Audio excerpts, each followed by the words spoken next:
Well, hello everybody out in the YouTube universe. Welcome to Photo Talk with Jeff Neville and friends. For those of you that may not have noticed, I did change the name of the show to say Jeff Neville and friends because I could not do this without my friends that are kind enough to come on and join us. And right now we have David Stewart and Gustavo with us. Roy will be in the chat. He may come on later. I think Tim, aka Mozman, may come on in sometime later in the show as well. I talked to him the last couple nights, and so we'll do some hellos for those of you that have come in that are here early, or should I say on time. We've got Woody and we've got Roberts here and Long Rider. Hello, Long Rider. Good to see you. Ava's in the house. Hello to Ava, Terry,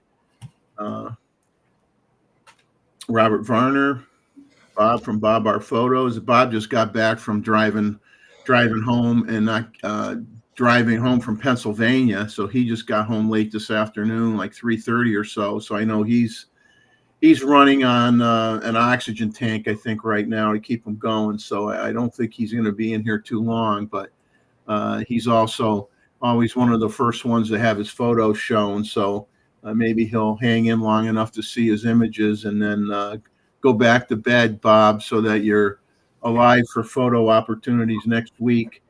And we've got Jeff and Leslie are here.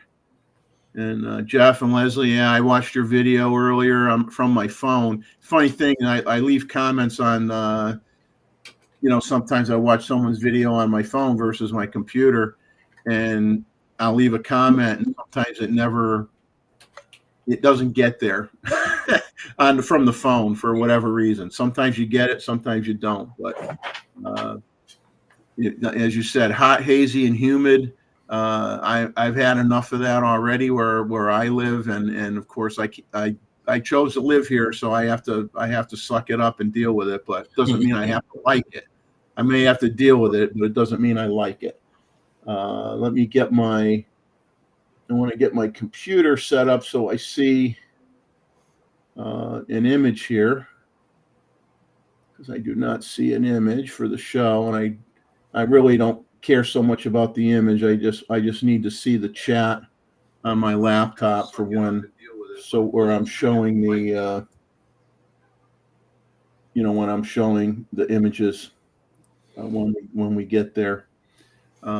For those of you who maybe missed last week's show, there was a lot of good discussion last week, and Roy was on, and I threatened him. I says, Roy, I'm going to make you talk on this show.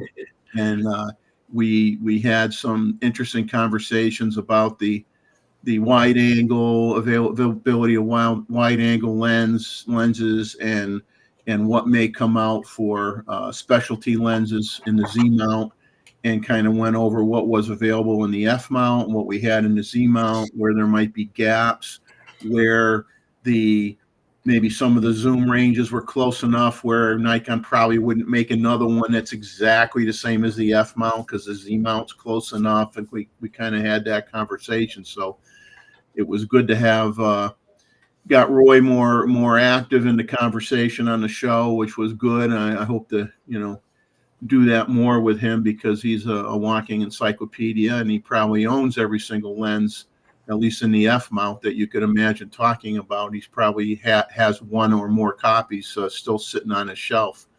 So it was good to have that conversation, and I will put up, even though our photo review is obviously, we got 22 people in here already, so I'm not going to waste a lot of time, but I do want to, first of all, thank everybody.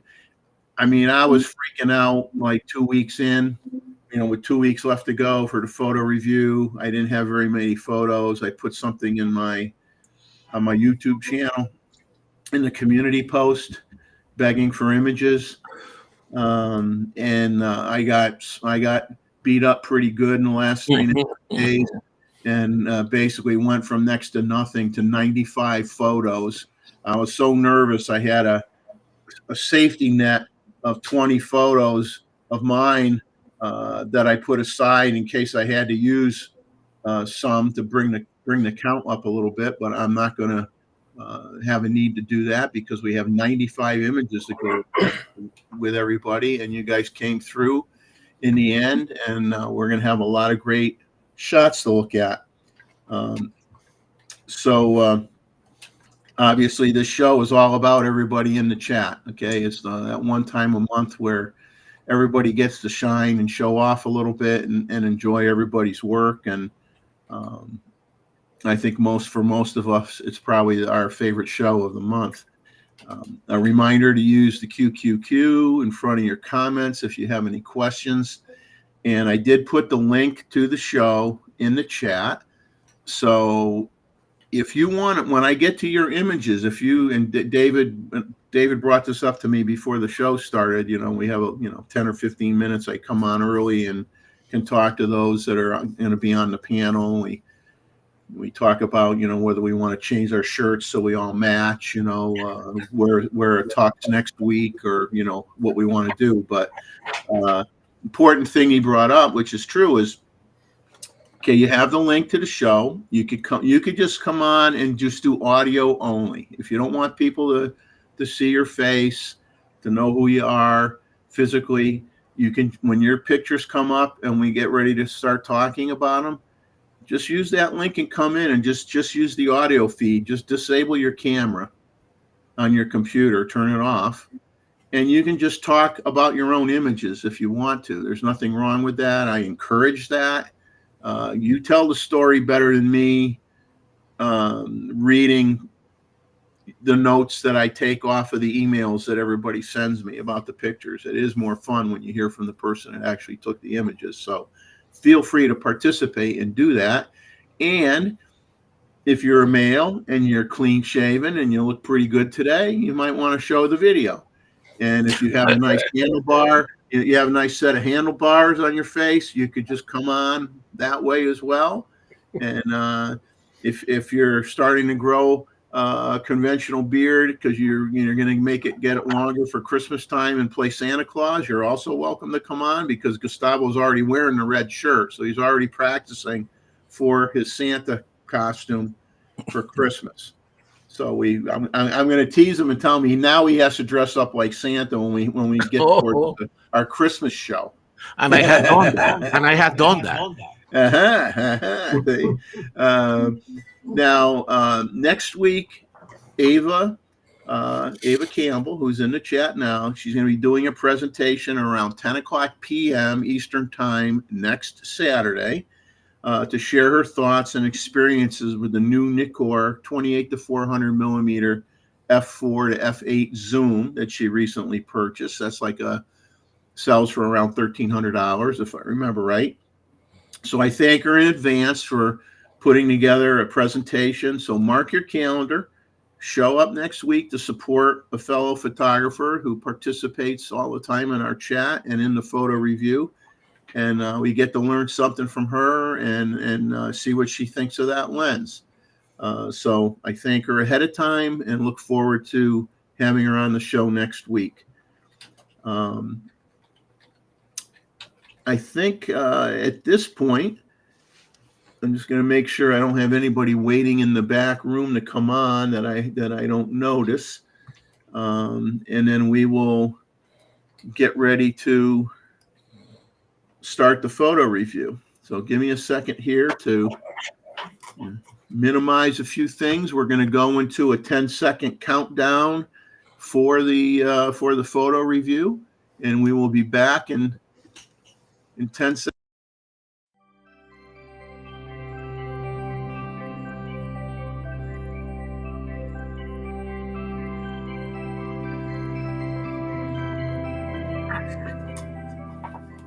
Look at that magic.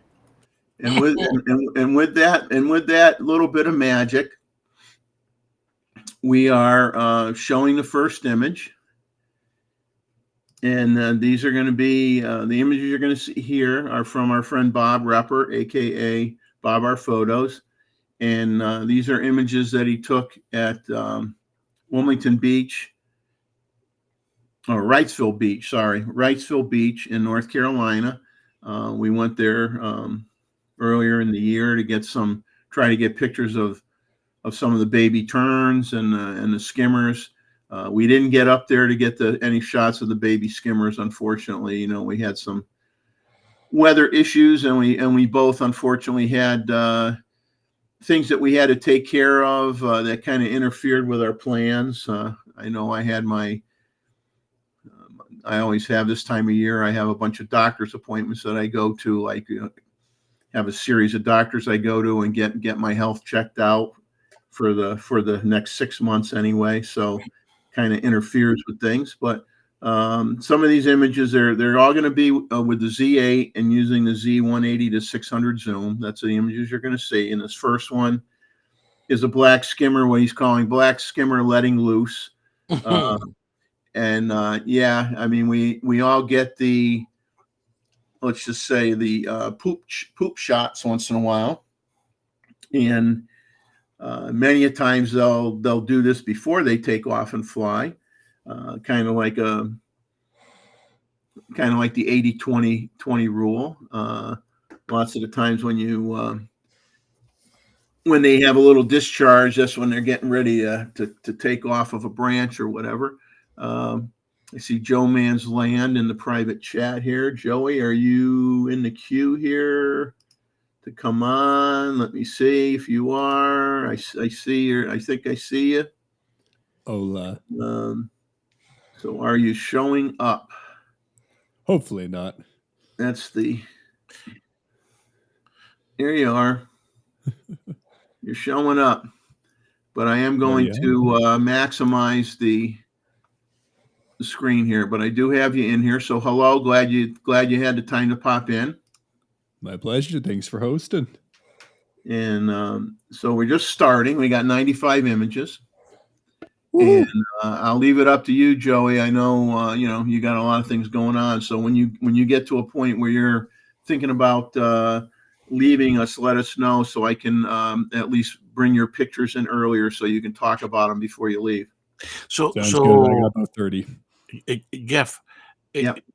In order to encourage people to call in or show up here, when you start a new segment like this, can you tell us in advance who's coming after Bob and after the next two persons? So if they decide to call in, they can.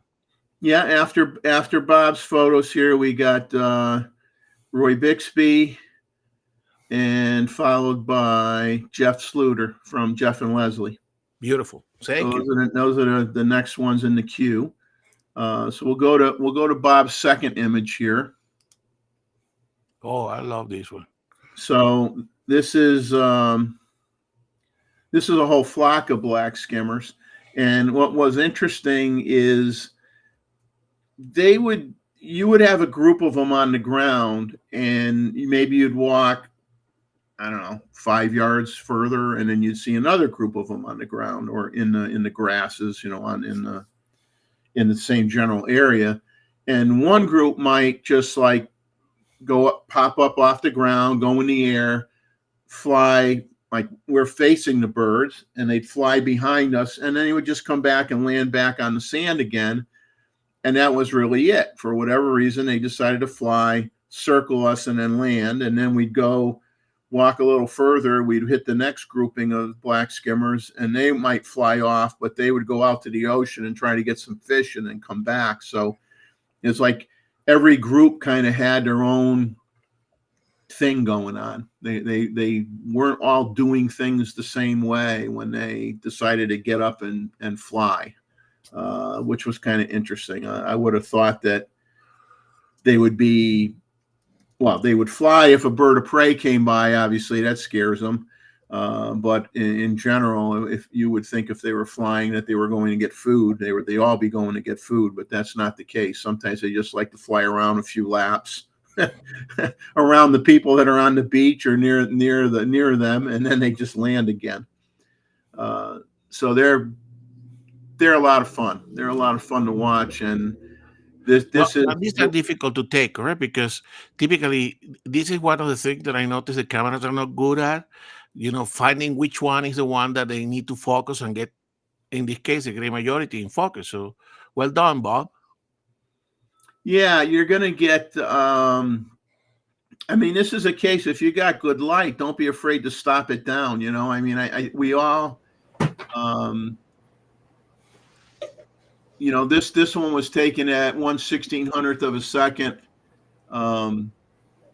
at f7.1 ISO 800 and with the 180 to 600 at 180 millimeters. So the thing is, don't be afraid to stop it down if you have enough light, because I know it's fanciful, to shoot wide open a lot, but unless you need the blown out background, super bokeh, best bokeh you can get, for a particular lens that you have on your camera. Sometimes, if you got groups flying and your background is far away. Now in this case, you have the reeds sticking up, so they're not necessarily really far away from these birds that are lower. But if these are all higher up in the sky, you don't need to. You're going to have good bokeh whether you're at f6.3 or f16 because you have nothing there but the birds and a blue sky, right? So you might as well stop it down and get as many of them in focus as you can. So don't be afraid to stop your lens down. I think. And you were with him that day, so I'm sure he was panning too as well, correct? Yeah. Oh yeah. We're both panning. You have to pan. Well, you don't have to pan. If you shoot at a high enough shutter speed, you're going to freeze them. But at 1/1600th of a second, you're panning. You're panning. Now, his next shot is interesting because this is an oyster catcher, and if you look down the middle of its back, you can see a tracking device that's mounted on the bird. Yeah, it has a GPS device. Yep. So they're and you can see the banding on the legs, and they got a tracking device on it. And I believe there were no more than 3 nesting pairs of oyster catchers there in that area.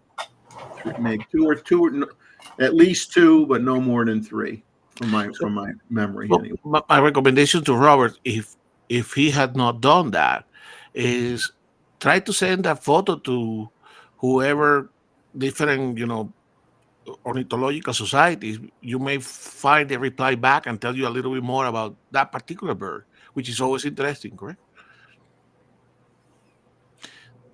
Yeah. So you say that this is a beach that is managed by the Audubon Society, Jeff? Yeah, the Audubon Society, they're very active there. They train people to basically try to control folks they do have stakes in the ground, and they have 3 tiers of string, 3 string lines on these stakes, and then they have little signs that probably middle school kids or younger draw as you approach the beach to say protect the nest, don't get too close, stuff like that. Really cute artsy drawings that the kids do at the school. They get the school children involved, and they're there to answer questions, and they're also there to try to make sure that you don't get too close, and because we have string lines at Huntington Beach State Park because there's a nesting area on that beach as well. And unfortunately, Bob and I have seen some photographers that ignore the string lines, and they go in there where the nests are, and that is like infuriating to us because that's where you get one person that does that and gets caught. Then you send a bad message about photographers and wildlife when you break the rules like that.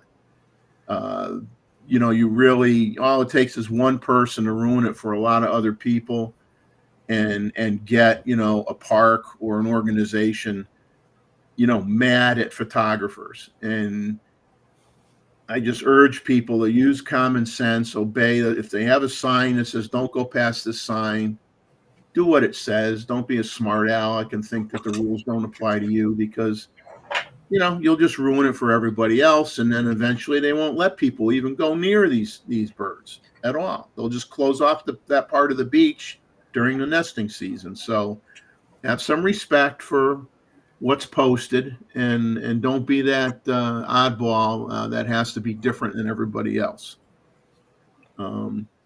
He has one more here of these are sandwich turns, and you can see the baby in the middle, and the adult on the right has a small fish that is trying to feed the youngster.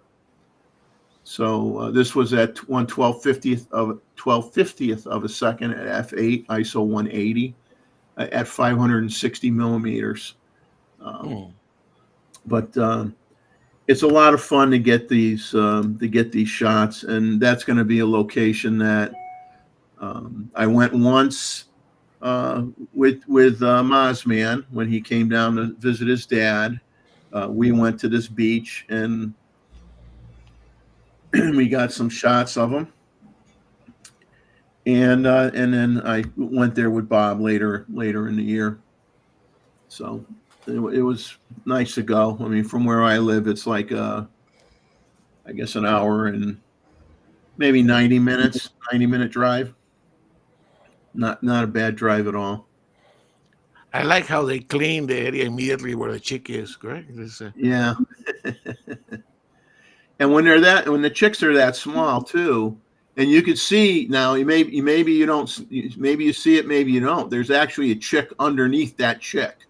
Yeah. You can see another beak sticking out. But yeah, it's what's interesting is when they're that small, they're not walking around much. I mean, they'll be like within 1 foot of where they are right there in that picture. They don't like wander off, 10 yards away or something, until they're definitely a lot bigger than that. So that's it for Bob. So we thank you, Bob, for sending in those images. And now that we did that, you could go back to bed and catch up on your sleep now. And we're going to go on to Mr. Bixby. Sent us in some images. He went back in time a little bit, and so this shot is a film shot or slide. This is just a shot of Melbourne in 1978. 1/60th of a second at ISO 100. That's all the information I have. Roy, if you remember what camera you shot this with, then you have a great memory since this was 1978. But if you want to add any additional information, feel free to do so in the chat. So this was his Melbourne shot. Beautiful. It's interesting. It's packed very much like Myrtle Beach, one house on top of another on top of another. So Roy, the challenge is for you now to go to the same location, if that is possible, and take the same picture now. Yeah, compare 1978 to 2024. I'm sure the skyline of Melbourne has changed since. Well, somebody's got police coming after him. It's because his photo is just too sharp. They coming after Joey? Joey break the law again? I mean, it's what I get for being a Panasonic shooter. I'm used to living life on the edge. Yes. They see it's the Nikon police coming after you to make you switch back. How dare you? No, actually, what it was a fire truck. Fire truck. The next shot from Roy is of his pal. I'm always getting shots of red-winged blackbirds, and Roy is always getting shots of the kookaburras. So we are converting him to the bird photography genre a little bit, anyway. Although I think this is probably also one of those older photos, correct? Yes. This is probably an older photo. Yeah. So he has always been a bird photographer. I think he just never really wanted people to know. Exactly. I guess if you admit that you are, for some of us, we don't want to admit we're one of those guys, People, he thought that people were made fun of him. Right? Yeah, yeah. And then he had the next image he sent in is this one from no, come on. Ooh. Here we go. This is from Perth, Washington. Wow. And, he did not put a date as to when he took this image. But Roy, do you remember when you took this particular shot? And is this a slide? Is this a slide? I'm sure you took this. You probably did not take this with a digital camera, is my guess. You probably are using either film or slide. It looks beautiful for sure. Yeah. I like the streaks of orange in the sky. Sunset. Well, they say, people sometimes just sun goes down and they call it quits, and sometimes you get the best light an hour after the sun goes down. So you really should stick around and see what what appears. A couple of years ago, so it was taken with either a mirrorless or a digital SLR. A panel or a crop, Roy? Is panel?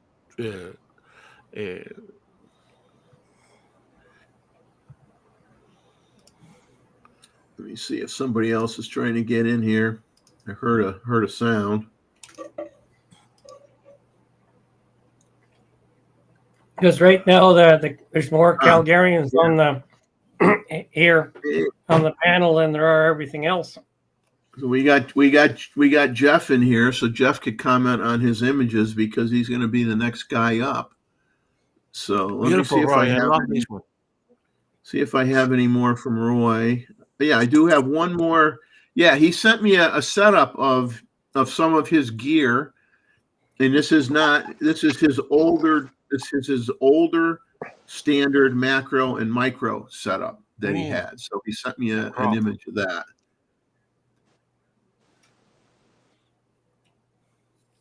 So he has a Z9 with FTZ2, and he has a PB4 bellows setup with a microscope objective lens, an F-mount adapter, and then and also a macro lens. So he says this is his older setup. So Roy, we'll have to ask you to take a picture of what you consider your newer setup, so we could do a little comparison. So that's what he's saying on, I guess, that previous image, Gustavo, it was a crop top bottom. He says a crop. Aspect ratio for panel, that it was a single image. Yeah. So Roy, thank you for sending in these shots. We appreciate it very much. And in a future show, Roy, you had to not only show us what your equipment look like, but how do you use it with a microscope objective lens? That would be interesting to find out. Yeah, we were talking last week, and I believe, if I remember correctly, he used to use his enlarger as a copy stand. Mm-hmm.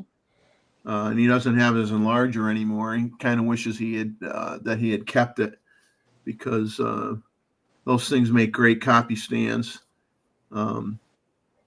And he unfortunately doesn't have his anymore. Well, just like I don't have mine anymore either. But that was a long time ago. So we're gonna move on to some pictures that Jeff sent in. And Jeff,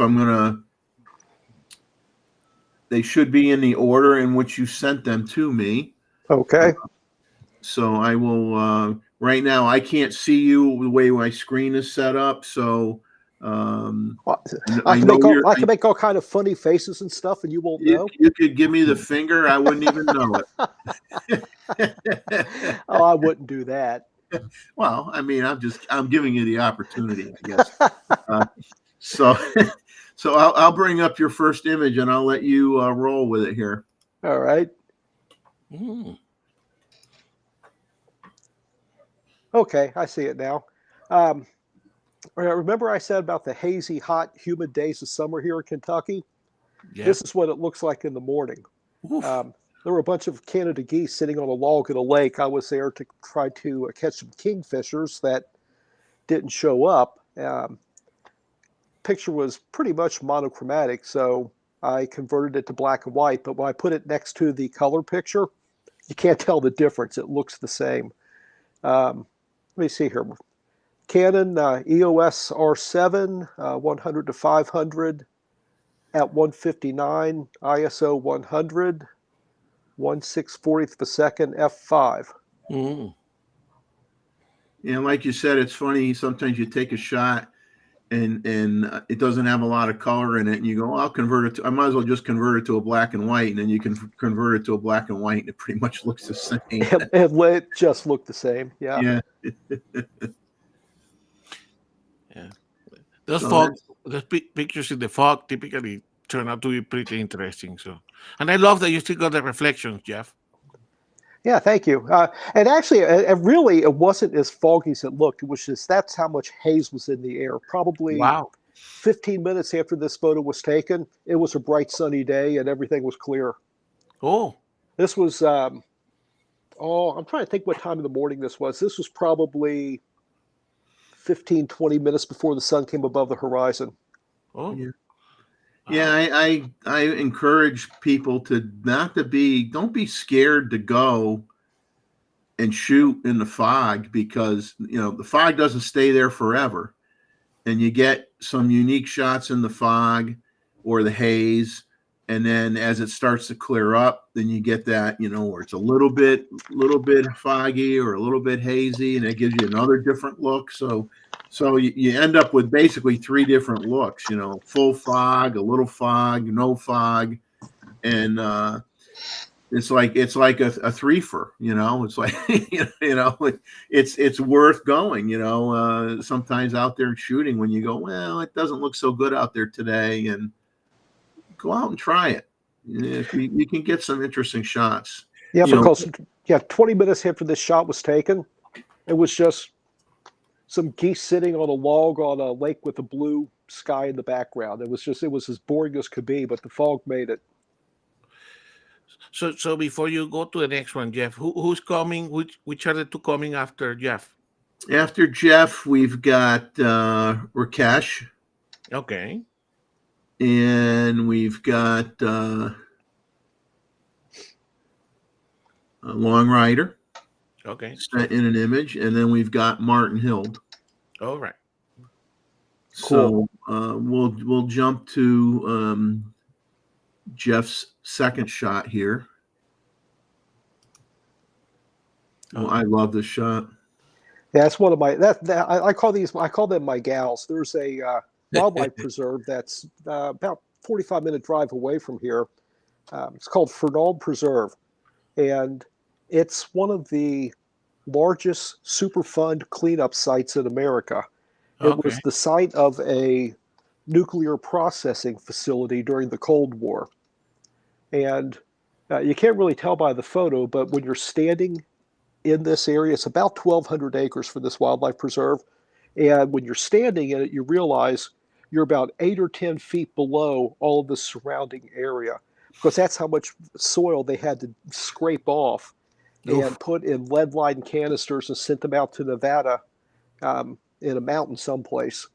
And they've then repopulated it with native plants, native wildflowers, made a lot of wetlands in it. It's a beautiful wildlife preserve now, but 40 years ago, it was a place where they were manufacturing Armageddon. They were making the fuel for nuclear bombs there.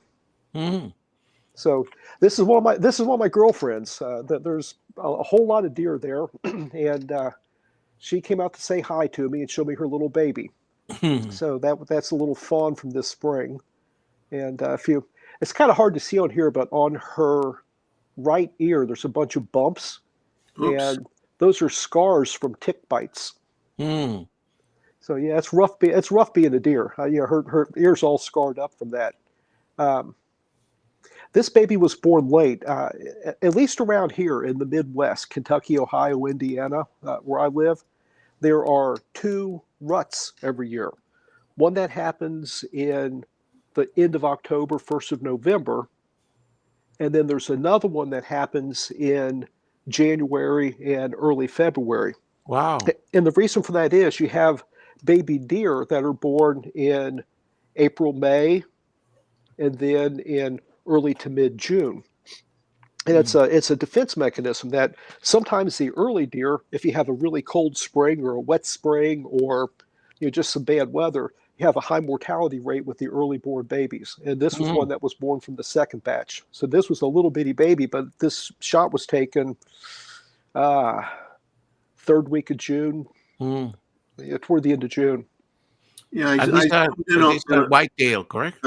Whitetail deer, yes, correct. I zoomed in a little bit so people could see the damage on the ear a little bit better.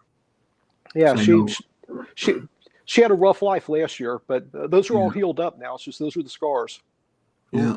And that was again the Canon R7, the 100 to 500, thousandth of a second, ISO 800 at f6.3. And that was taken recently as well? Yeah, it was taken, I don't know, the 3rd week of June. Okay. This is the next shot from Jeff. Beautiful colors. Yeah, that's a pipevine swallowtail. And Gustavo, you were asking about those caterpillars and the crunching sound. Yes. Those caterpillars grow up to be this butterfly. Oh, beautiful. So that's a pipevine swallowtail. That's ironweed that it's munching on. Okay. This picture was taken about 2 weeks ago, middle of July. And ironweed's one of our late summer wildflowers around here. Okay. Beautiful. Thank you. Yeah, I like that. I like the nice detail, front to back on the butterfly. The whole butterfly is tack sharp. Yeah, it was that was luck because at f6.3 there's not much depth of field, but it was the way it was angled. Most of the body was on the same plane. Right. If you notice, the wings are in pretty bad shape. That butterfly's been around for a while. He or she has led a rough life. Okay. Yeah, it's really hard to. Well, I mean, the 2 things you don't have any control of when you're shooting these types of subject is 2 things: is that you can't, you make once in a while you get a butterfly that has the perfect wings, doesn't have any sections missing, or looks like it got chewed up or whatever, and which is is not overly common to find the perfect set of wings on a butterfly, and then sometimes you get the butterflies perfect, but then depending on what flower they're landing on, sometimes the flowers look horrible. And the worst, Jeff, is that you take your photos, correct, and you don't realize that there is something missing in the wing or something after you watch it at home later on, correct? Because you are so focused on trying to get the right angle and all that you don't notice that there is some imperfections, correct? Yeah, that's true. Sometimes you get home and sometimes those little surprises end up being cool. You'll see a butterfly on a flower like that, and you get it home, you realize there was a crab spider in there or something. So sometimes those little surprises come out fortunate, and other times, like you said, you take the photo, you think, well, this is going to be a great picture. I can't wait to get home. And you look at it, it's like, oh, well. Well, hey, but it still it represents what is there. I mean, that is what it is. I mean, like you said, it tells its own story because it tells its story that these butterflies take a beating. Yeah, and without going down a rabbit hole, one of the things that in the last, 5 or 6 years in my wildlife and nature photography, I have really kind of moved away from the tight in portrait. I still do some of that, especially with my deer when they get close. But I like to show a little bit of the environment and show something that tells a story about the survival and just kind of, it's a rough life out there in the, you know, in the wild. And sometimes I like to show that.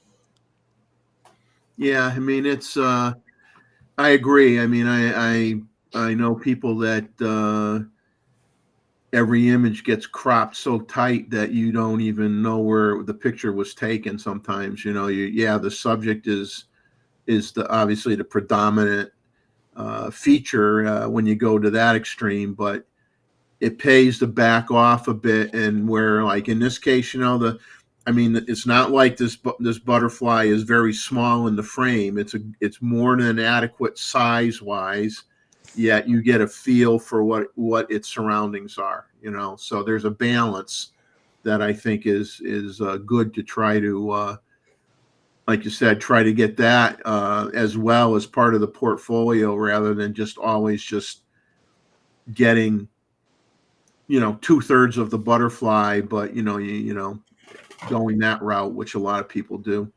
Right. And also showcasing the wing being mangled like that is so much more real. Like sometimes you see wildlife images that are cropped in so far that if there were any impurities or any, you know, imperfections in that animal, you can't see that. But like, you know, in most cases, you know, it's like you said, it's the wild, like things happen. And, you know, I think this makes it just a lot more real and authentic. And it doesn't look like it was like captured at the zoo, like all the wildlife animal photos I take because I'm lazy. This is like actual effort. And Joey, Yeah. some people will take the caterpillars, the one that Jeff photographed in his video, and then they will wait until they basically go to the metamorphosis, and then they photograph them. So it's almost like a captive animal. So in this case, this is a real thing. So Jeff, tell us a little bit about the natural history of this one. I know that you probably know. Do they last more than one season or No. These this one will, if it hasn't already laid eggs, it will very soon. And they have a couple of different matings during the year. Okay. So there's some the caterpillars will go into a chrysalis late in the fall, okay, and stay in that state all winter, and then come back out in the spring.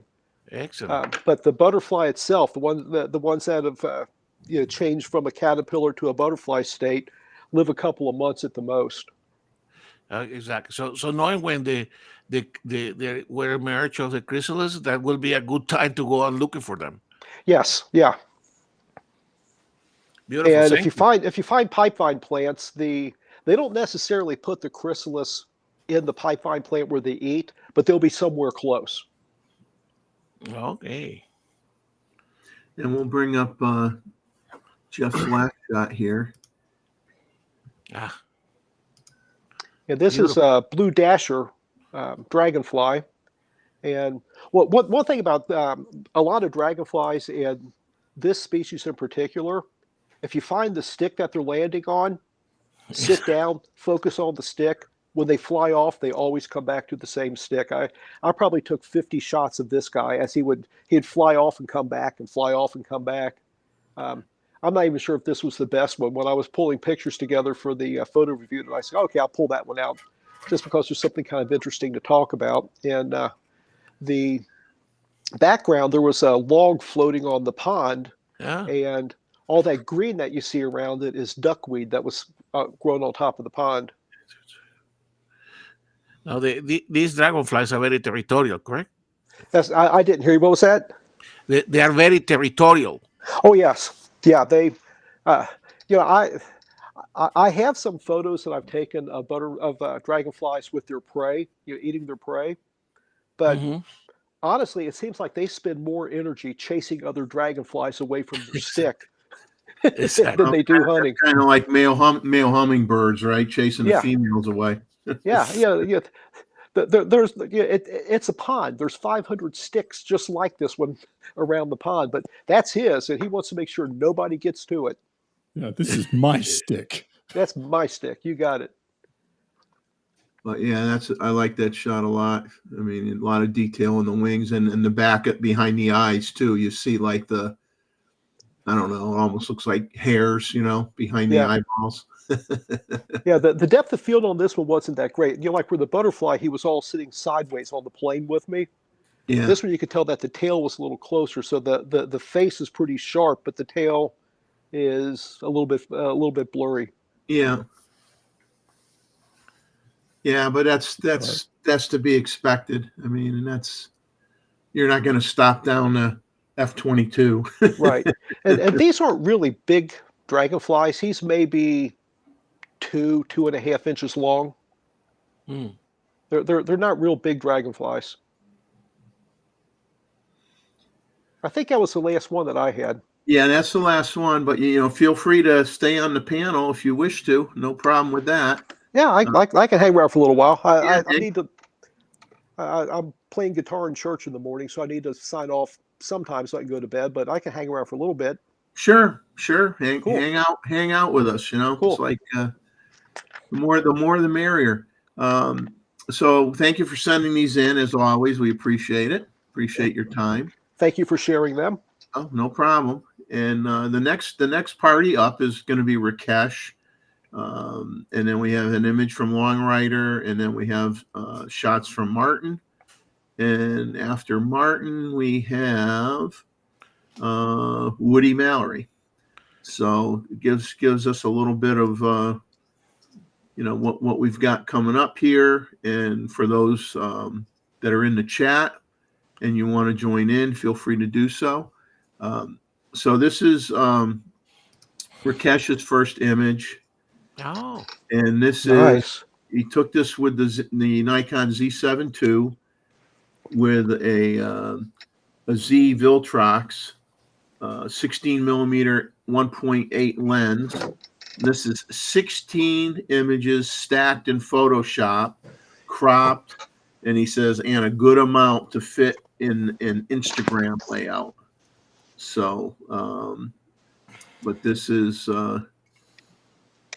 his first entry. He doesn't say where this was. So if he's in the chat and he wants to, Yeah, Rakesh is here. yeah, Rakesh, if you want to comment as to if you recall where exactly you were when you took this shot, feel free to do so. Oops. There I go, hitting the mouse again. Uh-oh. Out of control with the mouse here. But that's neat. I'll be honest, I don't do a lot of shots like this, and I should probably dip my toe in it a little bit, but I haven't. The only thing I do at night at times is street photography. So we'll move on to his next image. Now this next image and the one after it are from the Biste Badlands in New Mexico. Oh. Using the Z7 II and the 24-120 Z mount lens at 24 millimeters. So that's for this next shot coming up and the one after this. Wonderful place. So a lot of, it's kind of like looking at sculptures. Hoodoos. And they have some special name for that. Very, very organic looking, So he sent in two in the same area here. So I'll bring up the other one. And give me a second. Oh, I love that one with the storm behind. Yeah. So much movement in that. That looks so cool. Now this almost looks like, I don't know how you guys are seeing this on your screen, but it almost has like a sepia tone to it a little bit, maybe, Yeah. to me. So Rakesh, is this the Badlands south of Farmington, correct?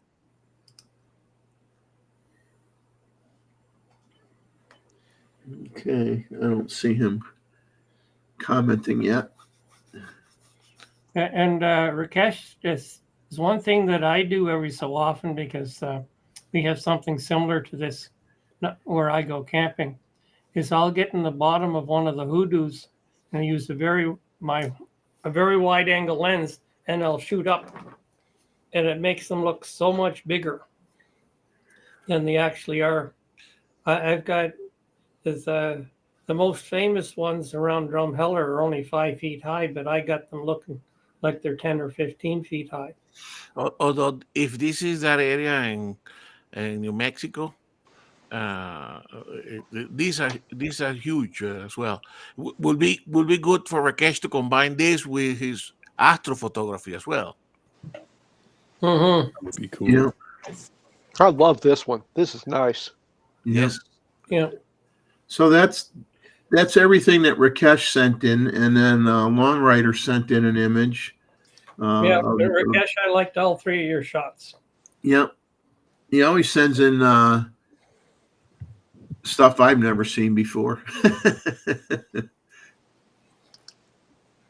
The next image is from Long Rider. This is I don't know if this is his family or not. I'm assuming that it is. He sent in this single image from the Coney Island Boardwalk right before the 4th of July. Okay. Now we know what they were looking and photographing. Yeah, this is at 1/200th of a second, f5.6, ISO 32,000, 69 millimeters. This is with the E mount 18 to 135, f3.5 to 5.6 OSS lens. So this is with Sony body, obviously, and Sony glass. Beautiful. Great image. It looks fine. Looks fine. Very nice. Thank you, Long Rider, for sending in the shot. Appreciate it. Now, the next one's coming up. We got a series of, let's see here. So With a story behind each of them. hold on a second here, Jeff, because Joey was saying that he needs to go. So I suggested that he take the place of Martin, since Martin is not here yet. Yep. So So you're gonna have to give me a minute to find his images. Exactly. So I have Thanks, to scroll down and find Joey's name. I usually let's see. Yeah, you're gonna have to give me a minute here to find them. Yeah, I do definitely always want to make sure that those that are willing to come on the panel get to comment on their own images, because that's important to me. It's the least that I can do. And so give me a few minutes to, I know what his first shot is. So because I look, it took me a second or two to figure out what it was. He knows what I'm talking about. Oh yeah. Oh yeah. So all these, obviously, we're going to let Joey comment on all these. So we will bring up his first image. What's for Cusco? Cusco's poison. Yeah. First image here. Got some sushi. Went out for a nice sushi meal out in Banff.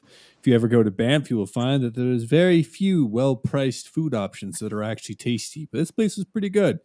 So I used the 18 mil lens on the S1, and yeah, it was a tasty roll. I'll be honest with you, I've never tried sushi. But I'll also be honest with you and say that I don't know if I could. You know what? For me, for a long time, it was not something I was like, prairie boy, never going to eat it, can't do it, won't do it. And then, yeah, I guess when I was living overseas, I just got so used to seafood. It kind of, I don't know, it just kind of clicked. But it was one of those things, the same thing. I was like, I do not see myself doing this. It's weird. I don't like the texture. And now I can't get enough of it. It's weird. So we'll bring up your next shot here. Cute. Yeah, these guys. So same thing. We were up in Banff, and this boy was sitting there with his mom's dogs, and I said, "Hey, can I just get a quick photo?" And he said, "Sure." So we took about 8 frames. All of them, the dogs were just going nuts, but this one, they all kind of behaved. And again, this was on the S1, and I used the 18 mil as well. So it looks like they're all the same breed. Yeah, they're all the tan Frenchies. one. Yeah, he was a Frenchie as well. Yeah. Oh, okay. Okay. And I like the bow ties. Yeah. Yeah. I like They were the cool bow tie, little the bow dogs. tie effect. What this doesn't show you is they slide my lens like 2 seconds later when I was trying to shoot the video part. So you were saying that you were using an 80 millimeter? Yeah, so I was like right up in their faces. So your lens was a risk of being slobber. Exactly. Yeah. Yeah, You but no, it had was to make fun. sure he had some lens cleaning solution with him. I did. Well, yeah, these photos are actually going to be going in my 18 millimeter lens review. I just have a backlog of stuff, and I haven't had a chance to throw it all together yet. So I thought I would just share them here instead. You see, Joy, we're going to make you also a wildlife photographer. You did the right thing. You went down to the level of the animal. Yeah. Right? And Thank you, sir. that's a great instinct for wildlife photographer. Well, there we go. Sounds like I Yeah. got some more stuff I got to try out doing. Well, and the good news is that you're young enough where you can get up right away. Exactly. Yeah, that's a good thing. Definitely. Yeah. The knees is still rolling. Well, why do you think I almost always take Leslie with me when I go shooting wildlife and shooting macro? She helps me Yeah. up.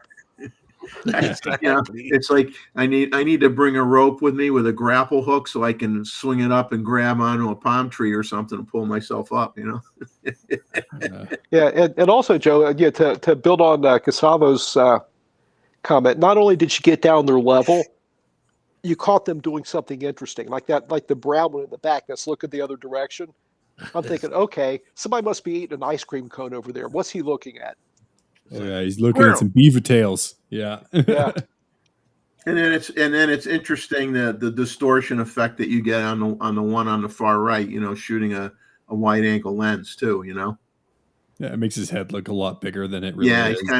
He's kind of stretched out a little there with a little bigger noggin on him. Yeah. So we'll bring up your third shot here in a second. Ooh. Yeah, Ooh, this that's one. nice. Thank you. Yeah, Looks this is up filmy. in Banff. Very, very nice shot. I like this a Filmy. lot. Look like film, Joy. Yeah. Yeah, I did a couple. I shot in the portrait color profile on the S1, and then same thing. Kind of did a little bit of post processing to make it look a little bit more interesting. But this is with the 18 mil again in the S1.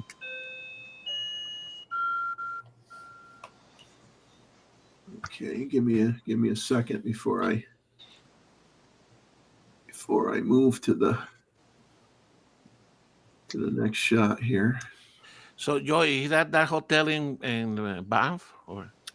It's close to there, but no, that's actually where the old town council used to sit for Banff actually. So they have just this little rock garden behind it there. But yeah, if you were to see that mountain on the right that has got the clouds, if you were to go a little bit more up towards that way, you'd get to the palace or the Fairmont from there. But it's probably like, I don't know, 4-minute drive up the road from there. So it's pretty close.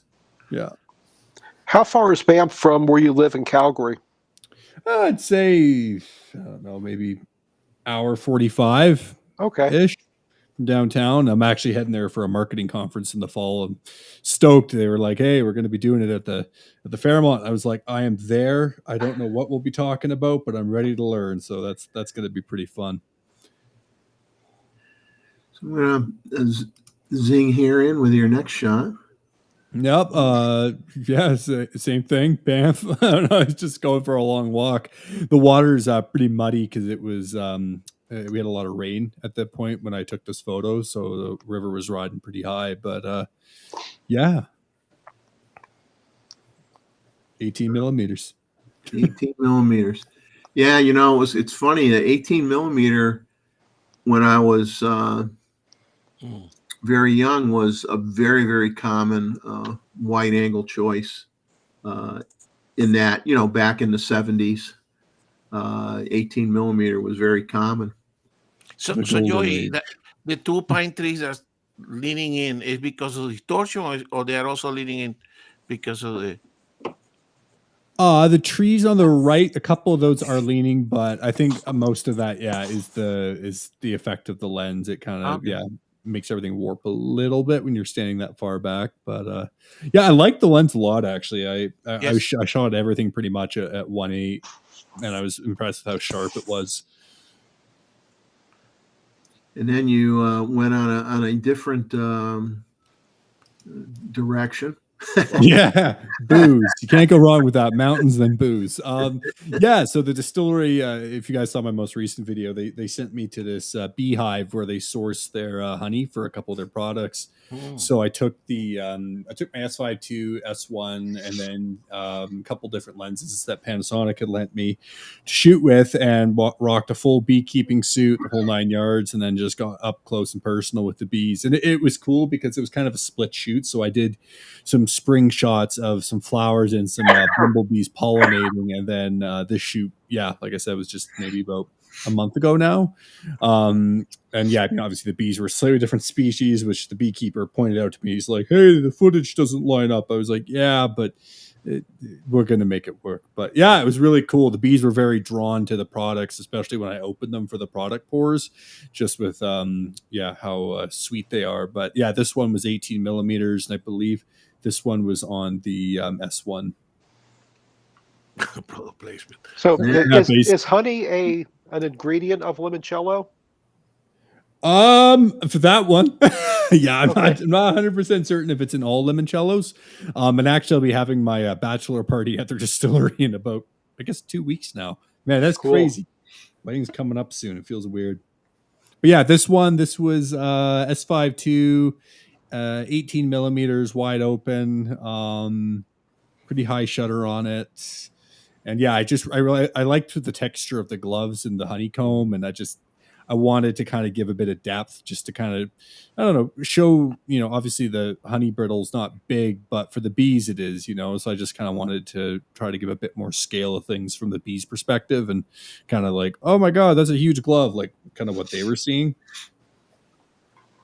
Yeah, they're like, it's like what do you call it, the claw in Toy Story going down to get the it's like Gigantor. They're like, no. It kind of reminds me of God, was it, I forget which, the Men in Black 3, I think it was, when he like opens up this locker that's been locked for years, and there's this whole little civilization living inside it. They're like, behold Gigantor, we must pay homage to him.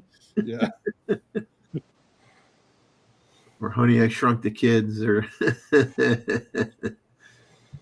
so you got another bee shot. Yeah, this one, this was with the 50 millimeter. Shot it again wide open. This was on the S5 II. Got pretty close. Obviously there's a good number of bees that are out of focus, but there's a few that are in focus. So, obviously we're shooting wide open. If I stopped it down, the whole thing would have been sharp. But I kind of like this more, because then it kind of makes you focus on a few bees and then a few stingers and sometimes the wings. Like I don't know. I just thought it was a little bit more interesting than if I had stopped it down and just made the whole thing razor sharp. And that's your last image that you sent me, as far as I know. That's all. So obviously we appreciate you. I appreciate you sneaking them in, getting them into me. Hey, it's my pleasure. Thanks for sharing them. And I nice to see everyone. Great photos. I'll be tuning in a little bit later. I'm just gonna go get a bite to eat now. But great seeing you guys. And I won't be on next week because I'll be in New York. But I'll try to sneak in at least one more Saturday before the wedding. Anyways, so sounds good. Thank you, Joy. Yeah, awesome. great Thanks shots, everyone Joey. so much. Thanks so much, everyone. Have a great week. Yeah, Joe, you too. You too. Take it easy. Yeah, you too. Bye bye. Bye-bye. So now we'll go back to our order where we were, and thank Joey for sending those in.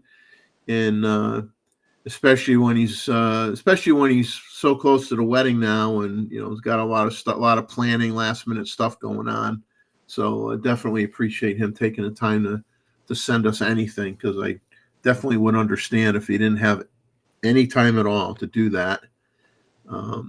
Indeed. The next images we've got are from Martin Hild. And after that? And so we've got Martin, and then we've got Woody Mallory after that, and Terry Contopoulos, and then let's see who we have after. Then we have Robert Rosado after that. So that's the upcoming grouping. So Martin's always very detailed on providing information about the photos. So we're gonna bring up his first image here. And so he says in July he went orchid watching in the Eastern Alps in Austria. Austria probably has the greatest high alpine orchid diversity, so it's become a yearly destination for him. He says this time he went to the Austrian state of Styria, where he hasn't been for years. So he sought to find an endemic species. I'm not going to try to pronounce the name. I'm going to leave it at that, an endemic species that he found on his last trip to this mountain just before bloom, and he wanted to find it in bloom this time. Beautiful. It did not work out, as the flowers were well past bloom, but he still had a good time. So he drove to Austria on Thursday, returned on Monday, giving him plenty of time, since weather in summer is very unpredictable with regular thunderstorms high in the mountains. And it was a good idea since it rained all day on Friday. So he says on Saturday, he started his day at 4 a.m., hoping to beat the weather. Had to drive on an unpaved gravel road for like 10 kilometers to a parking lot by a restaurant at an elevation of about 3,600 feet or 1,100 meters and hiked up the mountain. He says the interesting places are just below 2,000 meters, which is around 6,000 feet. So he says it's quite the ascent. The first hour he hiked in torrential rain, and then it cleared up and the sun came out at 6:30, and he had a perfect time from then on. And he says this picture is a view down the mountain where he came from, to give an impression on Styria. Not quite as steep and rugged as Switzerland, but still amazingly beautiful and completely serene. He says at least for the first few hours when he was alone, until a drone showed up at 10, ruining the atmosphere. That must have been Joey sneaking his drone there then.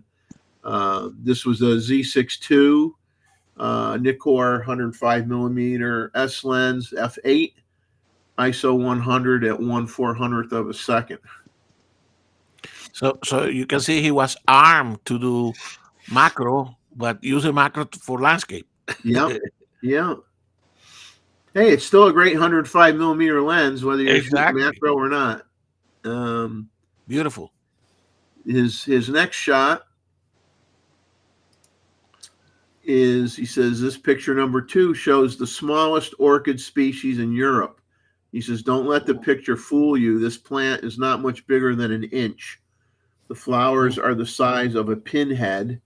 They max out at 2 inches, but this one was average size. He says they are incredibly hard to spot. They grow in very exposed rocky places with scarce vegetation.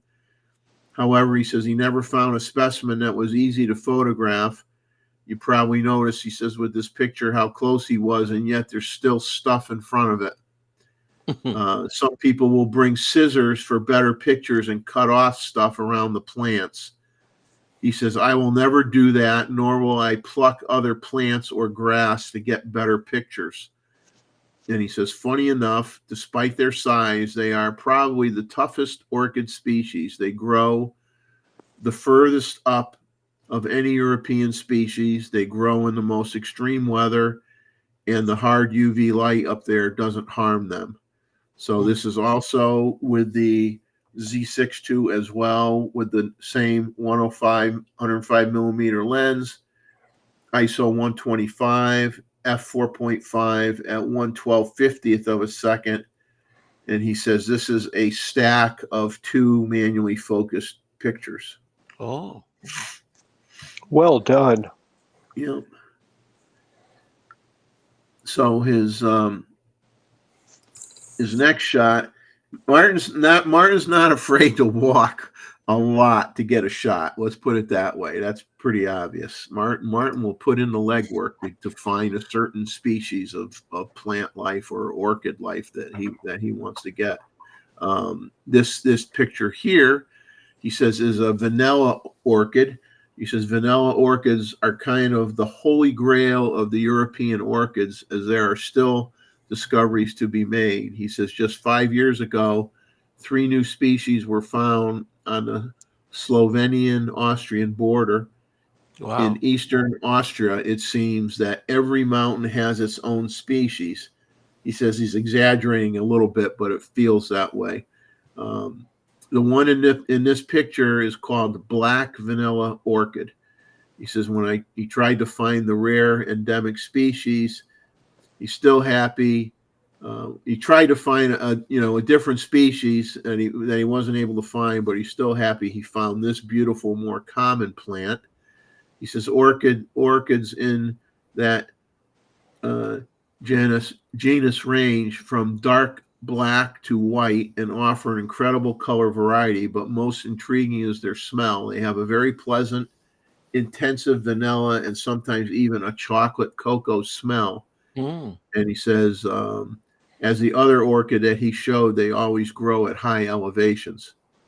And so this is same camera, Z6II, same lens, ISO 100, f3.5, 1/1250th of a second. Beautiful. And then he has, this is his last picture coming up. Give me a second. Okay. He says this shows a creeping lady's tresses orchid. He says this one was back down in the valley in a dark forest, completely random find, but he says he still loves the picture. This species can also be found in Canada, the U.S., and pretty much all of northern Eurasia. And Z6II, 105 millimeter lens, ISO 125, f3, 1/200th of a second. So That's those are interesting all that they the- live in Europe. I've seen ladies' tresses in Ohio and Kentucky before. Similar to this one, Jeff? What's that? It looks exactly like this. I'm sure it's Let a me different zoom in species, a but little bit. it looks on just it. like this. Beautiful flowers. And by the way, like his other one he was talking about, these are not big flowers. Yeah, I mean they're not easy to spot, and those are not big flowers. Beautiful. It would be great to have you and and Martin together. Oh, I'm looking at these photos saying, yeah, sign me up. I'm in. Exactly. We'll have to do I'll film it and we'll call it the Flower Hunters. Yeah, there we go. Exactly. You know how they have the show on TV, House Hunters. We'll just do one that's called Flower Hunters. And we'll put it on YouTube and have 4 people view it. There we go. Yeah, that's about what I average. Same here. So the next images coming up are from Woody Mallory. So let me get his first shot up here. So this is obviously a bald eagle. He photographed this in a wildlife reserve in Newport News, Virginia, July 5th, 2024, using the D500 with a Tamron 70-200 G2 lens at f6.3 at 1/3200th of a second. So there you go, folks. The D100, very capable camera. I know everybody likes to talk new gear, but there's a lot of great gear out there that, you know, just because there's new stuff out doesn't mean the old stuff all of a sudden doesn't know how to take a shot anymore. People got to remember that. You could take wonderful shots with DSLRs. So, you know, you could pick one up, pick a nice used one up. I mean, you won't be disappointed, especially if you got a handful of F-mount glass. So his next shot is, let me get it here. He took this on the Shenandoah National Park near Waynesboro, Virginia. He says the story about this photo is to always look behind you when taking photographs. He says there were a lot of people taking photos with phones, you know, at like a scenic overlook type of area. And he says, I told everybody to turn around to show them this, and this is your photo right here. And then they all did, and then he took a photo. And yeah, I mean, just following the lines of the road and the color of the in the fall foliage. I mean, with the stone wall. I mean, it's a nice shot. This was with a Nikon D7100, 50 millimeter f3.2, 1/100th of a second. And he says this was in the fall of October of 2023. Beautiful colors, for sure. Yeah, I miss those fall colors. We don't get them like that in Alberta. Yeah, that's the biggest thing I miss in New England about not living in New England anymore. Is because down here you just have pine trees mostly, so you don't really get any color down here whatsoever. Miss it. The next shot is of a bird that I know that many of us have gotten from one time or another. He got a nice shot of a Cooper's hawk. This was right in his backyard. He says D7100, f6.3, 1/640th of a second, ISO 800, and he was at 200 millimeters using the Tamron 70-200 G2 lens. Bird Wow, looks that's pretty. Looks pretty proud, doesn't it? In Yeah. that pose. And when they show up, all the other birds in your neighborhood disappear. Oh yeah. Yeah, all the small. Well, you know, sometimes you do get the small birds. The small birds, as we know, can be. You can either say they're very brave or very stupid, especially if they're nesting and something like this shows up. A lot of them will go right at it to try to get it out of the neighborhood and protect their young, you know. But yeah, for the most part, non-breeding season, they ain't going to hang around. But when they got babies, all of a sudden they get a sense of strength, you know, and they'll go after these birds of prey. And I see it in my backyard all the time with like red-shouldered hawks and stuff, and there'll be small birds that are just pounding on them, you know, to get them out of the neighborhood, chase them away. And the red-shouldered hawk don't eat other birds. I mean, that's not the primary target. But these are bear eaters, correct? Yeah. We Wonderful shot. I get all. There's a pair of coops that live in our neighborhood, and during the winter, they pick off 2 or 3 doves a week off of my bird feeders. I feed the doves, and the doves feed the hawk. Exactly.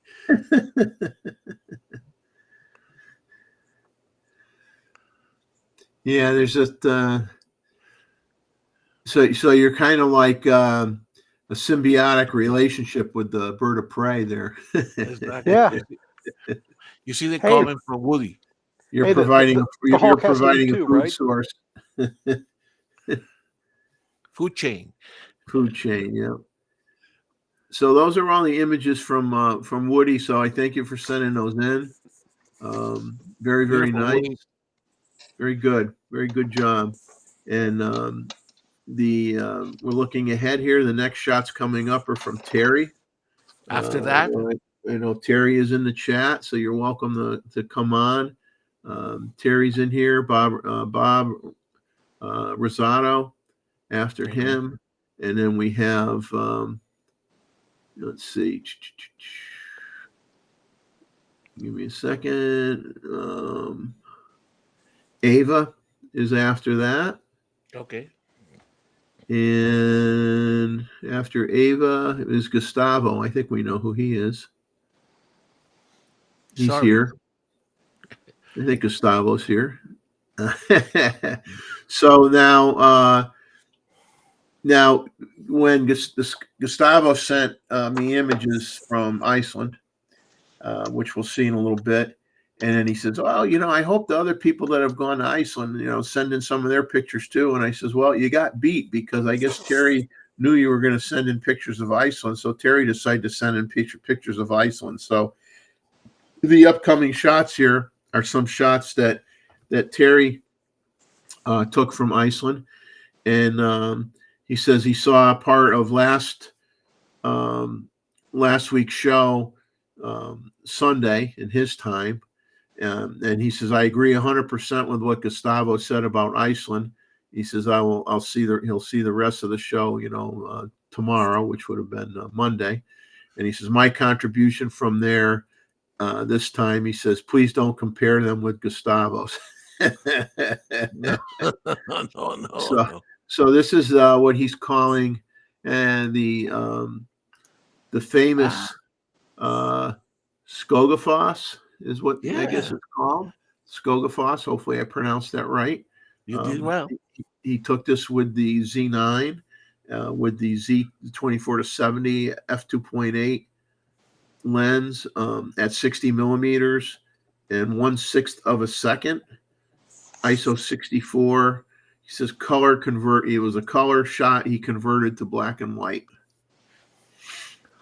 And what's neat is he does have a person in the image that gives you that really is a big deal. Having that person in the frame at the bottom of the falls, because it just gives you that sense of scale. So you just realize how tall, how high up the falls are. So he did a wonderful job with that. You see, I took similar photo, not for this week, but I waited for the person to move away. But yeah, beautiful. You should take it both ways because it adds exactly. a sense of scale. It adds that sense of scale. Now his next shot is cool. For those who don't believe in reindeer, well, he's going to prove you wrong here. These are Eurasian tundra reindeer. Took this with the Z9 as well, with the 100 to 400 zoom at 400 millimeters, f8, 1/500th of a second, ISO 400, and he says he cropped this image about 50%. Beautiful. I saw one reindeer, Terry, only one, very early in the morning. So fantastic, beautiful. Yeah, that's cool. Everybody should have a picture of these in their house so they could tell their grandchildren, or if they have young children, that reindeer do exist. See, I got a picture of one.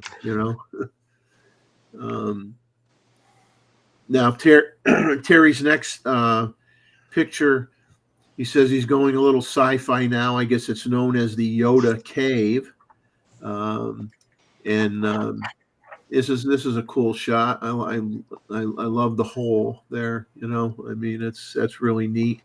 Z9 with the Z14-24 f2.8 at 22 millimeters, 1/13th of a second, ISO 64. He says this is a composite shot. Very cool. Very Beautiful. cool. And then his last shot here is a bird that I hope to someday get in my before I retire from photography. Is a puffin. So he has a great beautiful shot. puffin shot, the Atlantic puffin with the Z9 with the 100 to 400 millimeter lens at 400, f5.6, 1/640th of a second, plus 0.3 exposure compensation at ISO 64. You can see all the beads of water on the around the eyes and the forehead. Well, that's a great shot. Yeah, it really is. Yep. Well, Terry will tell you most of the day you get some sort of rain when you're visiting this time of the year there. Now, what's considered is do they have such a thing there as a non-rainy season? And if so, when would that be? I don't know, but I think being in Atlantic Island, I think you probably will get rain throughout the year or snow. Yeah. Beautiful. So you basically always had a raincoat or with you the whole time. You're wearing your raincoat most of the time. Terry can tell you, so for sure.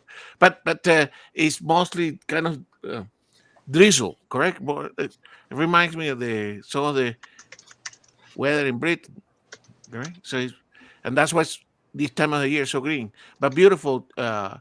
I love this take on the puffing, Terry. Very good. Very well done, sir. And Nice. he used the 100 to 400. Yep. So you got these images into me before Gustavo did. So he's doing the cleanup role now, So Exactly. he's in the cleanup role.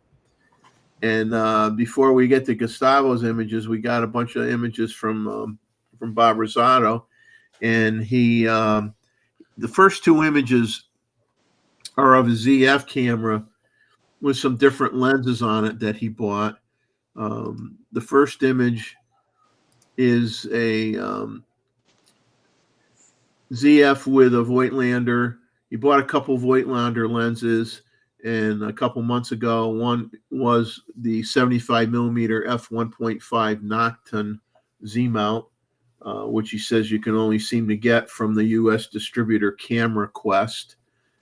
He says he has yet to see it at B&H. So, yeah, if you're interested in buying, I went on their website and they have some good prices. So if you really have an interest in buying Voigtlander lenses for your Z mount bodies, check out Camera Quest and at least do a comparison with the other major retailers, because in many cases they are cheaper than what you would consider to be the larger retailers. And they also have some of the lenses that the major retailers do not have in stock or have at all. So definitely check them out. The next shot is of this one is a Voigtlander M mount 35 millimeter f1.5 Nocton, a spherical type 2 lens has a brass body. It's coupled with a Voigtlander VM-Z adapter. Now he says there's other manufacturers that make M to Z mount adapters, but the Voigtlander version allows you to extend it out 5.5 millimeters. Because one of the shortfalls of Leica style lens M mount rangefinder lenses is they don't focus as closely as typical SLR or DSLR or mirrorless lenses. So the adapter acts as a short extension tube when needed to allow closer focusing. And he says the main reasons he decided to try the M mount 35 millimeter lens was because he wanted to check out the image look from the Leica style lenses, and the overall package is much smaller than using an old F-mount lens with an FTZ adapter. It says the lens and adapter stick out probably less than an inch more than just the FTZ adapter alone, and overall it looks much better. He says, so if someone was interested in a manual lens setup for their ZF, this is another option. And so these are the images. He told me to show them if there's an interest, and I'm sure there is an interest. So I figured we'll start off his images with these shots of these lenses on his Nikon ZF body. And the background, Robert, was what, a plexiglass or a fabric background or what, a paper background?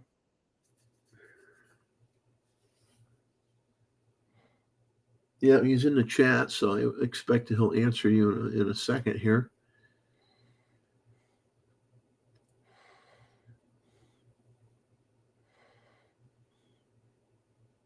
Now, his next image is, and I'm embarrassed to say that because I never saw this. This is what they call the Soldiers and Sailors Memorial Arch at Bushnell Park.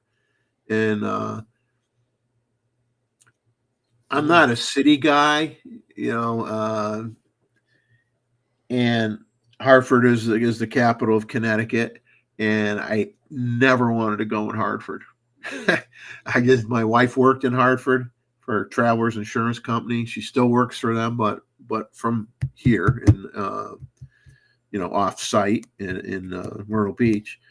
But I never had a desire to do anything in Hartford. But this was a nice structure that he took, and he took this with the ZF with the Voigtlander M mount 35 millimeter f1.5 a spherical type 2 lens adapted with that VM-Z close focusing adapter, exposure of 1/500th of a second at ISO 100.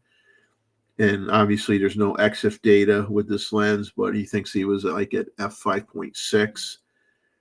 He says he needs to get in the habit of taking notes when shooting with these lenses. I don't know. I always convince myself I'm going to take notes for a lot of reasons, and I never do. I just don't. It shows some exit data there in the. Yeah, on my it says it doesn't give you the f-stop. Okay. It just tells you it's no, actually it does here. I got something that shows up. It says 1/500th of a second at f1.4 ISO 100.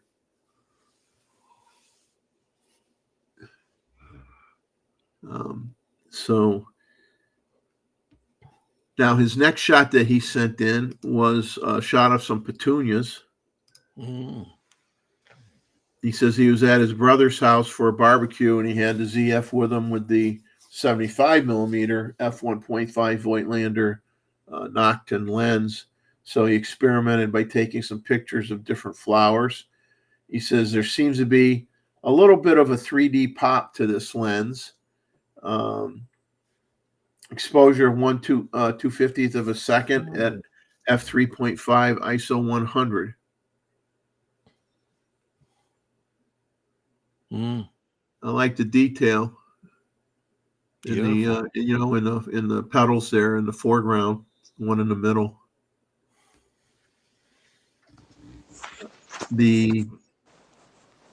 His next image that he sent in is of a bald eagle, juvenile bald eagle.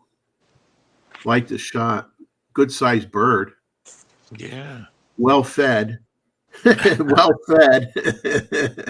So he says this is on the he has an abbreviation here. I think it's the Windsor Locks Canal Trail, I believe. So there's a bald eagle's nest about a mile north from the old Montgomery Electrical Tinsel Factory on Main Street. He says this was taken last August because he thinks the eaglets had only fledged a week or two earlier. Nikon Z9 with the 500 PF, f5.6 PF lens, exposure of 1/2000th of a second at f8, ISO 1800. He says he processed this through Pure Raw 3 for noise reduction, and he says it's a heavy crop. So based on his crop numbers, let me look it up. Beautiful. Basically, it's cropped for around a 300 dot per inch 8x12 size image.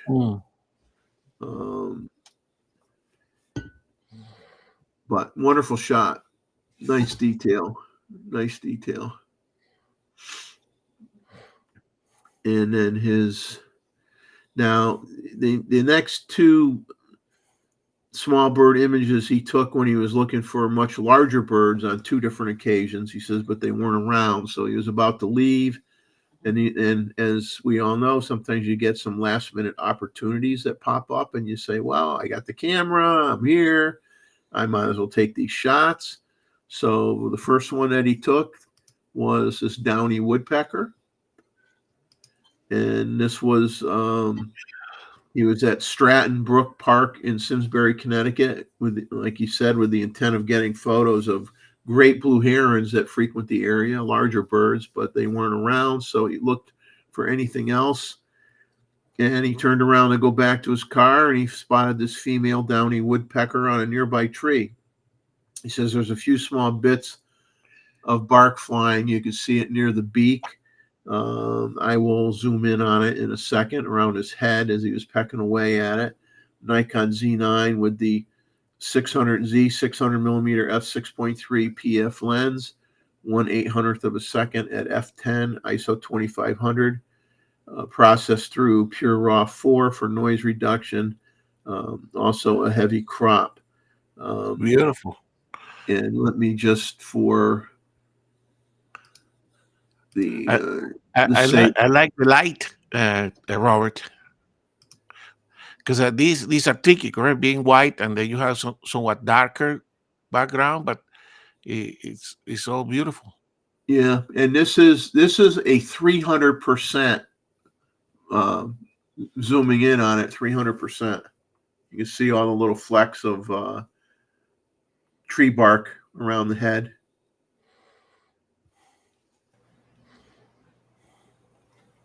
Very nice shot. It really is. I mean, it's and the fact that the background is dark is nice because it just makes the bird and the tree stand out. Exactly.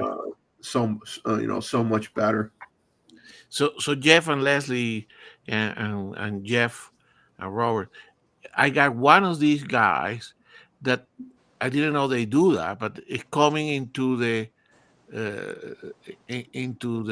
to drink some of the to drink out of the feeders that I have for the hummingbirds, right? Mm-hmm. So I didn't know that they take sugar water too, but there's a couple that come and compete with the hummingbird. Yeah, I haven't seen him for a while, but we have one that does the same thing at our hummingbird feeder. Exactly. I get goldfinches that come to the hummingbird feeder too. Yeah, sometimes but I didn't know the woodpeckers would like the sugar water. Hey, I guess we all want a little something sweet once in a while. Exactly. Yeah. Get our sugar high for the day. Yeah. But she's a pretty girl right there. That's a pretty one. Yeah, definitely. Now his last two images are kind of like a before and after shot of a wood thrush. So before I'll read a little bit of his commentary before I put the first picture up. So the first picture is right out of camera, unedited. Okay. So he says he was. So I'll bring that shot up first. And he says, so this is an unedited photo. So he's saying the following day he was at McLean Game Refuge in Granby, Connecticut, looking for owls. He had heard from a couple people of a spot where they were often seen hanging around. As he approached the area, he did actually see a barred owl in the distance flying away from him. When he got to the area, there were no owls to be seen, so they don't want to hang around for him. Well, I have that same problem. He hung around the area for a while, hoping they'd return, but no joy. Light was getting low at this point, so he headed back up the trail. And at one point, he startled what was either a chipmunk or a small bird that was apparently just sitting in the trail in front of him. Hadn't seen it. He just heard some noise, so he stopped and he thought he saw a small bird on a log fairly close to the trail. It was in dark shadows and hard to see. He didn't know what it was, but he figured he'd take a picture of it anyway. He says, best he could tell from the eBird app, it's a wood thrush with a question mark. I believe you are correct. He had auto ISO set up, so he figured he'd just let it go where it wanted to. Shot with the Z9 and the 600 PF on a monopod 1/100th of a second at f6.3, ISO 25,600. He says that was the upper limit he had set for his auto ISO, no crop. So he expected the images to be pretty muddy and unrecoverable, but he was extremely surprised at how well they cleaned up using Pure Raw 4. So the next version you're going to see, this is the straight out of camera version. And the next shot is, doing edits in Pure Raw 4, and you're going to see the end result of that. There you go. Yeah, beautiful. I mean, that's a conversation that I'm having with Martin, correct? That I also get excellent results out of the DxO raw processing, correct? That's kind of my first step. So, and with these thrushes, I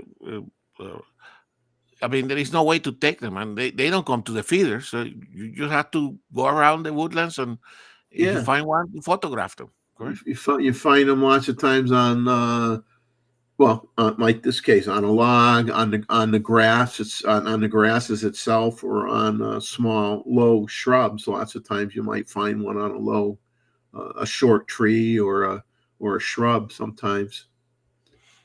But the only thing, Robert, that I would have done, and is that poop there, correct? So I will be tempted to clean that poop, not in real time, but to clone that poop out, like that famous wildlife photographer say, blood is good, poop is not. So yeah, Gustavo would get the freeze spray out, freeze the bird, get a sponge, wipe off the poop, let the bird defrost, and then take a picture. but definitely not. I agree with Robert. I mean, you the capability of these cameras and being able to photograph at, birds that live in the understory, correct? Darker areas, 25,600, and you get an image. You get a beautiful image. Yeah, with a lot of ambience. I love the moss in the tree. So fantastic! Congratulations, Robert. Yeah. Robert, thanks a lot. Yeah. And then Robert hasn't been around for a while. He recovering from a little medical thing, which him and I talked about, because I had the same problem 4 or 5 years ago. So he's doing well, and glad to have him back on the show and sharing his images. And thank you so much for taking the time, and continue to recover. And glad to see you, and stop by more often. And like I said, thanks so much for taking the time to share these images and talk about the Voigtlander lenses and the adapters and what you're using on your ZF too, because a lot of people are looking for alternative lenses for, whether it be the ZFC or the ZF, and they want lenses that are a little smaller. And of course, there's not that there isn't anything you can buy in the Nikon ecosystem, but there's a lot of third-party lenses out there that are interesting. And when we get done with the photo review, I'll be talking about a company I had never heard of until this week that did some research on, and seems to be a brand that has some fair amount of respect in the YouTube community from people that have been using these lenses for a little bit of time. So we're going to talk about that later on. But thanks so much, and we will move on to some other photos here, and I will. Hey, Jeff, before you move on, Yeah. I want to make one comment about the thrush here on the edit. Yeah. Bob, you did a really good job on this, that these birds are almost always in the woods, and they have a tendency to come out in photos with a green color to them because of all the leaves and the light shining through the leaves. And you did a really good job of editing the colors on this so the bird looks like its natural color without killing the greens on the log. That was very good. Well said. Yeah, you can see maybe some little green tints on around some of the dark spots below the neck, halfway down type of thing. But you do got some good whites in there too. It's tough because you're going to get colors on birds depending on how the light's hitting it. Depending on the colors that are around the bird. At least the poop is good for keeping your white balance. Yeah, you take your white Keeping your white balance. click on the poop, and you're done, right?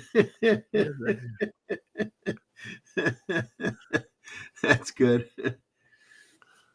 But we're gonna move on to our next contestant. Da, da, da, da. Yeah, everybody wins a who do we prize. have in the lineup apart from me? But who's coming after? Well, the next person up is Ava. Hopefully, she's still here with us. I hope. So we've got Ava, and then we've got Me. we have you.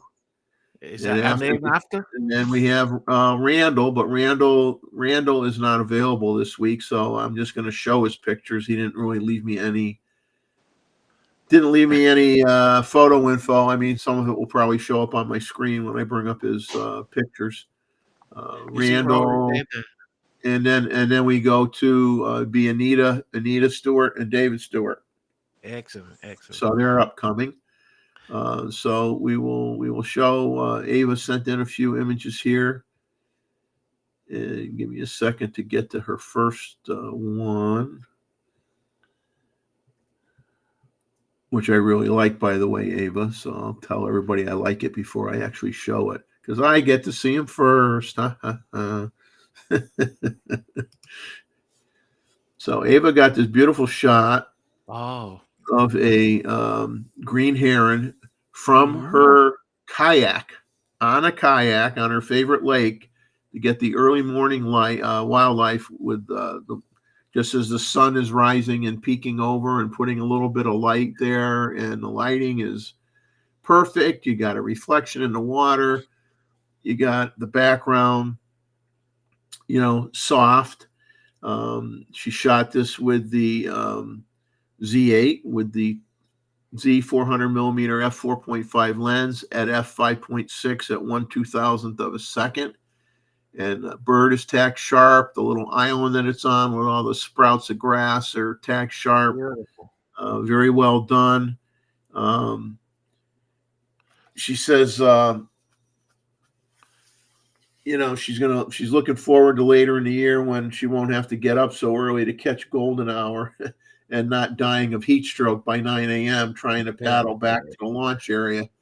Yeah, with the hazy, hot, and humid that is prevalent in so much of the country now, it's brutal to be a nature photographer right now. It's temperatures are really rough. But you got a wonderful shot. You did a great job. It's really nice. Beautiful. The her next image that she took is I'm going to pronounce it wrong. Cypremort Point. Night over Cypremort Point. He says this is the Z8 with the Z 40 millimeter f2 at f2, 4 seconds, ISO 3200, and this is actually 4 single exposures merged into a vertical pano. So she camped for the weekend at a little state park on the coast.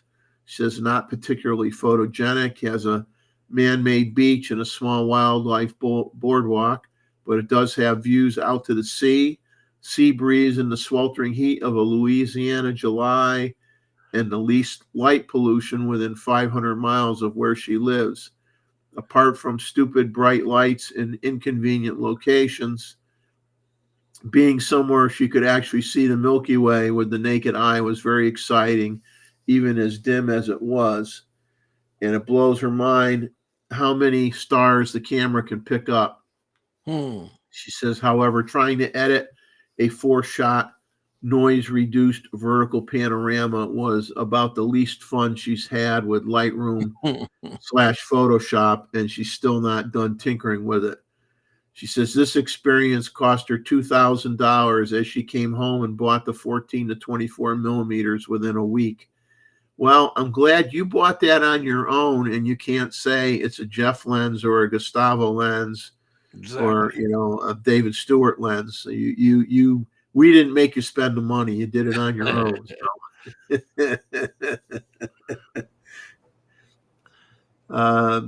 Lovely. Her next shot is of Casey. This is Casey. This is where she tried out her 14-24 f2.8 lens at f2.8, 1/1000th of a second, ISO 80. She was playing with the new lens. She bought it for landscapes and astro. So, of course, the first thing she did is she used it to do a dog portrait. This lens is something else entirely. She says she's blown away by how good it is. It is a wonderful lens. You're just going to feel the pain if you go to buy a lot of filters for it. So there's no use blaming me because I don't have one. Yeah. I don't either. Eva, you would not believe it, but after came from Iceland, I have been looking at that lens too. So I would call it an Eva lens. No, it's beautiful. I love this rendition of your dog for sure. Yeah, I like the. I wonder what we see if we zoom in on the eyeballs a little bit. There's a person in the eyeball right there. Well, you can see the lens for sure. Yeah, you can see the lens. Yeah. Beautiful. See, that's Congratulations, Eva. So those are all the ones that Eva sent in to us. So we thank her for doing that. And I'm going to remind everybody to please come watch the show next week. At least show up for 10 p.m.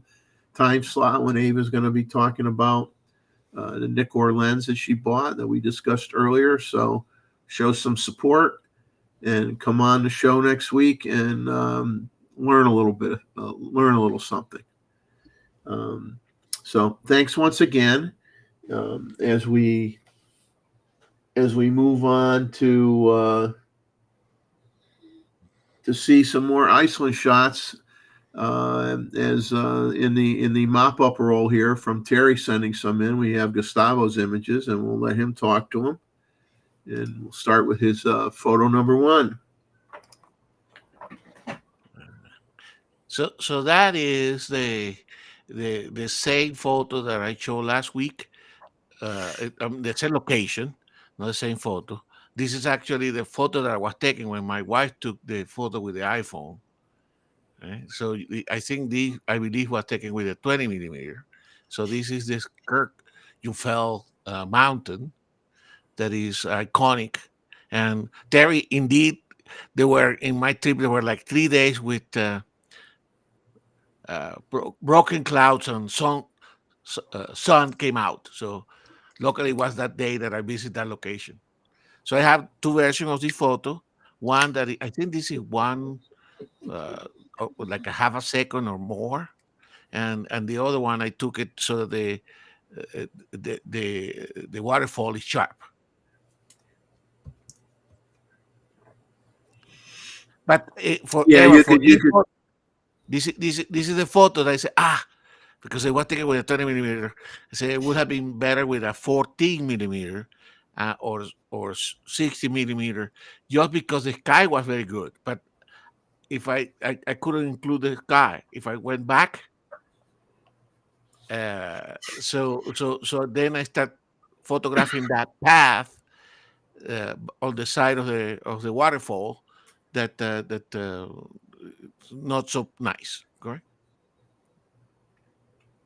Well, it's nice, but I could see where you would have liked a little bit wider because you would have been able to follow the water going down a little further on the right hand side. I'm and the sky was really good. Yeah, but it's a nice shot. Hate to tell you, it is. And then of course Gustavo.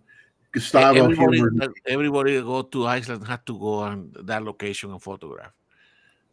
because it's almost like a mandate for photographers to go there. Locally, if you are early on, there will be not that many photographers. So the trick in Iceland is be there on location, 6:30, 7 o'clock in the morning. Is that hay bales up at the top or an animal? Let me zoom in. No, that one, a couple of. Oh, you got barns. Yeah. Yes. Buildings. Yeah. A couple of farmhouses there in the back. Farmhouses, yeah. Yeah, when you're zoomed way back, you don't know what it is, No.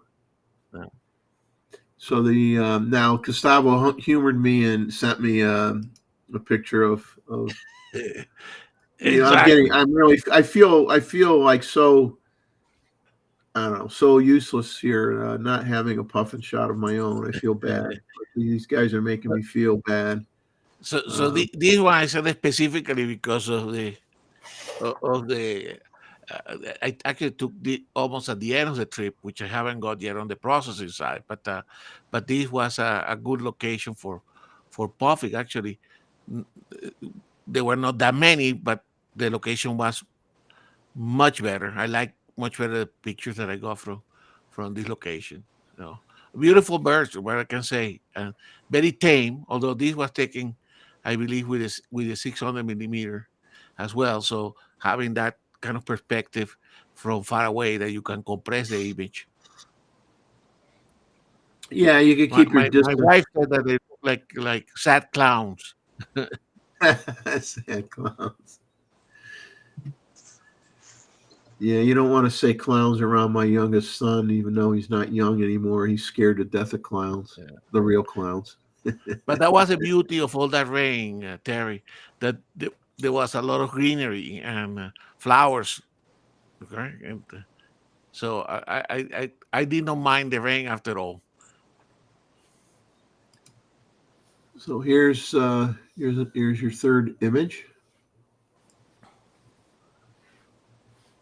So actually, so this is in a lot of lava landscape, correct? So you guys know that I'm a geologist, so originally, so I love the landscape there. So this crack is in a lava tube, so they provide great opportunities to have leading lines toward the landscape, correct?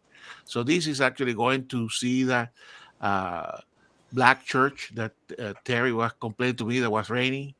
So this is in the road approach into that. So Iceland is made of all this big landscape, but there is a lot of foreground detail for this landscape, and you can see how green it was. Okay? So Gustavo, I'm gonna tease you a little bit. What type of T-shirt does a geologist wear? You wear a shirt that says, "I'm a geologist. I like to play with rocks." Yeah, I do like to play with rocks. They're people. Yeah. So Terry's telling me in the chat he sent me a small video for the waterfall. So I'll show that. I'll show that later on. I'll find that and show that later on. Hey, Gustavo, the leading lines through here that looks like a stream or something went through. Is that water erosion or is that lava flow? No, it's when the lava comes out of the different volcanoes, correct? Okay.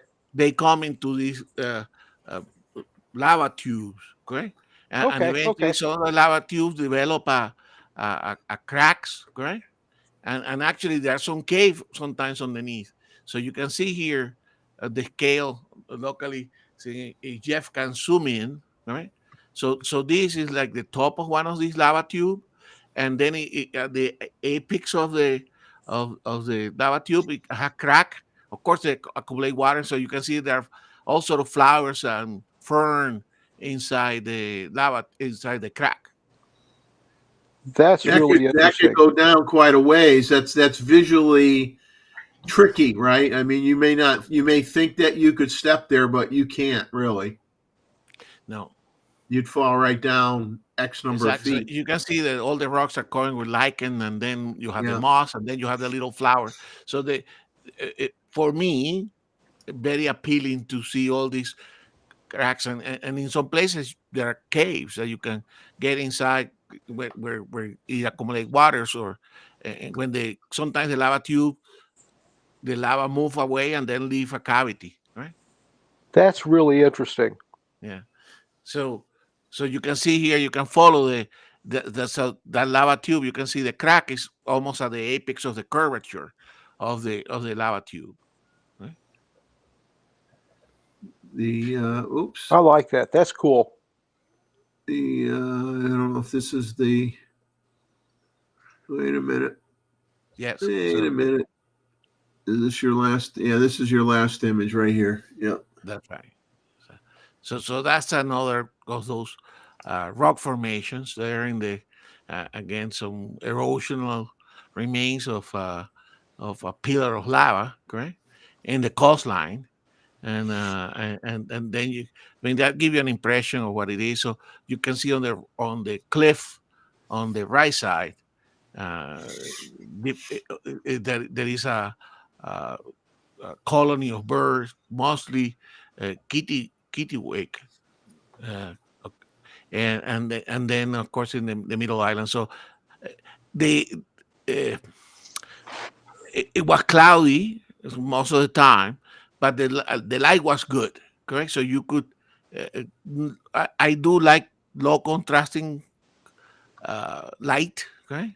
So for me, I love it. I'm not a landscape photographer, but it's a marvelous place to photograph. Right? So I'm assuming that Iceland really this is typical of the terrain that you find along, when you hit the edge of the ocean here, where you're not going to find white sandy beaches, right? Very few. It depends on the composition of the lava. Most of the lava is call it basaltic, and it tends to be dark, and that's why you have those dark beaches. I'm sure that Terry and I will show you some. We'll show you some image another time. But if you have more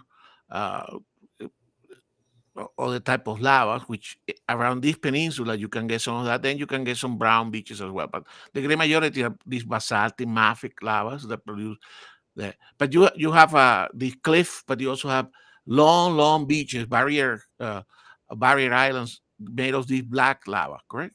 Which we can show. Okay. But it's the contrast of the black lava with the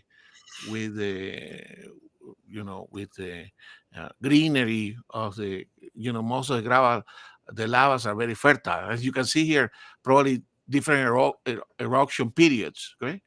You can see there's the browner color, lighter color cliff compared with the darker, more mafic type of lava on the bottom.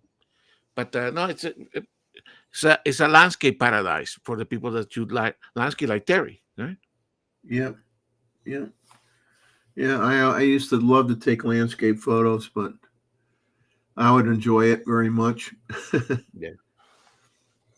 So that's everything from Gustavo. So obviously, sir, thank you for your contribution and your commentary.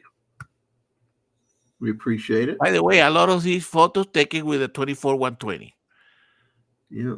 That was my default lens on my camera, and then they say, okay, this will work better with the 20, and then on the C9, I have the 600 PF. I didn't take the big telephoto lenses because it was mostly landscape, but it served me well.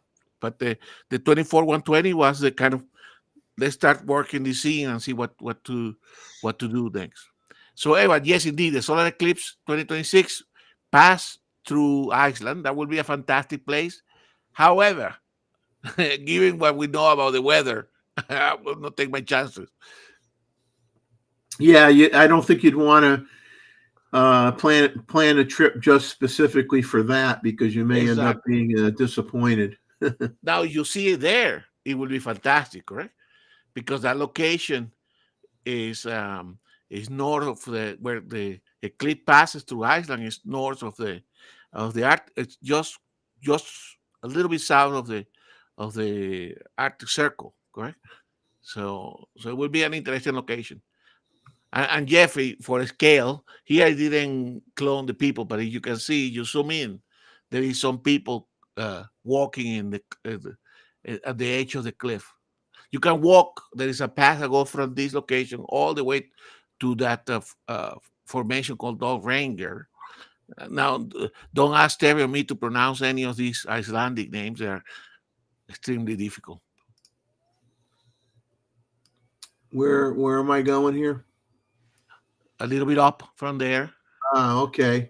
People over here. On the side. You can Yeah. see the people. Yeah, and you can see houses back there. Exactly. Wow, when you zoom in and you see the rocks here, I mean, it's just like somebody took a chisel, Exactly. right? That's Well, really those are the basalt produce the columnar basalt. So when the basalt cools down, it create like cracks that create those texture in the rock. Actually, I was trying to photograph a lot of those. I did not succeed this time because the locations that I visit didn't have the good exposure. But if you look at the rock, the green rock, really, underneath that one, Jeff, that is almost in the foreground, right here. moves down and a little bit down and a little bit to the left, and a little further down, and to the left. Yeah, a lot of coastal erosion there. Yeah, on that island. Okay, Yeah, you can see those pillars, correct, coming out of the sea. Those are the basalt columnar joints. They're called, correct. Beautiful for photography because they bring a lot of texture. Anyway, I'm very going good. to show.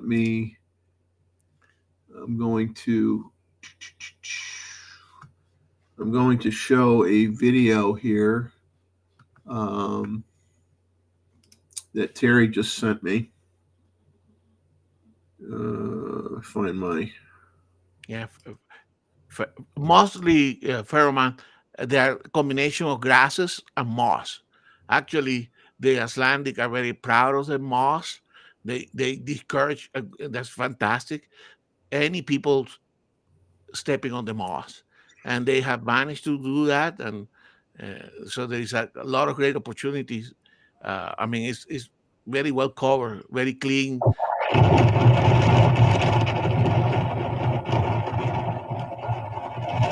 Here we go. Oh, why did it stop? Okay, this is a short video clip.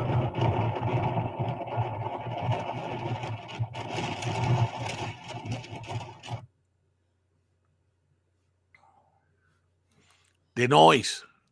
So that's Terry from the same location, correct? That I took that other picture. So there are two levels of waterfalls. The one that you saw there and another one below.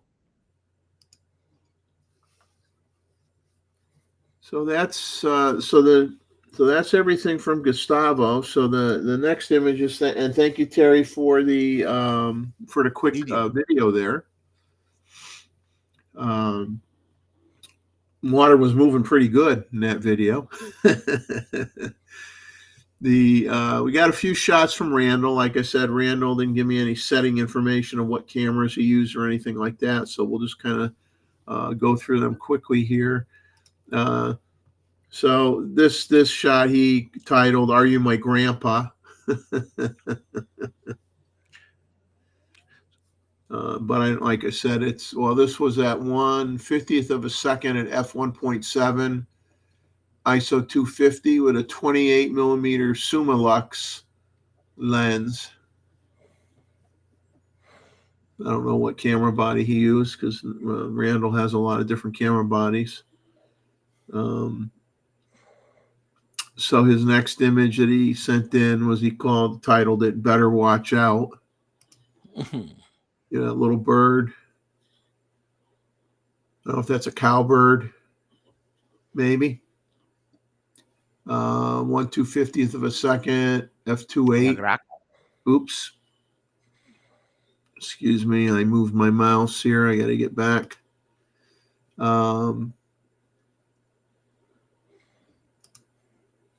It's not a cow. Let's see. Yeah, Jeff, can you make the pictures bigger again, please? Give me a second.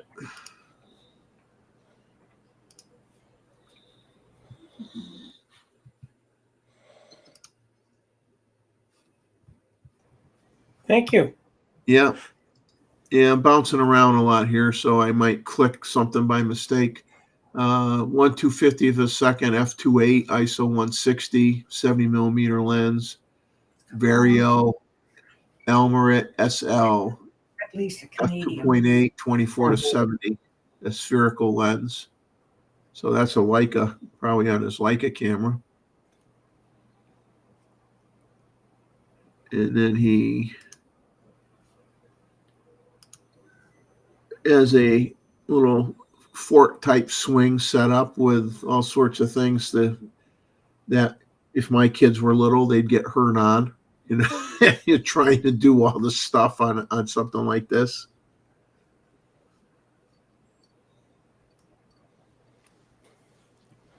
And then his last image was just titled "Leave Me Alone." His kitty cat. Yeah, cats know how to cuddle up in a very small space and look cute. They really know how to sleep. Yes, they know how to sleep.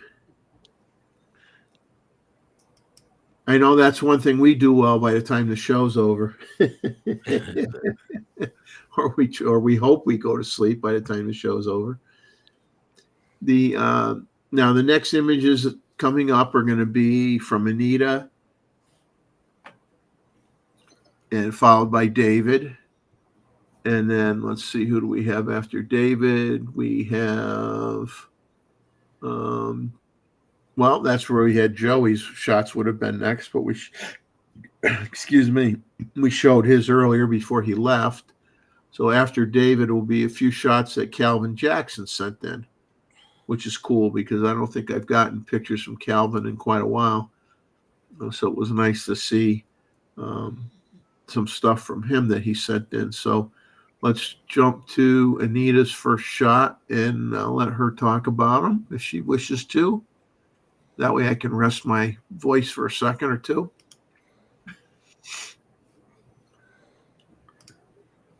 Okay, so my photos were all taken in the area that we were out camping in for the last 5-6 weeks, thanks to a house friend that took up residence in David's trailer underneath, built a nest, and raised 4 babies. So we were finally able to come home when the last chick fledged on Tuesday.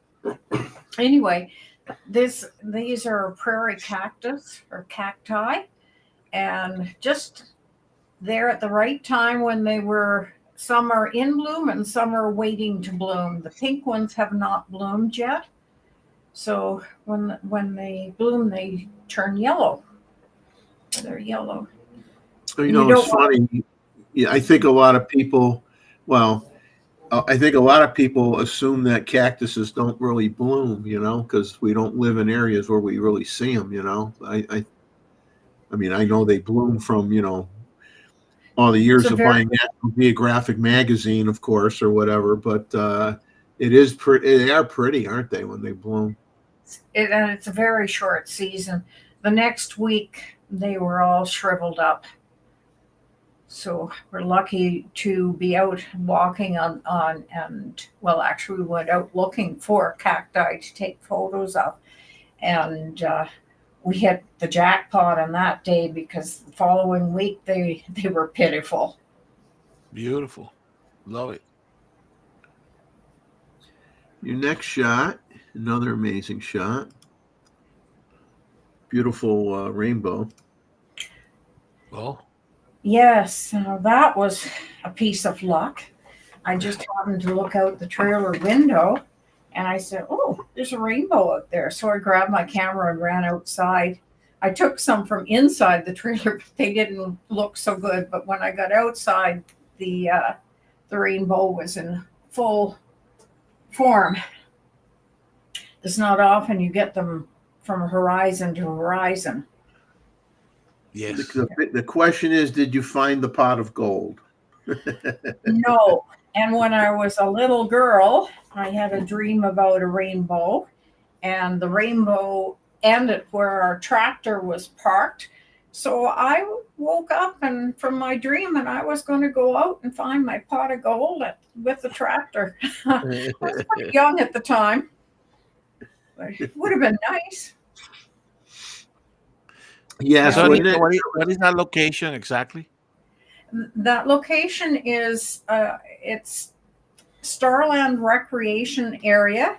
It's north of Drumheller. So it's about an hour and a half to 2 hours away. Okay. And yeah, it's part of the Badlands. We're in the valley between those hills, whatever you want to call them. And on the what would be behind me is the Red Deer River. And, Okay. so it's a nice location, and it's where we get set up. It's quite quiet and peaceful.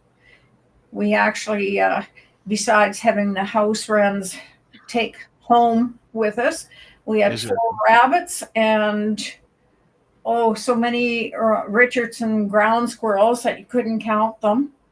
And we have bluebirds, catbirds, kingbirds, an oriole, and swallows, chickadees, and we did see eagle, pelican, and hawk, Beautiful. and one osprey. Beautiful. So, Wow. yeah. That's a So, successful. Anita, did you crop? Sorry, Jeff, go ahead. I was just going to say that's nothing to sneeze at. You get to see all those different types of birds. That's pretty good. Yes, and you know what? The day that the oriole came, we went into the nearest town, and I bought oranges, thinking that I know orioles love oranges. He never came back. Yeah, So okay. it was just the one time I got about maybe 2 or 3 decent shots of it, and that was it. And those are bullocks, correct? Orioles. Those are which? I think they're called bullocks, Oriole. Oh, The one that you get there. Baltimore. We get the Baltimore. Oh, okay.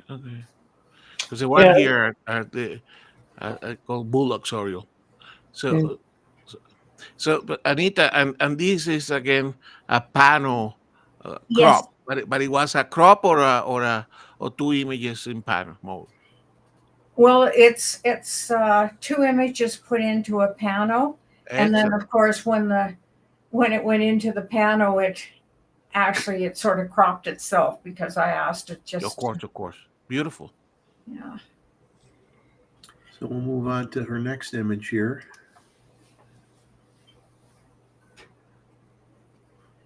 And that is a sunrise. And that's the river I was referring to. We just have a little path that goes from the trailer down to the river. And we were up early for that photo. And I just thought, I'm going to run down and see what it looks like over the water. So. They had to be up a little after 5 to shoot the sunrise. Wow. Better than when we were in Washington State and had to get up at 4 to get out to Steptoe. Mm-hmm. Beautiful. Nice guy. Then Anita has one more here that she sent in, which is great. So she did the sunrise and then she did the sunset. Yeah, and you can't see the river in that, but it's between the trees and the rocks at the back, or whatever you want to call those things. The hills. So, And yeah, that's taken right from where we're set up camping. Beautiful. And the sky was definitely a strange color that night. But I think Yeah, I mean, maybe, I like the glowing effect that it has in the center of the image. Right above that little hump. yeah, It's really neat. I think we were just starting to get some of the smoke coming in from the forest fires, which would, account for the different colors in the sky. Yeah, fantastic photo, Anita. Yeah, I love the color. Is great. Color is great. So, as always, we appreciate your landscape photos. Wonderful, wonderful, wonderful. And then keep sending them in, man. We like them. Well, Go ahead. I try and pick photos that show what it's like around where we are, so that people can see our part of the world.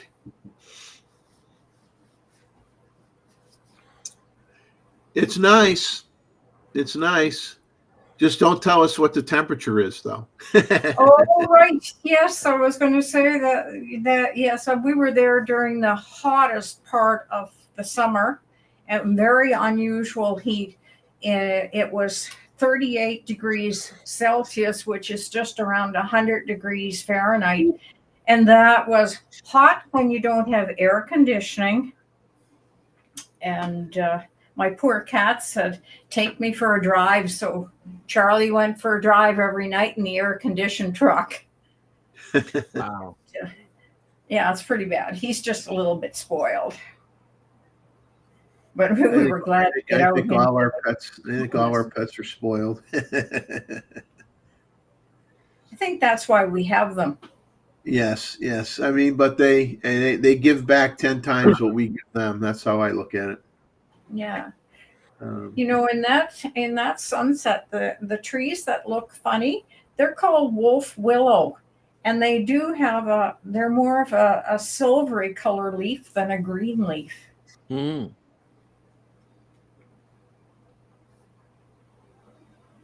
Yeah, it's interesting. Come on. I move my mouse sometimes and it selects a picture on me. So we flow right into David's here now. I'm green with envy. Ha ha ha.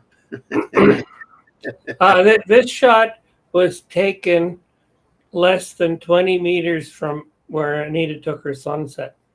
Hmm. Matter of fact, all of my shots were taken within 100 meters of each other.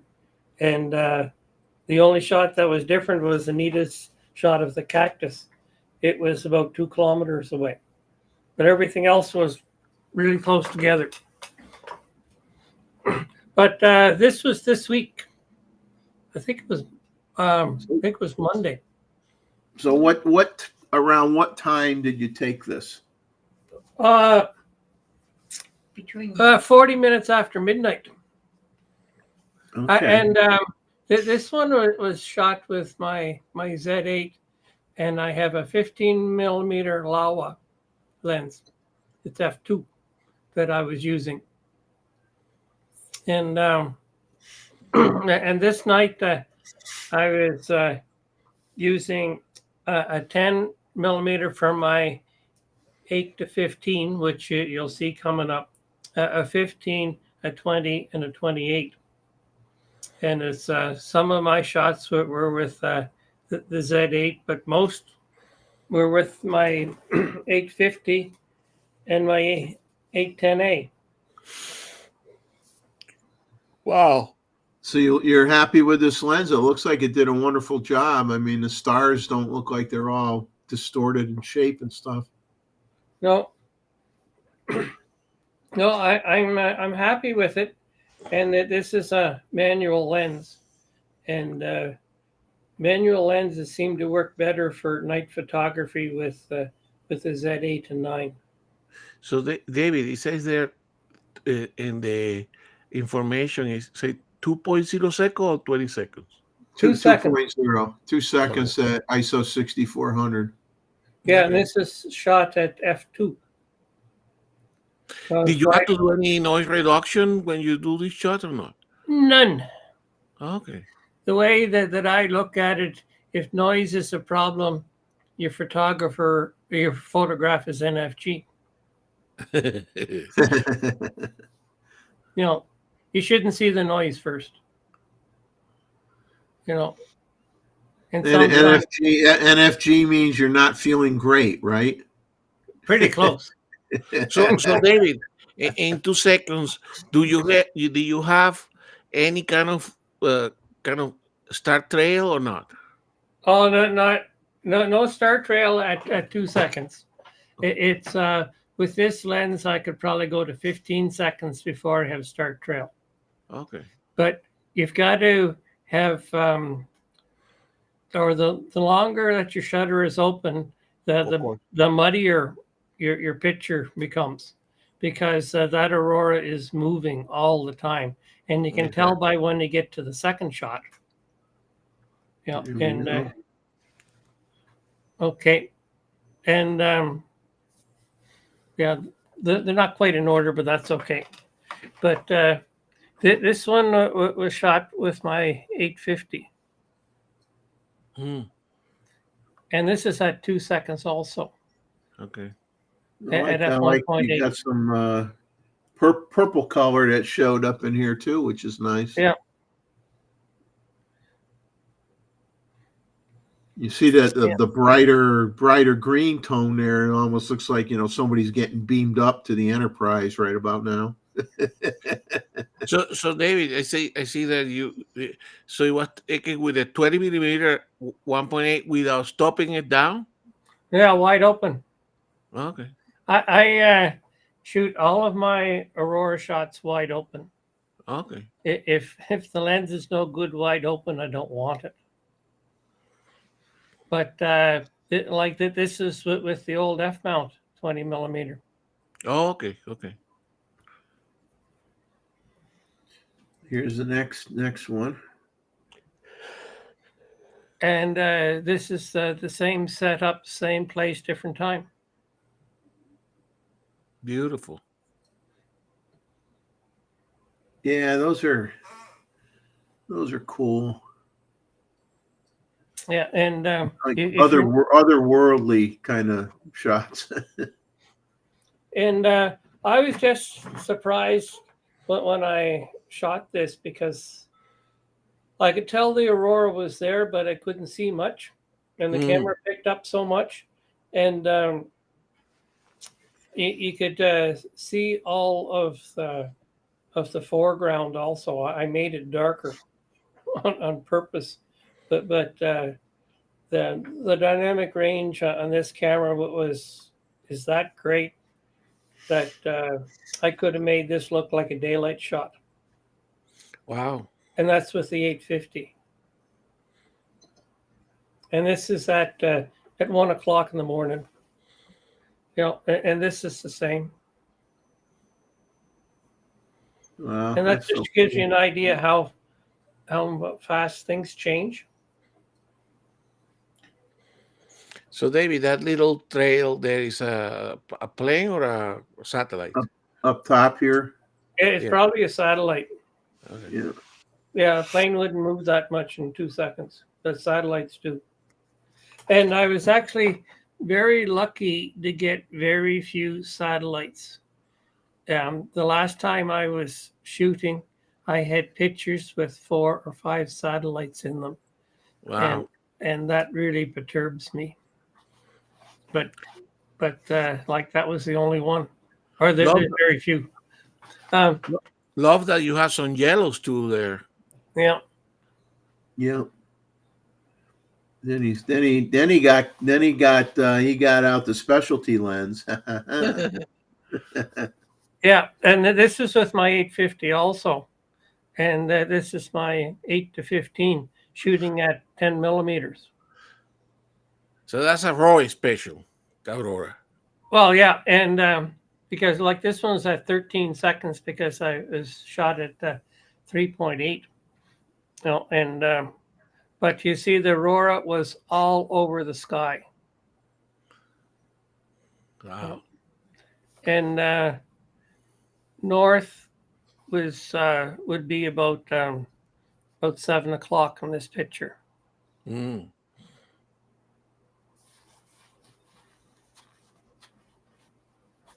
You know, but it was a great night, and I was out for 2.5 hours, and it's and I had to stop because the sun was starting to bugger up my shots. I'm gonna break up your green here with one that you sent in here. Yeah, this one the order changed, but anyway, Yeah. there's no pot of gold underneath this rainbow because the rainbow doesn't touch the ground. Yeah, I never made it. Never made it. Yeah, and this gives you an aerial view of where we were, and it was shot in about the same place horizontally, just a little bit higher vertically. And this is with a 24 millimeter lens equivalent. I don't know what is I think the meteorological name for that rain that never reached the ground that we see here in the Virgo. In the prairies, Virga, correct? Yeah, Virgo. Yeah. And David sent in a couple more aurora shots. And this was my 810A, and it's down on the bottom, just to the right of the middle, where you see the light. That was the first light from the sun. Mm. So you're up. You're shooting at midnight until 2. just before, sometimes just before sunrise, I guess, huh? Well, it all depends on the night. Yeah. You know, like it's Osman told me to phone him if I'm ever out shooting the aurora. So I sent him a text because the phone didn't work in this location because we're down in the valley. But texting worked, and it's my 810A. It sees different colors because it's infrared sensitive, and so that you can't match the pictures between it and the others because of the sensitivity. But it'll pick up the aurora when the other two won't, or it'll pick up more. And But you can see that the clouds are coming in here too. Yeah. And it's the clouds is what stopped me that night, because there were just too many. But just because there's clouds in the sky doesn't mean you can't go out and shoot the aurora if it's out. Yeah. And then this is your last one that I got from you. Yeah, and this is back in the first place, or the same place where the first shots were. Yeah. Yeah. And this is with the Z8 again. But gives you like this lasted 2 hours, or that I was out there. I only shot 700 shots, so not that many. But one of the next time I go out, I've got my Z9 set up to. I'm going to shoot a time lapse with it.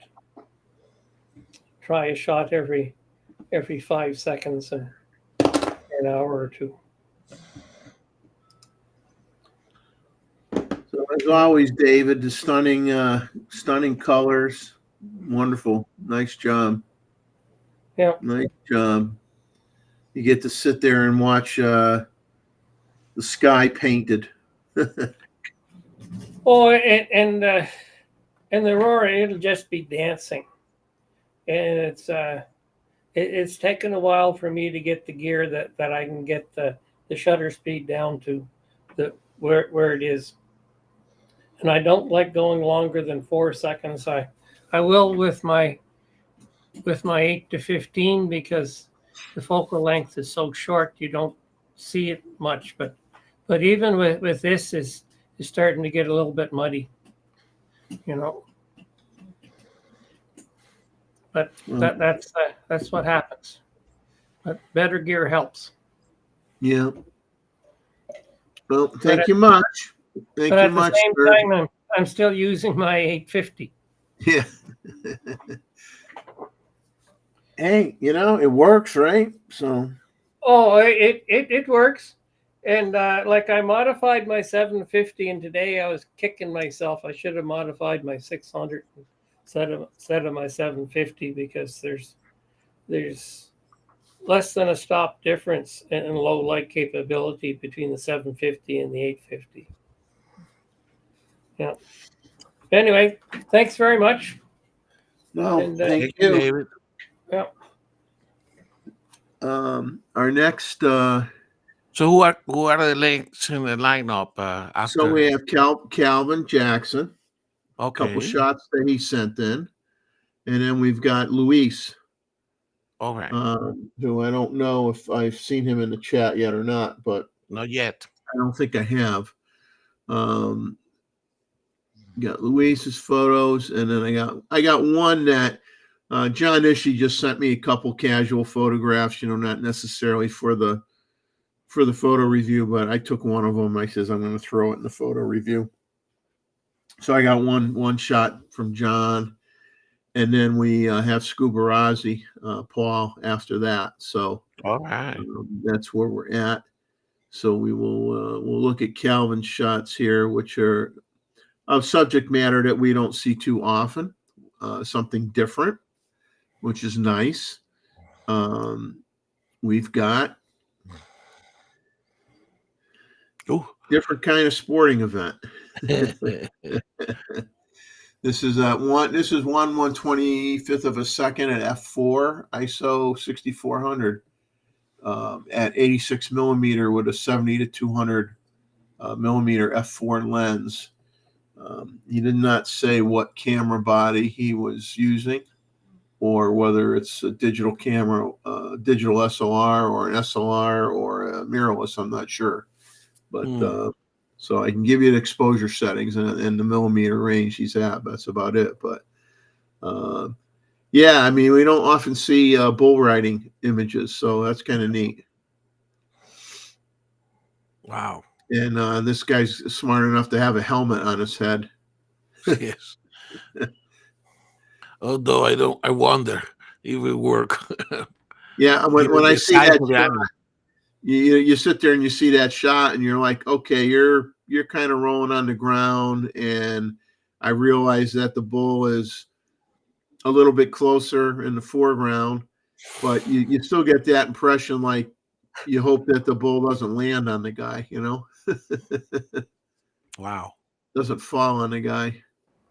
Well, you're there trying to move out of the way, and also you can't see in this picture, but there is a clown there, who, and their job is to protect the bull rider, and they'll get in between the rider who fell off and the bull, to try to to protect the rider, and the clown, they they look like a clown, but that is extremely dangerous job also. I guess that isn't a job that you want to sign up for typically. These guys are all very athletic. They've got to be, because they're getting injured all the time, and bull riders usually aren't very big. Wow. Yeah, I mean, clowns scare kids a lot, but I don't think bulls are scared of them. Cal was early in the show, but I don't know whether he is still. Okay. So he didn't mention the location of the rodeo. No, I don't know if we'll see like a sign or something in the next photo, or something that will give us a hint where. Area code 301. Exactly, whatever that is. 301. And then he has one more here that he sent in. Oof. and of course that's not, that's not a person. That's just a dummy. Well, it may be a person too. I think so. I don't know if that's a person or just a dummy with all the. I don't know. I hope it's not a person. That's a person. You sure? Because look at down here. You see an awful lot of stuff that looks like hay. Okay, so Kyle Really said zoom that when he signed in, he said that he was talking from Maryland, and area 301 code is Maryland too. Okay. Yeah, I'm just see, gonna see look that, up those are chaps that he's wearing okay. on his legs. Oh my And, God. and he actually has some protection around him. And Up here. some of these guys they're wearing Kevlar a check. vest Yeah, vest. that for protection. Wow. I wouldn't, man, that sucker lands on him, boy. I don't care what you're wearing. It's a lot of weight. Oh yeah. I'd be yelling, send in the clowns, like right now. Well, the clown is probably just out of the frame. Yeah. But you can see the guy going into the fence, correct? That's painful. That's painful to look at. Well, what I made a comment to Calvin. I said, look at the guy chimping with it through looking at his camera over here at the bottom left. Instead of getting the shot, he's chimping. Yeah. Well, maybe he's just getting a low level shot. Well, he's got camera's aimed down at the ground, though. He looks like he's looking at the back of it, reviewing his pictures. Anyway, yeah. But wrong time to be reviewing. Yeah. And somebody's got their phone out here, taking a shot with their phone. But yeah, I don't. Well, it must be. He must have. I mean, I'm assuming Calvin's obviously on the opposite side, shooting with. Well, he said he's at 200 millimeters, so he must have the lens poking through one of the. Between the bars. Between the bars. Wow. But nice shots that you sent in, and of a subject that we I don't think we've ever had in the photo review before, so that was nice as well. Yeah, they usually don't let the spectators get close to the bars or the fence. Yeah.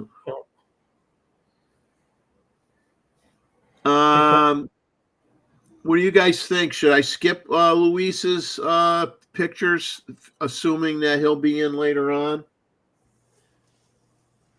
It's better to keep his pictures until he's here. Yeah. So I'll skip over his. 1, 2, 3. Just remind me that I don't want to.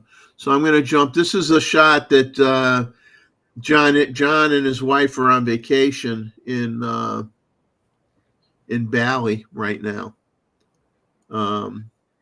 So he sent me this image during the week. I mean, he may be home right now, but he sent me this image during the week. Okay. Jim Brand Beach in Bali. And beautiful. No technical data, but I like the. It's interesting the type of fishing boats that they have there. Yeah, with outriggers. Yeah. Yeah. Beautiful. So that's a neat shot. He did send me one more, but I didn't bring it in. It's an email. He took a picture of I could see if I could. I could see if I could get it here. Let me look if I could find it.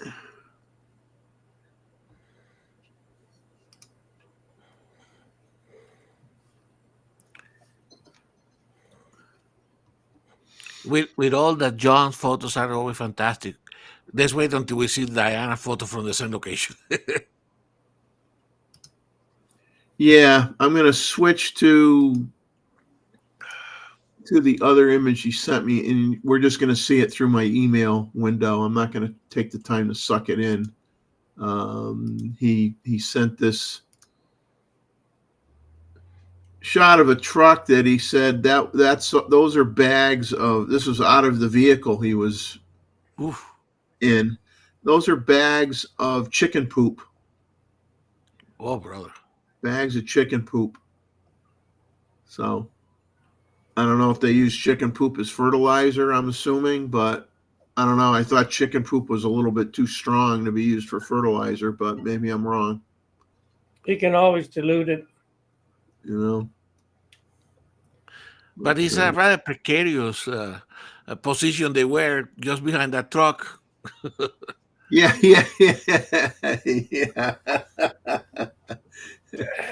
Yeah, that could possibly not work out well for you. Exactly. Yeah, I'm just looking at the straps about how everything is tied down. You know? You know, so I'll bring up his last image here again. So those are the two images during the week that I got from John, the poop shot and this shot here with the boats and the people in the foreground. The next shots coming up are from Scuba Rozzi. He's here. And now he's here. He's welcome to come on and talk about them if he wishes to. This is Wow. The Gunnard. They call it a Gunnard. In New England, we call them either there's a sea robin and a sea raven. I think this is what we would call a sea robin in New England. Wow. And you could see his dive buddies in the upper right-hand corner photobombing the image here on him. And all these images are with a Sony RX100 VA in a Nauticam housing. In this case, he used his Inon S2000 strobe setup that he uses.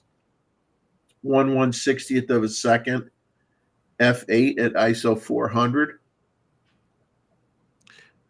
Love the perspective, because typically you see this guy from the top, correct? And then he's from the bottom, and then you see that it's other scuba diver.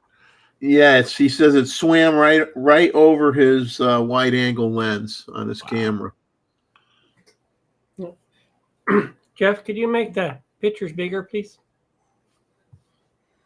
Let's see. Thank you. Beautiful. Get there. So that's the first shot he sent in, and then he Wow. let me get to his next one here. Now this next one he took inside of a cave in Malta, and he says he did turn off the strobes, so you just see the contours of the cave, and you can see all the bubbles that collected. The blue on the top is basically all the air bubbles from the scuba diver collecting at the top when you breathe out.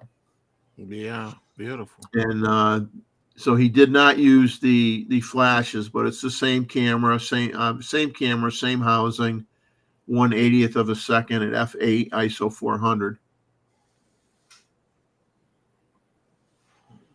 Beautiful.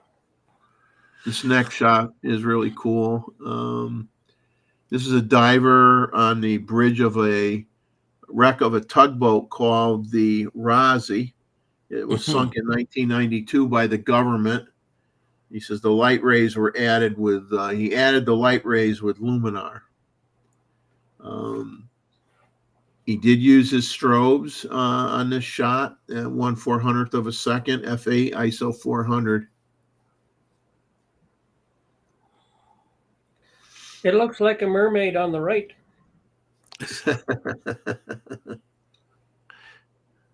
Fantastic, Kubarasi. I always amazed that, given that you are scuba diving, that your man has such a composure to frame the right photo, and wait for the scuba diver on one side and properly frame the scuba diver inside the boat. Fantastic. Yeah, and we know diving requires your full attention, big time, and then when you're trying to do photography, I mean that just adds another level of complexity to your dive. Exactly. It just makes it more easy for something bad to go wrong. You know what I'm saying? Because you have an awful lot of stuff that you're constantly looking at, especially if you're doing a decompression dive. So you go and you add photography to the formula. You got to be at the top of your game as a diver to be able to manage all that stuff, because it's Well, and Jeff, he had to have perfect buoyancy, no current, because yeah, I mean, sometimes you miss the buoyancy a little bit and you're swimming. Okay, you can overtake it a little bit, but yeah, but you're taking the photo. You're not messing with your buoyancy system, right? And then you have the the currents as well, right? If yeah, there is any. Fantastic. I highly appreciate it, Kubaratsi. Paul. yeah, yeah. He knows how much we like seeing the underwater shots. And then, of course, he does those creative shots with spheres in them a lot too. That are cool. So this is the same vessel, the Razi, and he says this is what it looks like in its full beauty. He Wow. says it's hard to add color to the image. He's at a You see, there's a decompression dive. He's at a depth of 120 feet. So you're not staying down there very long. Depth of 120 feet, not much light, no color other than the blue. So your flashes aren't going to be strong enough to light up that vessel. You basically lose your color at that depth. You're just seeing blue. Taken without strobes, because I don't think the strobes would have helped them much anyway. He says, if you want to light a wreck, you need to work with many lights and a very wide lens. This would be a very, very technical and not a technique that he would use. Yeah, I mean, it would take you a lot of time to set up, and you're at that depth. You don't really have a lot of time to stay at that depth. So, but it's cool that he fit the whole thing in the image here. The whole Beautiful. Now this is his last image, I believe. Yes, it is, that he sent in. He says he had his when he took this, it was a national holiday, and he says, like every year, a city close to where he lives having fireworks. He says at least they're not burning his tax money. Unfortunately, the fireworks did explode higher than he assumed them to be, so that's why it's cut off on the top of the image. But very neat shot, though. Neat shot. Looks like a palm tree, doesn't it? Yeah. Looks like a palm tree. This one he took with the Nikon Z8 with the 14 to 30 millimeter lens at f4, 15 seconds at f8, ISO 400. Yes. Beautiful. So that's it for Scubarazzi's images. So Paul, we appreciate you sending those in. Yeah, I just noticed in the chat, Robert made the comment, it looks like a giant palm tree as well. Yeah, that's the first thing I thought of when I saw this image. How did they get the fireworks to look like a palm tree? There is no palm trees in Switzerland. I don't think so. No, no.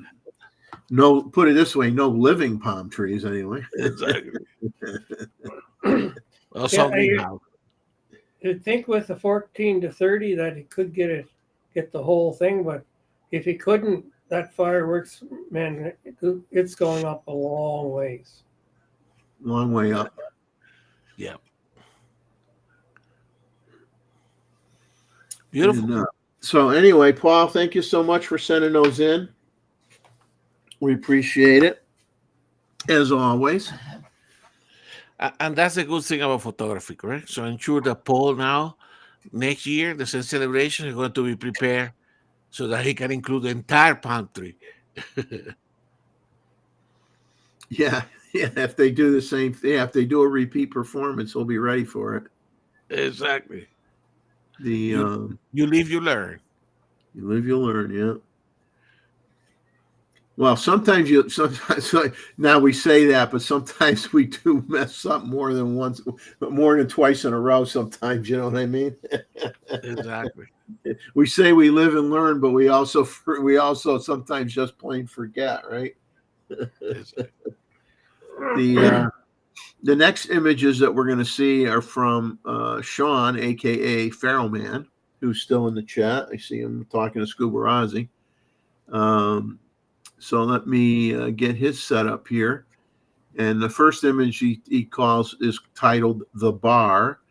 This is with a let me see here. This is using a Z 40 millimeter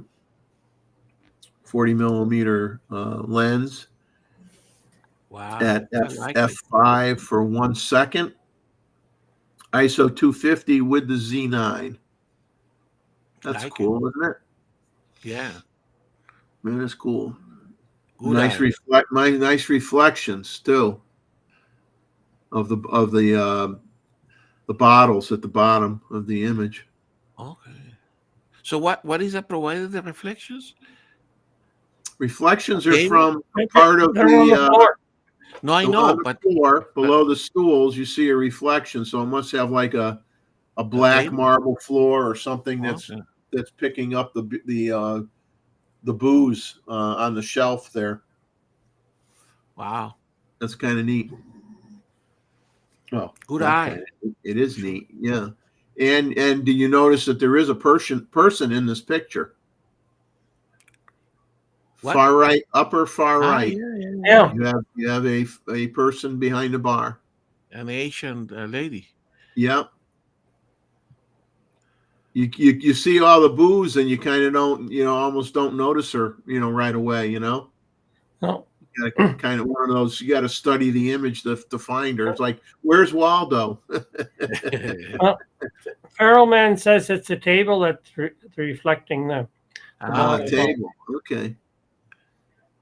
That makes more sense. Cool. Because bare floors usually aren't shiny. Beautiful.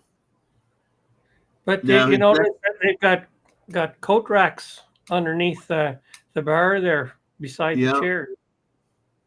Yeah, see the hooks. Hooks. Yeah. Yeah. Yeah, I've never seen that before. That's so you can put your camera bag there. Yeah. Yeah. We'll see how long it's there. Just don't go to the bathroom. So his next shot is he titled it Shadows.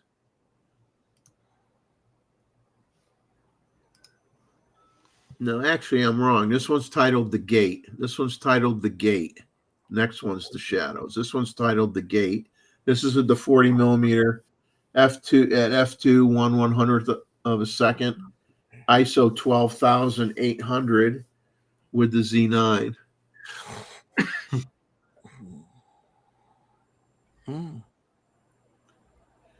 I like how he likes to play with light and or the lack thereof,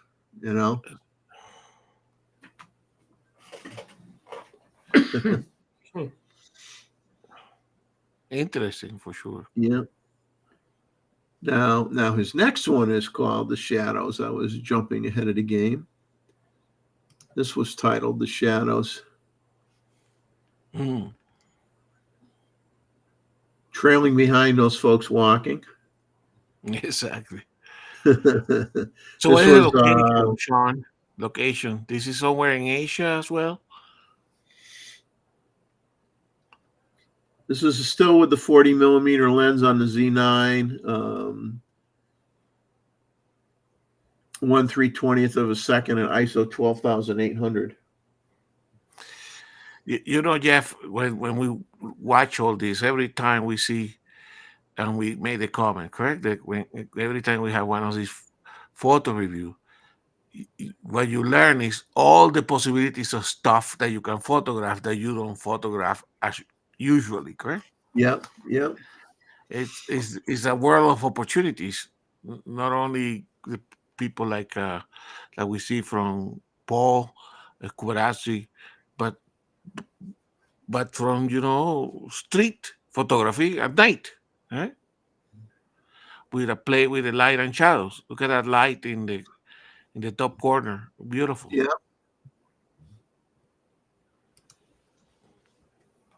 Yeah, and he likes to do the black and white shots, which is cool as well. The last one he sent in is called Fingerprints. A phone booth. I guess that's a phone booth. Wow. Yeah, they don't clean that plexiglass very often, do they?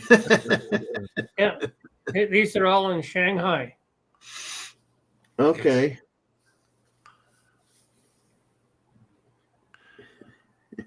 Yeah, Robert Varner's in here now. He says only the shadow knows.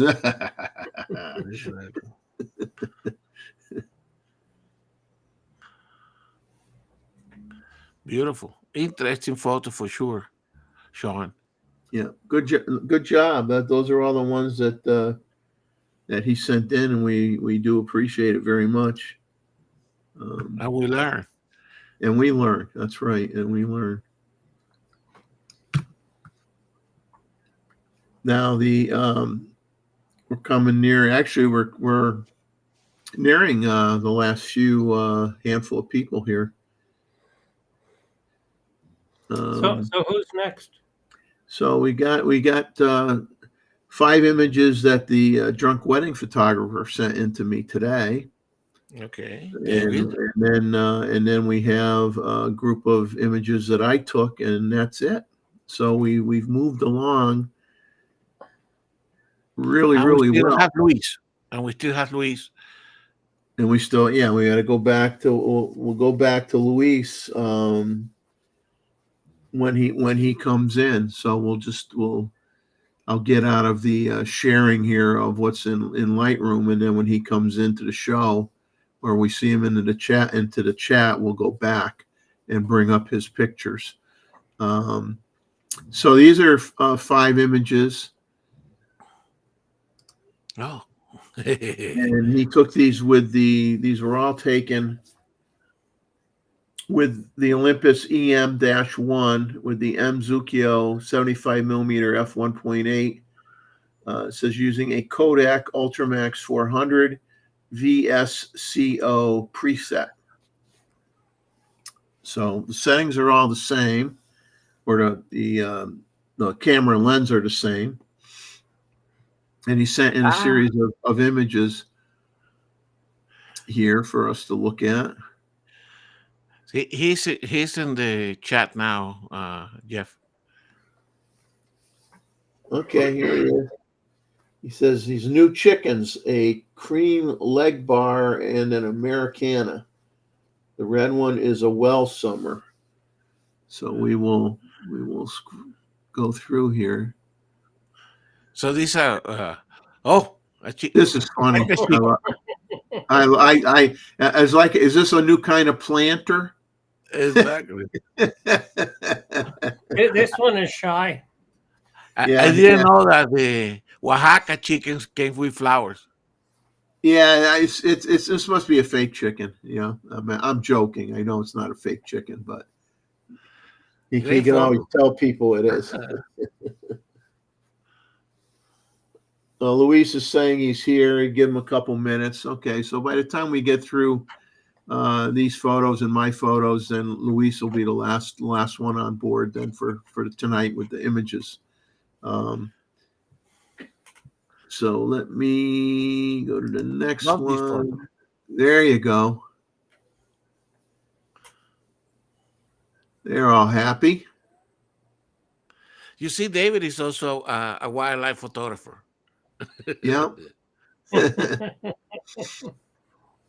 Yeah, I've always been asking him about how his chickens are doing. So he leads he leads a wildlife and he shoots wildlife.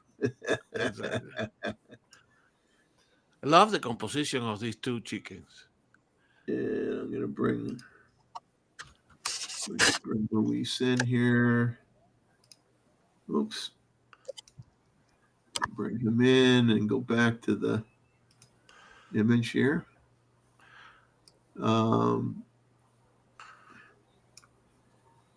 And then he sent in, I believe he sent in a couple more here for me, or one more for me anyway. Next to the cacti. Taking a nap. So cacti, agave, David, agave, correct? Can you guys hear me?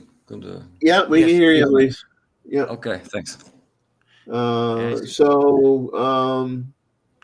these saying are all that taken. it's 150 millimeter full frame equivalent on a micro because it's on a micro 4/3 camera.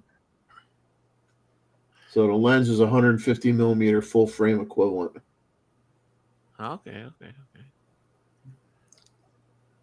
So he gets a two times crop on that camera. Okay. Yeah, he said he shot this with his EM1. EM1, yeah. Yeah, because that's digital, and I thought David mostly shot film.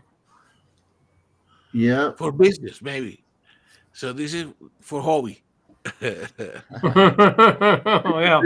This is when he says, this is for the birds. I'm using my digital stuff.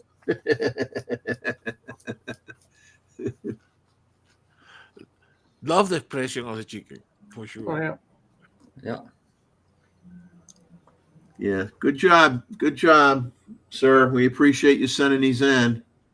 I'm glad I saw these today. I was out for a while and I came home and I saw it in my email. So I said, okay, I'll get these last ones in here. And I also like the way the colors represent the crate. You can see that agave plants, and then there is that kind of repeating color, presumably in the background. Some windows. Yeah, that's true. Yeah, yeah, very nice. Nice use of color, David. David. Yeah, this hen is relaxed because it's sleeping. The eyes are closed. Exactly. Eyes are closed. So we're gonna go to Luis's pictures here and let him talk about them. And hopefully I have them in the right order so I don't mess them up. I try to keep them in the order in which I see them in the email. But sometimes I think what happens is sometimes like when the files get sucked in, sometimes the order in which I'm seeing them in the email isn't necessarily the numerical order in the file name, so then when they get sucked in, they sometimes get jumbled up. Mm. So sometimes that messes with everybody, but I do the best I can. That's all I can say. So we're gonna bring up your first image here. Yeah. Jeff, do you have the settings that I sent you by mail? Yes, I have the settings. Because I don't have them here by hand. Okay, so this is 1/1000th of a second at f8, ISO 1600. with using the 600 PF 600 millimeter f6.3 lens. Yes. And this was what you were calling a verdin.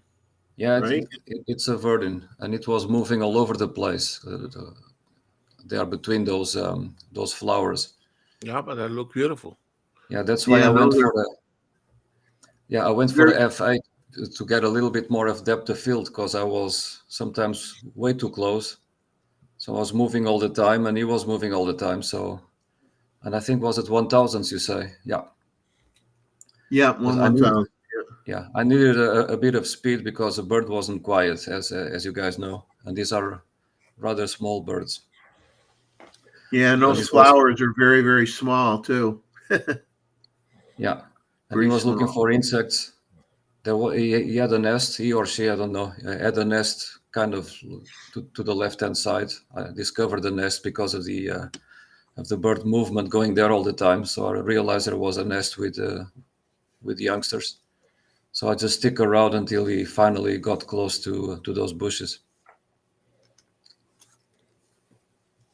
And then we'll bring up your next. We'll bring up your next shot here. And it's always tough, you see, with all those twigs to get a nice background. So I was trying to go to the side, keeping the distance to the back as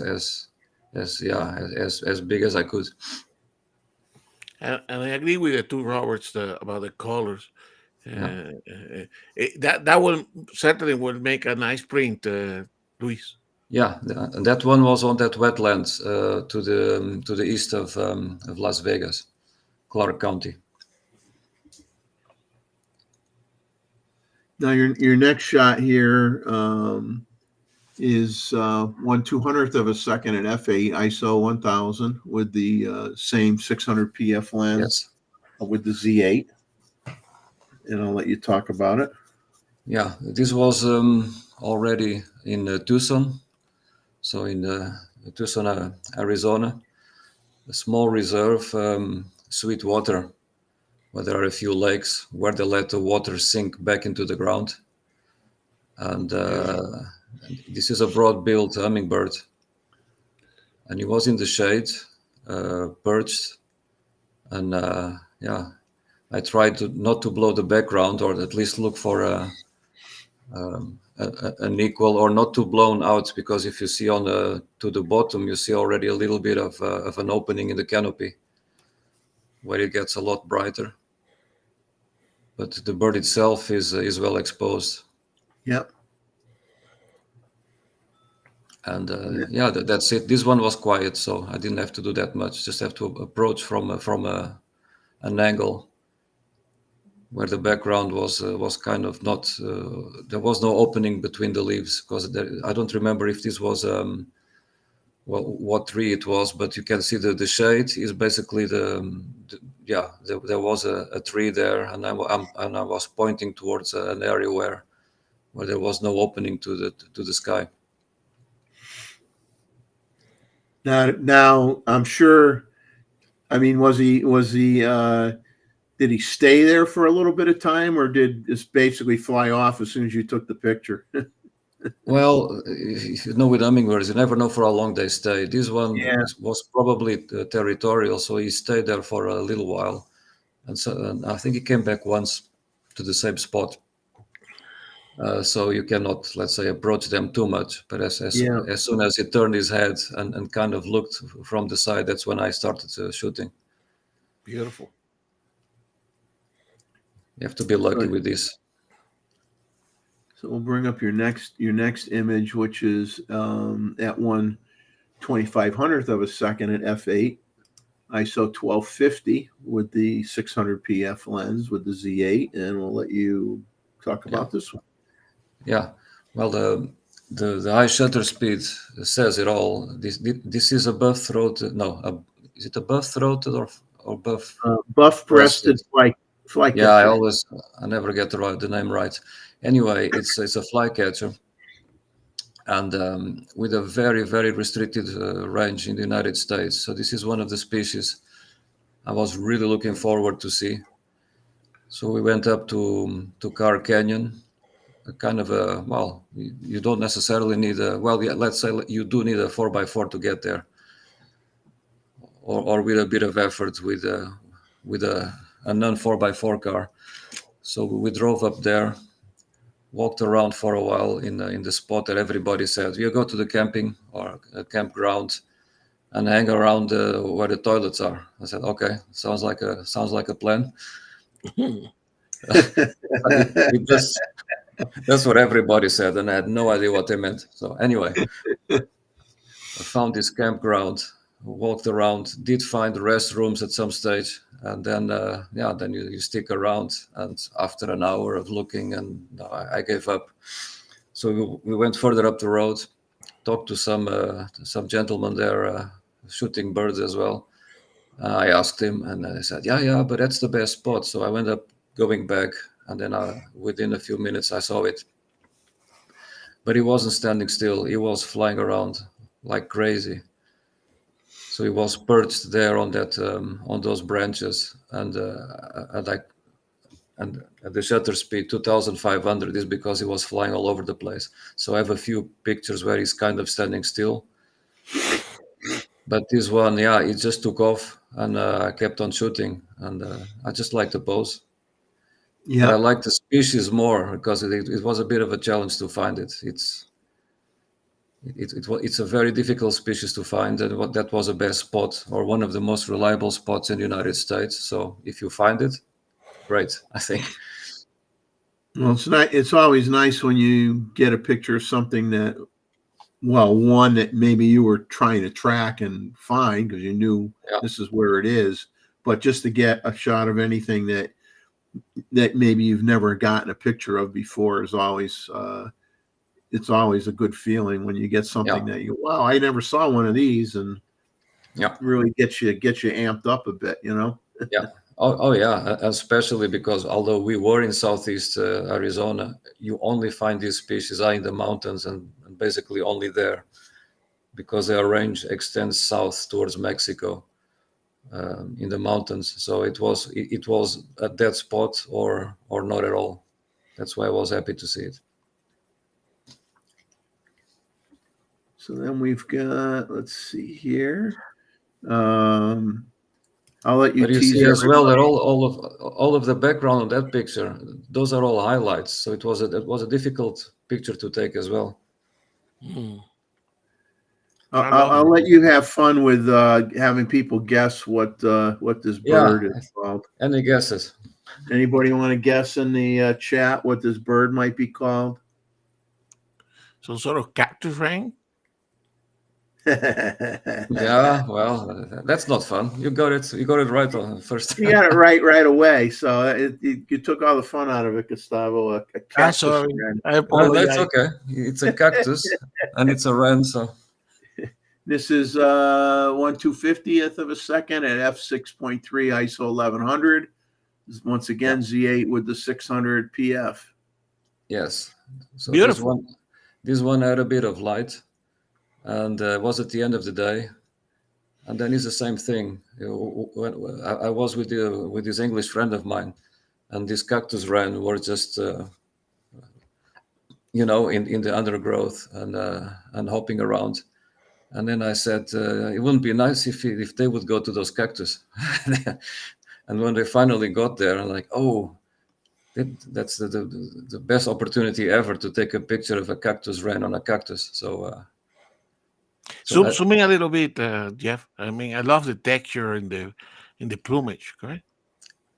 There is no direct sunshine, so the colors I had to when I was processing the pictures, I had to deal with it because the colors were quite dull to start with.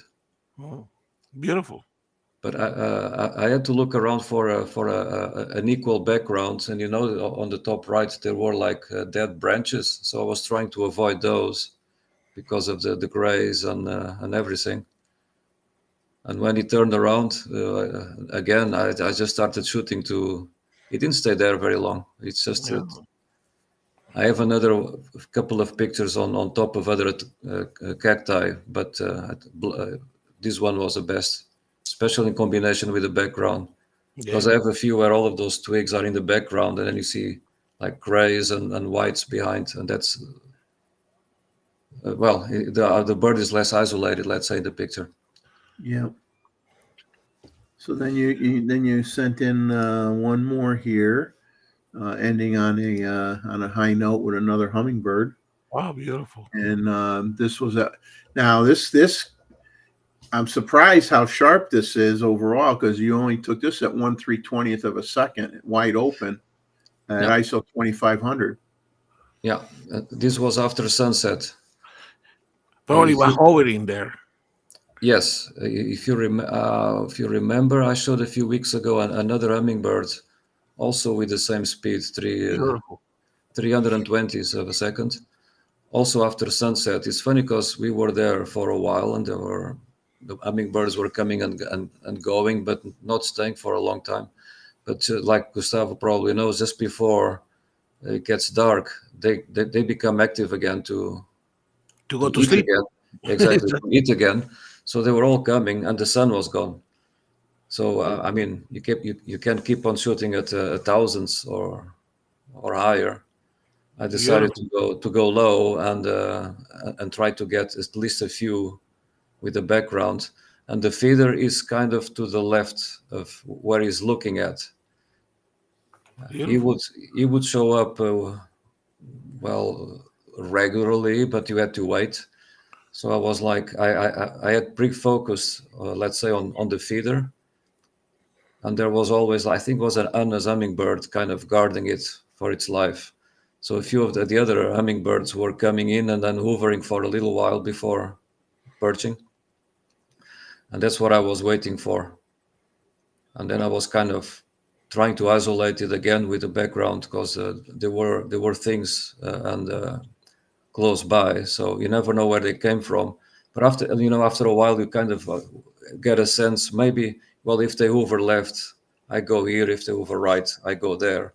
And when he came from that direction, I moved, and then I took a few pictures when he was kind of hovering before he went to the to get some food. I'm sorry, it's starting to rain here. I have things outside. I run outside for a second. But anyway, the speed is very low. But you if they're hovering or if they're not moving that much, you are able to take pictures. Oh, beautiful, beautiful. Wonderful shots. Thank you so much. Just give me a second. So that was his last image. I'm sure he may have a few in his back pocket that he might send us in too. But the last shots of the show. Sorry, here in the Netherlands, you never know when it's going to rain. It's raining now. I thought it was dry, but I have a few up my pocket, but that's for another time. Okay. The last shots that I've got, unfortunately, are mine. So you guys can turn off your television set now. Okay, guys. Or your computer screen. So let me get to them here. And like I said, there's a lot of them I'm not showing because I got real nervous that we weren't going to have enough pictures for the show, and turned out we had way more than enough pictures for the show. So I got 8 that I'm going to show you, but I had like another 20 that I had put aside just in case I had to really, beef up the quantity, because we were really hurting the first couple of weeks. I hardly got any images at all. So I don't have a coronary in the future, guys. I'm going to put up after we go through my photos. I'm going to put up the date for the next photo review. So you feel free to send me pictures starting tomorrow or whatever, and sneak a few in and spread it out a little bit. So I'm not going crazy the last 3 days and thinking I'm not going to have any pictures for the show. But the first one I'm going to put up here was. This is green herons. This is 3 juvies. They still have some fuzz on the top of their head. They're all sitting on the same broken tree branch. It was a very busy scene with all the grasses and the reeds sticking up everywhere, and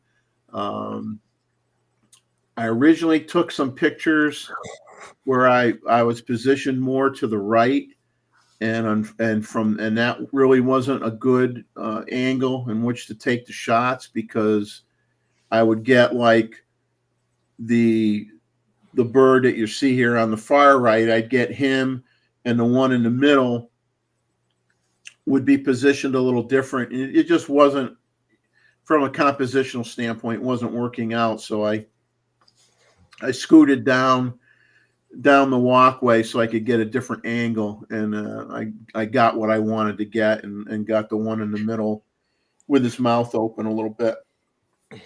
Mhm. But it's tough shooting through all the stuff, because you're gonna get branches that are going to be into their bodies a little bit. There's not really anything you can do about it, but I was happy with what I got anyway. For me, It's a fun photo, Jeff. Are they green herons? Did I miss them? yeah, green herons, yeah. Okay. Yeah. And Immature green. Yeah, sure. immature, Yeah. yeah, Yeah, you can that's why see I was wondering. you can still see the hair, a little bit of Yeah, hair. sure. But oops. Oh, there I go, going nuts with the mouse again. I got to get back. My second image, I went to Brook Green Gardens, which is a place I've mentioned many times before, which is a botanical gardens. It's also a place that exhibits literally thousands of sculptures from all around the world that are in small sculptures that are inside So, of buildings. So Jeff, we And are seeing Joy's photo. what's that? Now we're seeing yours. Now we are on yours. Yes. So I go there for the flowers, and unfortunately they don't open up till 9:30 a.m. So the light's already getting, excuse my language, sucky at 9:30 in the morning. I didn't get there that day because our weather's been pretty weird down here, and I'm like checking the weather out, and it was going to rain the next 3 days. And I told my wife, I says, I'm going to go there because otherwise I'm not shooting for 3 or 4 days because the weather's going to be horrible. So I ran down there as fast as I could, and I didn't get there. Wasn't shooting until about 10:30 in the morning, which is even worse. The light was really, really hard to deal with. I had to do a bit in post in terms of knocking down the luminance on some of the colors, and Yeah, sure. knocking down the highlights as best I could. But it was definitely difficult photography to do in that, they're just not open early enough. I mean, I wish they were open at 7 in the morning or something, but they're not. But anyway, got this bumblebee. You can see the pollen on its head, and good size one too. And so I like this shot. I mean, it was it seemed like they had really kind of gotten a lot of the pollen. There were an awful lot of bees flying around, and they didn't really stop very long in any one spot because I think a lot of the pollen had already been taken out by other bees. So they would land, and they you blink your eye and they were off the plant. It was hard to follow them around, but I like I like this type of plant. And I don't know if Jeff and Leslie are still here. Probably not. Maybe Jeff is, but I tried to look up some of these plants in a book that I got, and of course didn't have this flower in the book, so I don't know what it is. So I'm just going to say you're going to see insects or whatever with flowers, and I'm just going to leave it at that. And you guys could educate me if you know what it is. Let's see let me get I hate it when my mouse drags over to my laptop and then I can't find it. Come on. Nope, that's not what I want to do. Losing my cheat sheet here. I got to move things around. Where the heck is it?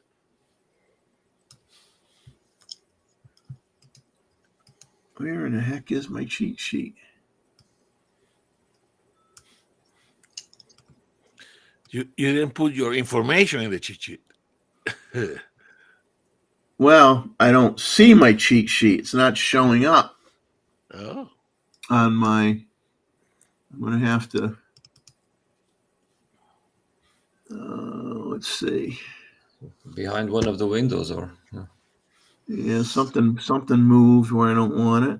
Let's see.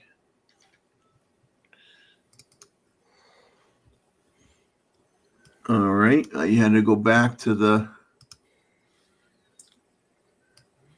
I found it now. Let's see. So this was actually taken with this shot. The first shot with the green herons was taken with the Z9 with the 600 PF. Mhm. And this, believe it or not, this bumblebee on the flower was taken with the Z9 with the 600 PF as well. Mm. So Okay. I really got some interesting shots using really a non-traditional lens for close-up photography by using my 600 PF, and it worked out good because some of these flowers were, they might be where you can't get close to them because they might be planted in an area that you just can't get that close to them. So you need to use a long lens. Sometimes, I had my 24 to 120 with me. I took some pictures with that. That's a great close focus lens. And I had that on my Z8, and I had my 600 PF on my Z9. So this was with the 600 PF with the Z9. This was 1/1000th of a second at f8 at ISO 900 with this B shot. Yeah. Now the next f8 is not. Yeah, the depth of field is still not that big at that distance, so it's very sharp. It's very good. Yeah. This next shot, and I keep covering up. I keep messing myself up on my screen. It's driving me nuts.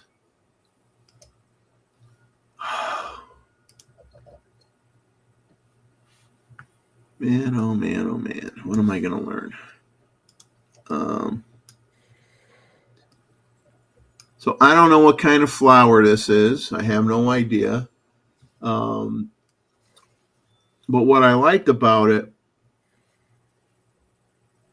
was, well, obviously I like the color, but at 10:30 in the morning or 11 o'clock, whenever I took this, obviously the sun was hitting it pretty harshly, but it really illuminated, and really the color kind of smacks you in the face, I think, So I kind of liked it just because of that pop of color, and then the yellow really got illuminated really nice on the top of this flower, and I just thought it was like a neat shot because of the color. Then I went and I took a picture of what I believe is called sneezeweed, I believe is what it's called. And Eva says this one is a Kana, and I think it is really true. Okay. Now this one, what I liked about this image isn't so much the flower. If I had to give this image a name, I'd call it Survivor, because you look at all the leaves around it and they've all been chewed up by caterpillars. You got holes in the leaves, you got all these nibble marks all over the leaves, but the flower looks good. And it was the only one, in that section, that I took a picture of. And so I just got a kick out of it. And I took it at 1/1000th of a second, f8 ISO 320, because it was a windy day too. I mean, there was a breeze most of the day, so I was dealing with crappy light, wind, all the things that you don't want to do when you're doing this kind of photography. But I think for the most part, I kind of pulled it off somehow. The next shot Yeah, it's good. is a water lily. And what I found interesting with this shot is actually that the water lily isn't in that great a shape. However, bees kept flying on it and landing on it like crazy. And it's like, okay, is it, you're still getting pollen out of that thing? Because it doesn't really look that great. But I just found it interesting that, and then you see all the small insects along the stalk of the lily flower as well. All those little black dots are all some kind of bug, some kind of insect. Yeah. But and then the detail of the bee. Those bugs could be aphids, Jeff. Yeah, they are. Yes. Yeah. Okay. But I love the detail. I mean, it may not be a pretty flower so much anymore, but it was interesting. Sometimes ugly is interesting, I think.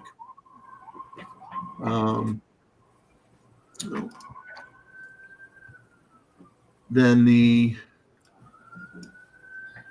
this shot was, I got into trying to take pictures of bees around these water lilies, and I spent well over an hour taking pictures of the bees around this area. You had some, I hate to call it a fountain because the water really, just a short little bubbling feature with the water, and it was like a circular, brick area with water in it. It had water lilies in it, and different varieties of water lilies in it. And I says, I'm going to try to get pictures of these bees going on these flowers. And it's like, you talk about, I don't care whether you're shooting 20 frames per second, which I did at some times. At some point in time, I was shooting 20 frames a second. But this is one of those scenarios because, you're not tracking a bee in flight. You're focusing on the petals or on the top of the flower, and you're trying to get it when your eye sees the bee coming near the flower, and you hope that you can get a picture of it on the same plane, and the bee is in the right position, and you're not getting bee butt shots. And literally, you're lucky if you got, out of 25 or 30 pictures, you were lucky if you got one shot that you thought was okay. I mean, I shot hundreds and hundreds and hundreds of images, and I deleted hundreds and hundreds and hundreds of images. It was really, really tough, but this was one of my favorite shots because I've got a bee on each flower. And I really like how this worked out. I like the colors in the shot. I like the the soft background and the vibrant color. The yellow in the flower, almost because of the sun hitting it, almost made it look like it was lit from underneath, And I don't know. I mean, but I can't tell you how many pictures I took to finally get it where I had a bee on each one of these. That looks cool. Very nicely symmetrical. Like it. Then a little dip into the dark side here. Darkening it up and just having that one flower on that lily pad stand out from everything else in the picture, and just darken everything up and have the green and that that white with the yellow in the middle pop at you. Good. So it was a fun journey in there, taking pictures. And my last image is, and I'll have more of these types of images that from this park that I'll share next month. The last image I took was more of a scenic shot, just to give you an idea of how pretty this park really is. And Like I said, they have areas where they have water features, and they'll have the statue in the middle of the water feature, and they'll have little fountains spitting up water.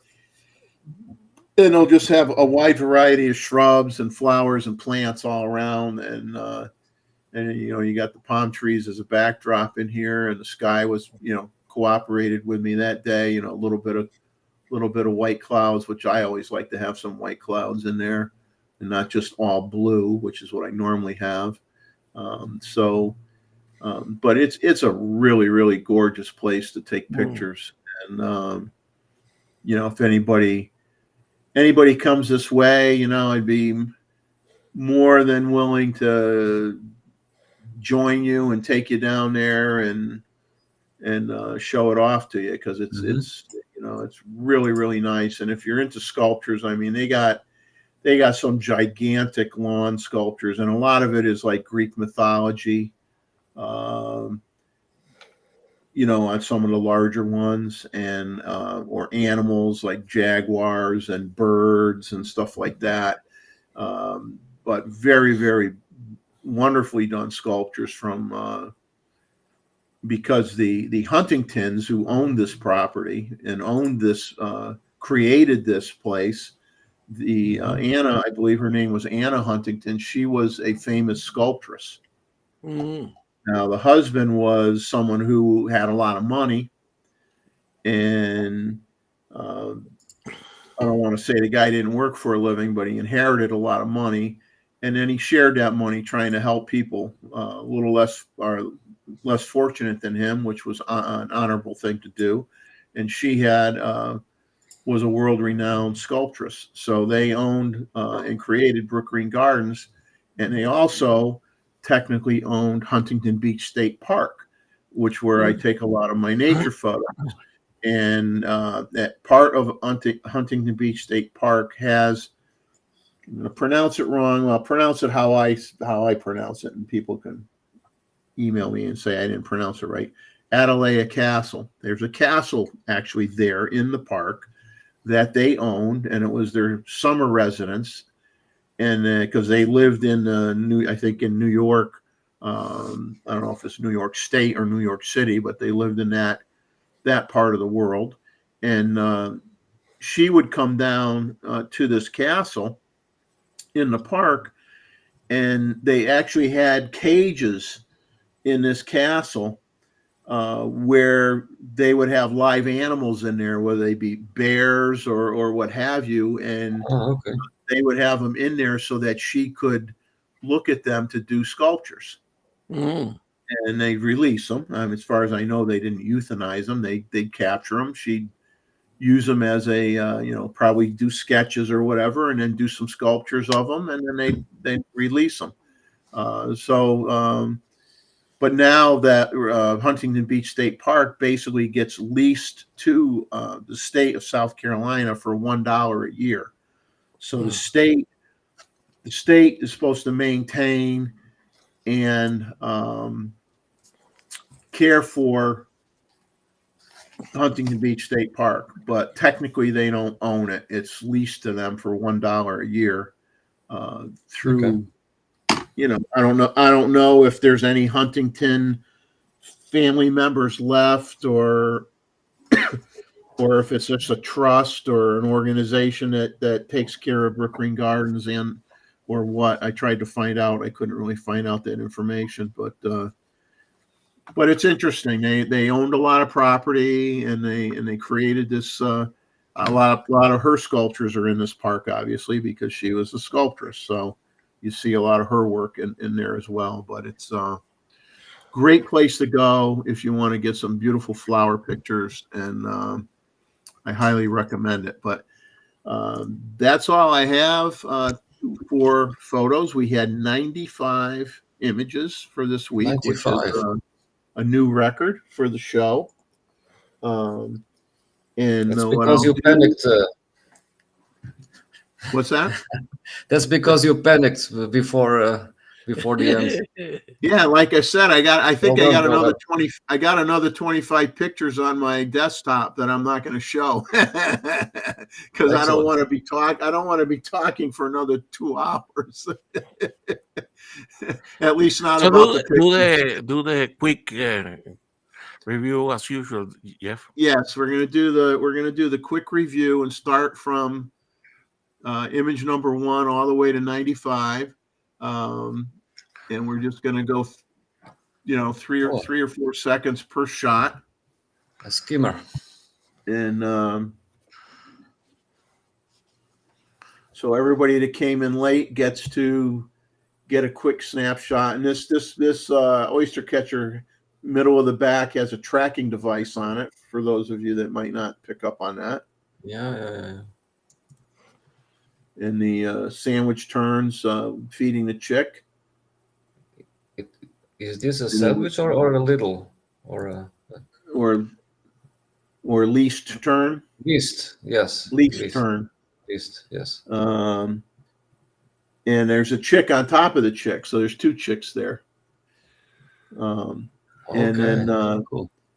And then we get to I believe Melbourne. Mr. Bixby sent us some images. Nice. And From the turning him into a birder a little at a time. He was a birder that doesn't want to be called a birder. There we go. That's it. Shall we film, Luis? Yeah, that's true. Yeah. Yeah.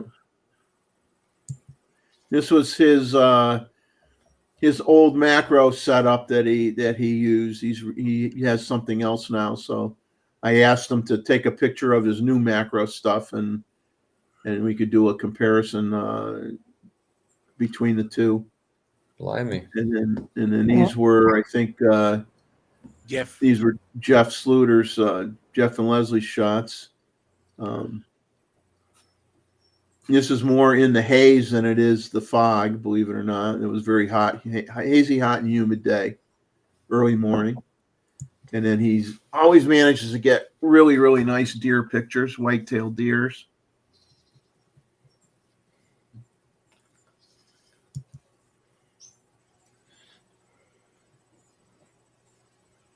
And he likes his butterflies too. And dragonflies. Mm-hmm.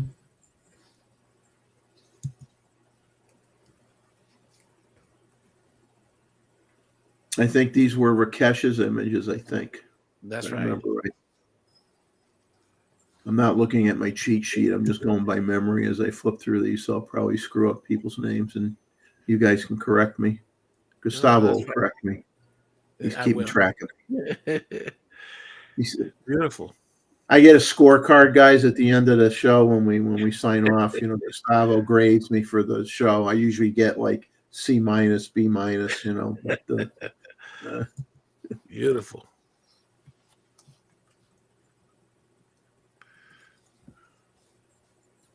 and this was one that Long Rider sent in.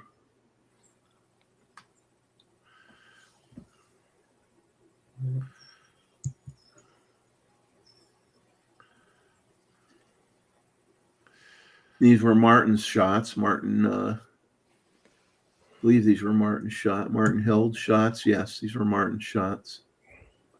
Very, very, very small orchids. They don't look so small in these images, but he's basically on top of them. He's on the ground, and he's on top of these suckers. Yeah, must be. Taking these shots. I mean, beautiful.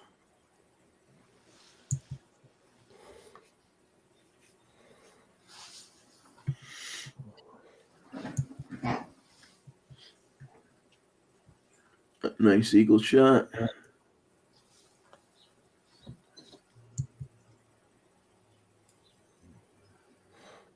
What's that song? The Long and Winding Road. Nice Cooper's hawk. Yep, nice. And then these were Terry's, some Iceland shots from Terry. Everybody going to Iceland now. Yeah. Well, Terry, I think, assumed that Gustavo was going to share Iceland photos, and I guess he wanted to. He says, "Well, I might as well put some of mine in there too, so everybody can get a taste of Iceland." I think they're going to try to get a commission on the rest of us going there. They get a kickback or something. Yeah, indeed. Some kickback program going on, and you get reindeer here, which is neat.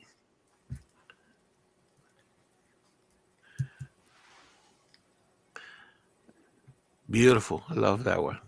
Yeah. Yeah, indeed, yeah. Puffin. Yeah, I like that. That's And then we had Robert. We always called him Bob at work. He worked. I worked with him a little bit where I retired from in Connecticut. So Robert Rosado. He shared a couple images of some lenses that he bought to put on some Voigtlander lenses that he put on his ZF, and shared a couple of those pictures along with some commentary that we did that he supplied us on these lenses. And then he took some pictures, and these pictures that he took are all from my home state of Connecticut. Some petunias. And he got a juvenile eagle. And downy woodpecker. And then he took two images of a wood thrush. One, this is the out of camera shot, and then after he went through his editing in his software, then he, you got the before and you got the after. Yeah. Dark conditions, I think. 25,600. Yeah. Yeah. Okay, yes. Yes. Very dark. And these were Ava's shots. She got this from a kayak. She took this while she was on a kayak. I'd be nervous on a kayak with my camera gear, because I'm like, man, if I tip over in this thing, then there goes my gear. I'd be nervous. I've done it in the past, but I always kept it in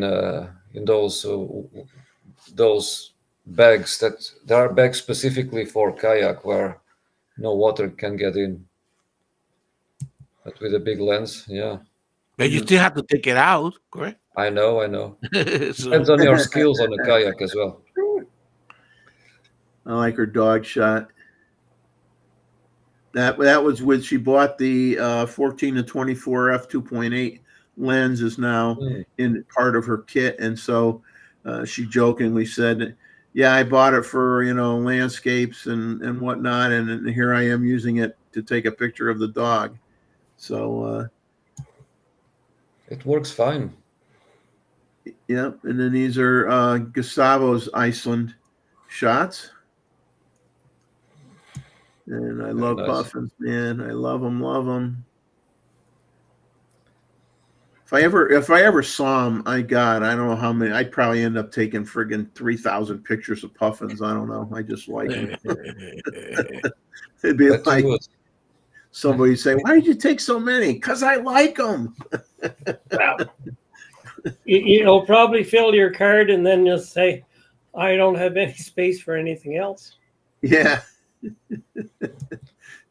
Just call it the puffin card. This is my puffin card. And Randall. Okay. Greco. Yes. Kitty cat.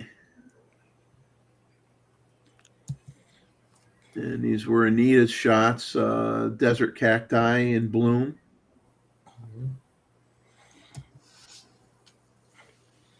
Wonderful rainbow. Yeah, the leprechaun, unfortunately, was not there. The Lucky Charms guy was not there. And she did a very nice sunrise shot. and then she got a sunset shot.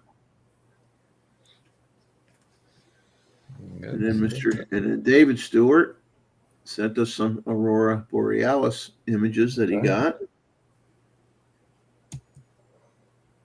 Nice.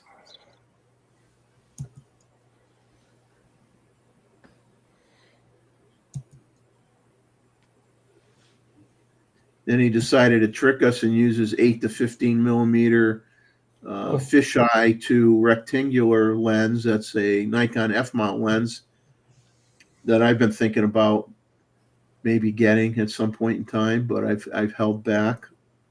But once in a while, that fisheye is a neat thing for an occasional photo.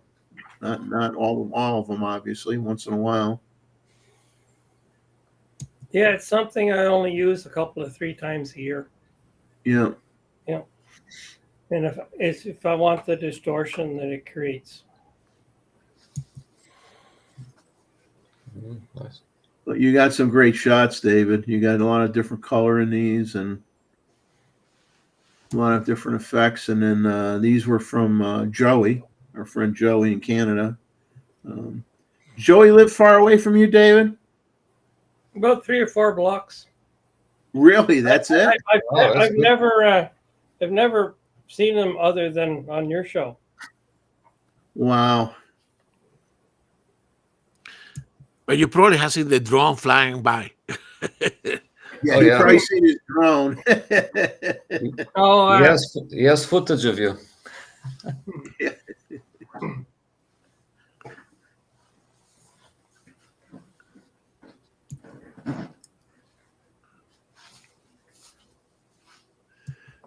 Yeah, and he seems to be getting these tie-ins with liquor companies, distilleries. Well, that's how he got down so low to shoot the dogs.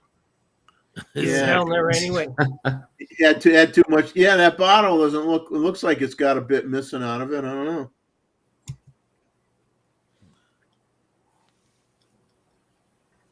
And he got some bees. Yeah. He got buzzed by some bees. He got buzzed by the liquor, and then he decided to take some bees. Then we had Calvin sent us a couple of bull riding images. Okay. Which, I see image like that, it makes me cringe. I'm like, oh, that guy's got to be hurting big time. And then we got your images, Luis. Yeah, like they said, a good description of this was like a watercolor painting. It is like a watercolor painting. Yeah. I was glad with it. Yeah.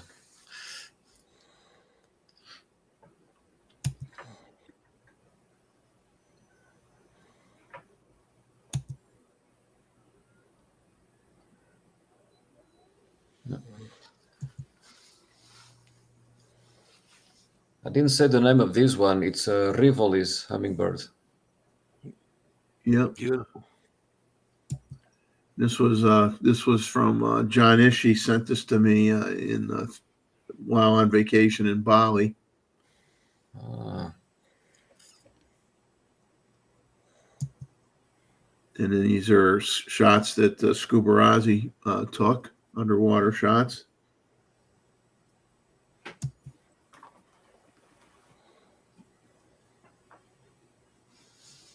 Yeah.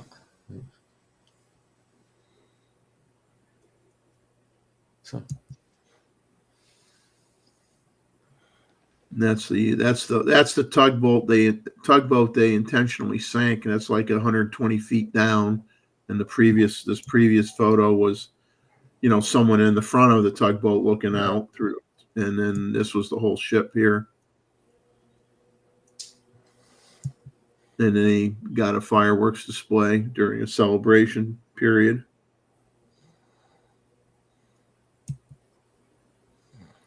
And then these were, I believe, from Pharaoh Man's, Sean's images, black and whites.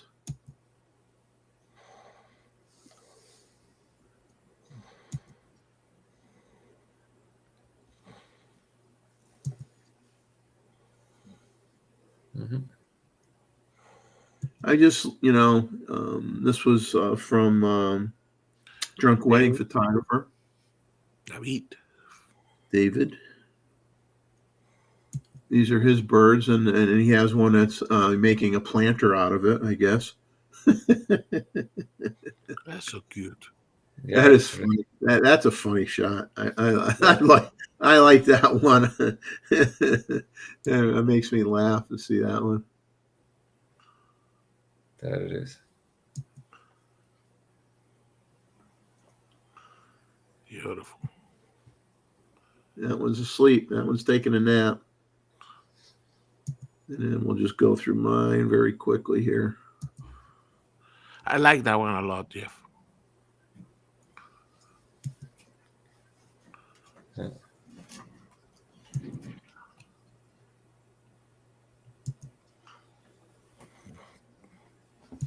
You see, Jeff, all this picture of the bees in the water lilies that tell you that we need a macro that is like 300 millimeters. So That's true. Yeah, like you couldn't get close. You could not get on top of these with a, 105 wouldn't have done it even, because no, they're in this the way they're positioned.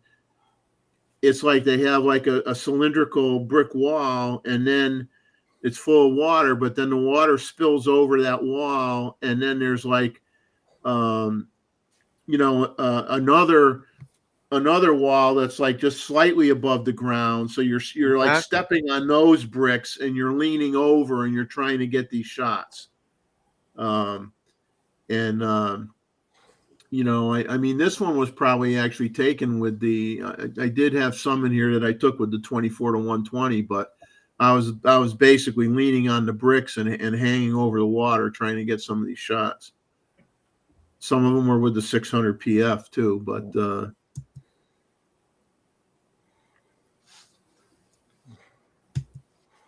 And that's it, folks. I mean, that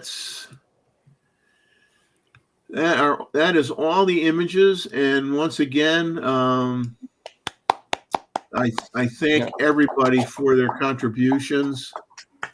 And really, you guys all make the show. You guys make the show. I mean, we just show up for the ride, and but you folks make the show what it is.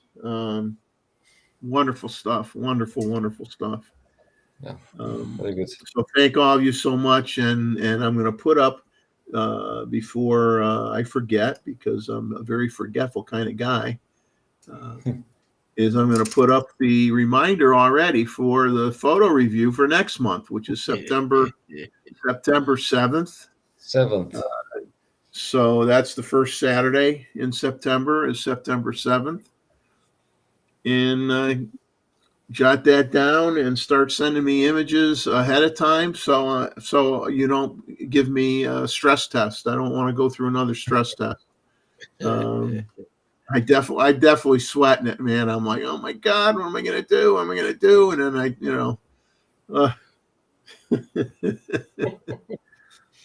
all I got to say, if you want to take bees going on lily pads, be prepared to take 1,000 pictures. Literally, I think I took 1,000 pictures. It was very, especially if the lighting is difficult, which it was. Everything was difficult. And you sit there, and just my advice, I mean, because you're sitting and you're trying to balance, okay, I want a little more depth of field because that bee might not be exactly where I'm focusing on that flower. So I want a little more depth of field. But then, of course, when you fool around with the depth of field, like I had auto ISO. So yeah, my depth of field would be whatever I set it for. My shutter speed would be whatever I set it for. And the ISO is what's going to be the thing that's changing. But then I didn't want the ISO to be too high either.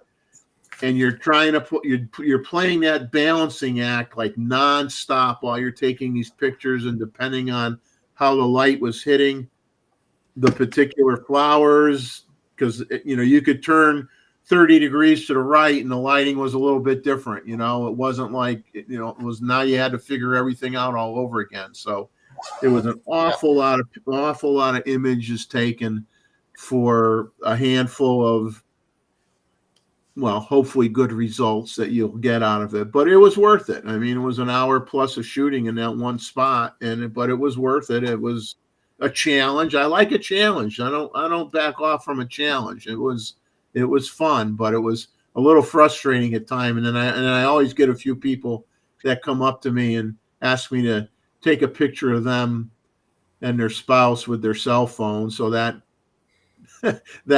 helps as well. Well, I remember I don't mind. we were discussing that the other day. The photo recognition doesn't work with bees, correct? No. So They're too small. They're too small and they're too fast and too erratic. And even if you zoom in, it will focus on the flower. It will not do what it does to the bird. So there has to be an insect mode at one point. You have to do. That's where you're like shooting like you did with an SLR. You're doing like zone focusing. You're focusing on a spot, and then you're trying to figure out, okay, how much do I want to stop down the lens so that if that bee is within 1 inch of that front edge of that flower, it's going to be sharp. And you do guess wrong. I mean, there's no doubt about it. You guess wrong, or the bee isn't cooperating, and instead of being 1 inch behind the front of the flower, it's 3 inches behind the front of the flower, and you're throwing away a lot of images. But that's the game. That's the game you play, and you try to get it. You end up with a handful that you like. It was worth it, right? It's you just have to.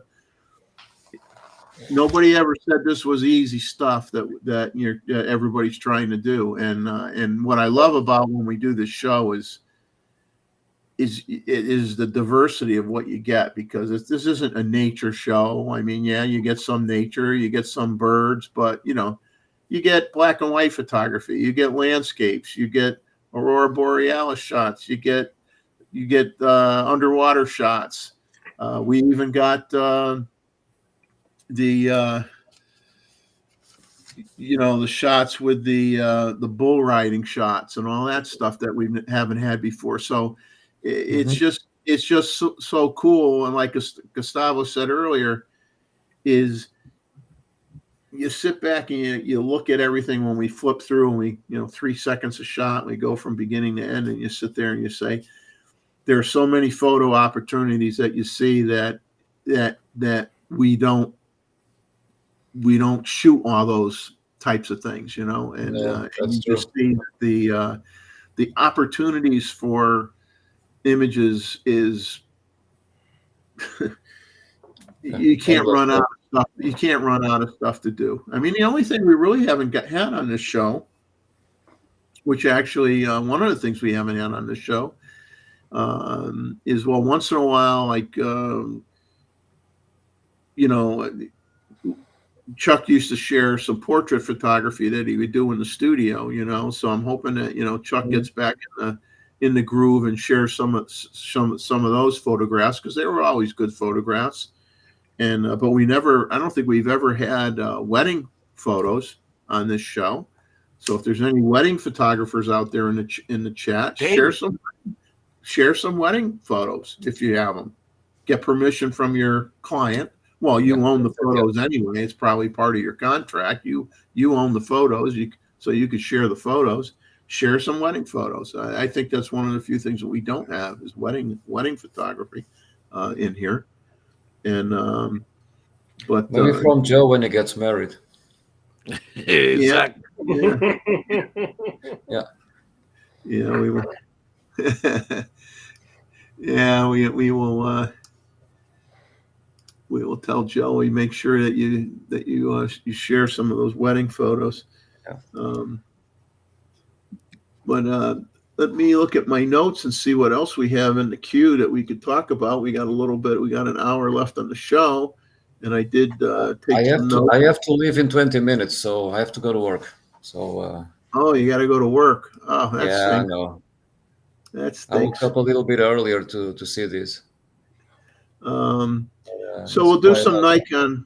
Nikon rumor stuff. Okay, new firmware updates for the ZF, the Z7 II, the Z8, the Z9.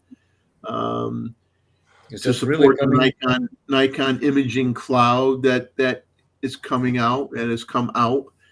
Now, my question is, though, I'm wondering if they're going to have any.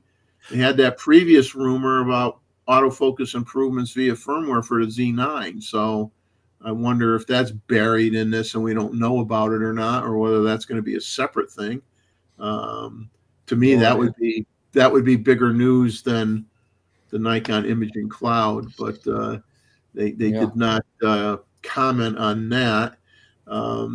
They have a new Kirk L bracket and a Kirk camera plate for the Z6 III. The L bracket's $160. The Kirk camera plate is $60. Nikon is having this is for Terry and Roy. I don't know if they've already, no, they haven't had this yet. It's actually it ended today.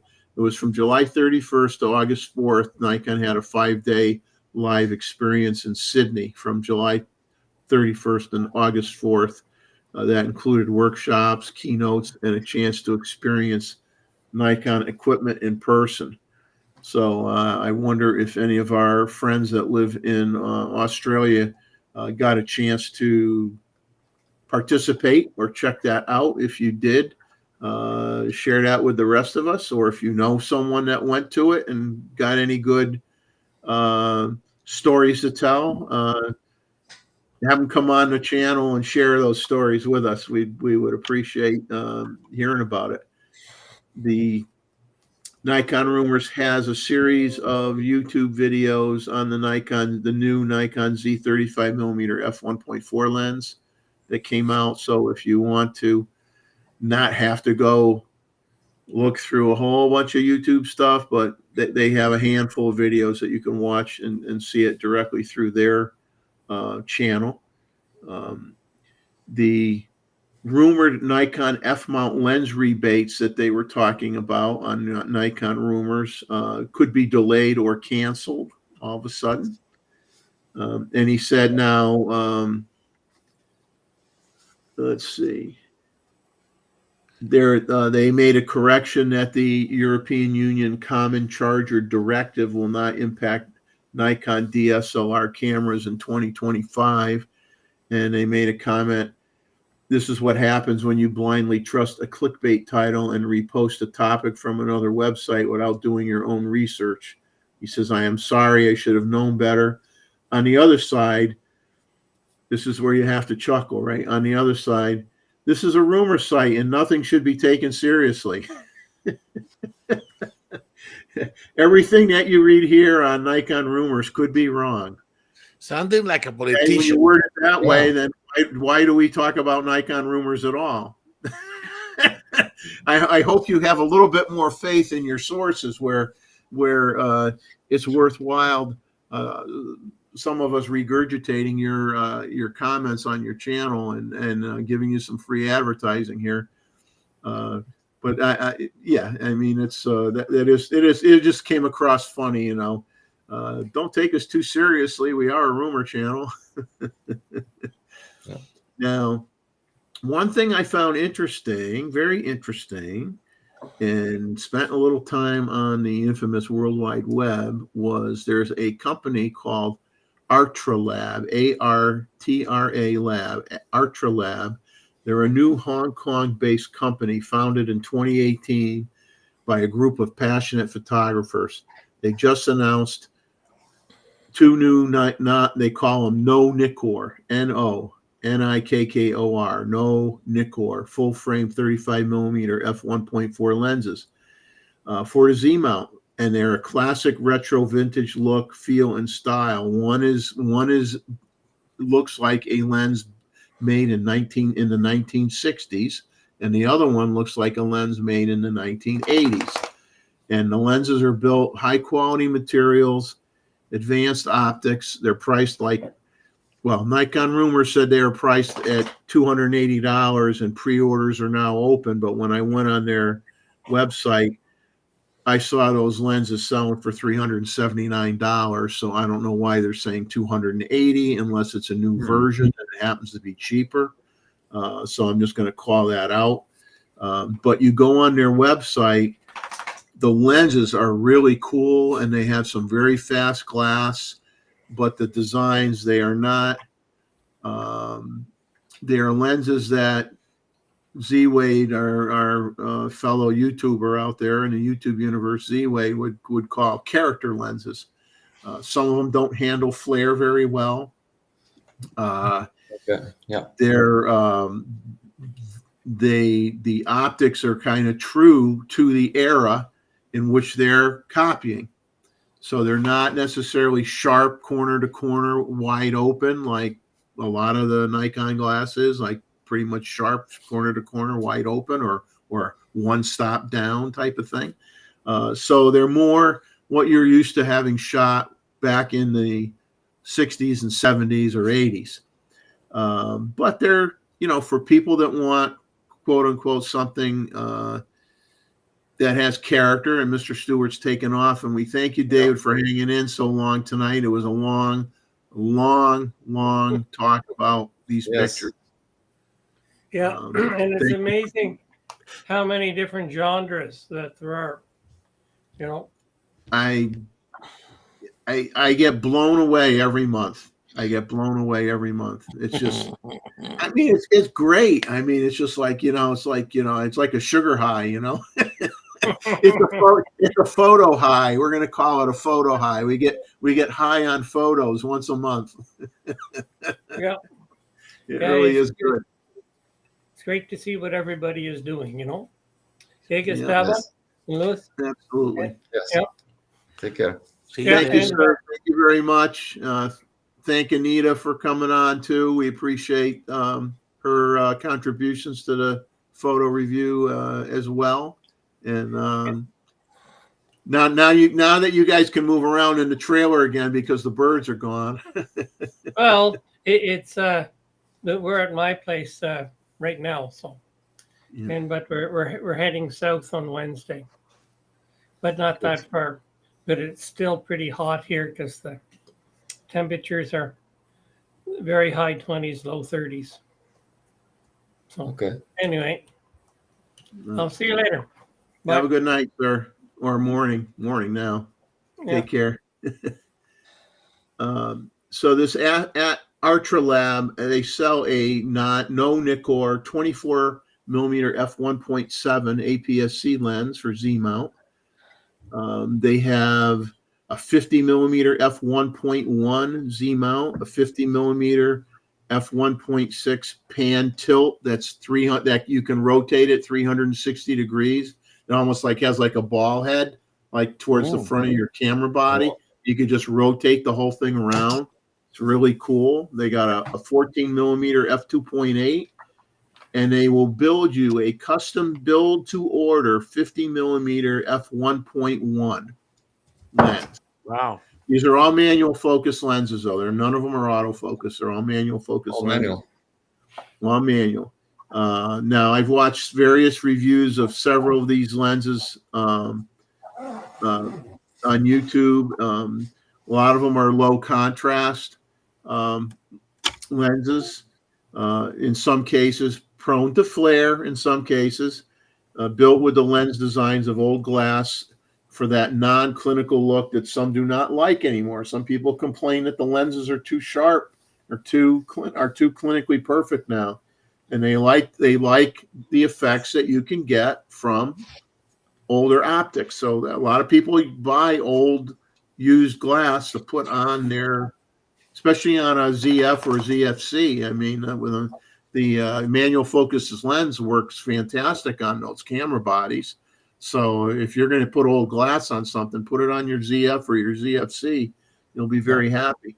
But they said the quality of lenses are outstanding. I mean, in terms of the manufacture of them and the engraving and the metal, and they're metal lenses, and they're really, really good. So guys might want to check them out. Well, I have to leave you guys as well. I have to go to work. Have a good one. At least I'm Well, glad. it's hard to say have a good one when you got to go to work. I don't know. It's you like your job. it's busy. It's busy and relaxing at the same time. Okay, well then you will have a good day. Yeah, I worked yesterday. It was quite busy, but that's normal in the summer on the weekends. It's always busy. But See, thanks It's again. nice. for your- It's nice. It's nice out there. And I was glad that I finished yesterday to process all the pictures that I took in Arizona. Finally, so now I can go back to another trip that I have whole bunch of pictures to process again. So I'm getting there. I still see the pictures from Costa Rica appearing in your Instagram account. I know. I always trick everybody. My sister, I talked to my sister yesterday, and then she asked, "How many times have you been there?" I said, "But if you see what I put on Instagram is never where I am, never." Exactly. And by the way, Gustavo, the pictures from Costa Rica, most of them that I put are from 2022. I'm not even. not I'm not from the even. last trip. No, I'm not Oh. even in 23 yet. That will come in a few weeks. Okay. I'll get to 24 in 2027, and we'll see pictures of 2024. Because I thought that you all these The kingfishers. kingfishers. I know. I heard you talking and like, oh, I have to tell Gustavo they're not from last time. Okay. I All have right. others from last time. And when I was in Iceland, I said, "Hey, if I get in trouble with some of the birds in terms of identifying the species," I send the photo to Luis in case that You can always do that, or via WhatsApp or whatever. yeah. Among colleagues, they always send me pictures of insects and everything, and they would like to get a reply from me. They normally get. Gustavo, I'm gonna make you hang a little bit. I gotta let the dog out quick. All right. Oh, okay. Well, Gustavo, keep on talking. All right. Yes. Okay. I'm going to be on my own here. Oh, one-man show. Yeah. No, it's talk about Iceland. No. I see you. I was telling last time, and I said the same. This was not mostly bird photography trip because it was our first trip. You had to go on to all the different locations, correct? So it was primarily landscape, right? Yeah. But then I always have the 600 if something came. So I got some birds. Obviously the puffin was some moss. I just processed that one that I sent for the show because Jeff was expecting, but I have some other puffin. Love the one that Terry did. That the kind of in your face with that. It was a good take on the puffins. Yeah. But I saw some of the didn't go to the specific bird location because I didn't want to get my wife. There is like a couple of islands offshore that I know that you have to stay there maybe a couple of days, and that will be then you will really be doing bird photography all the time. But I managed to get some. I mean, I photograph one that I like. Actually, I photographed the last day. I managed to get some red-throated loon. Oh, okay. Which I know you have them in the Netherlands, but the good thing here is that you see them in all these wading birds. You see them in their summer plumage, correct? Absolutely. So that red-breasted loon gave me a good choke. So I had a chance to sit there by a pond, and it was with a chick, so I managed to photograph that. Another location, I managed to get some European golden plover that was in the grass. Those are nice. Those are beautiful, correct? Yeah. We have a long session. Actually, my wife did enjoy that one. Photographing some Arctic terns. Yeah. And that place was fantastic because it was some nice background with yellow flowers, and the Arctic terns. It's a big colony, correct? You're there in the town, and of course, if you step out of the car, they come and dive on you. So it was Arctic terns. There are a few Arctic terns that breed in the Netherlands. They're kind of more or less the most southern area where they actually can breed. Did you see any Jaegers around there? No, saw some, but far away. Far Couldn't get away. a because there was that place that I showed in the landscape with that rock behind. There Mhm. was a what is it called Kitty Wake colony. Oh, kittiwakes. Yeah, yeah. And actually the Kittiwake colony, so they were diving trying to get some chicks, right? Ah, But nothing that I could photograph. Although I went twice there, actually. okay. If I would have gone for birds, I would have gone maybe a week or 2 weeks earlier, because for instance, on the turns, Yeah, the chicks were already flying, correct? yeah, And the loons and the grebes, they were already developed. They were not riding in the back of the yeah. other, but it certainly great opportunities for doing that. But maybe if I go another time, then I will be more relaxed interpreter. I don't have to see all the sites. Yeah, They're again, yeah, mandatory that you go there like that. That you have to visit, correct? yeah, absolutely.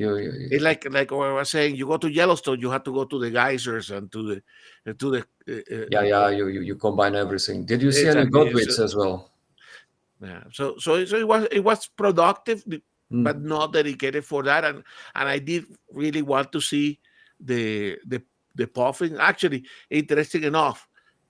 And when I get some of those pictures, and I will show it, Mm-hmm.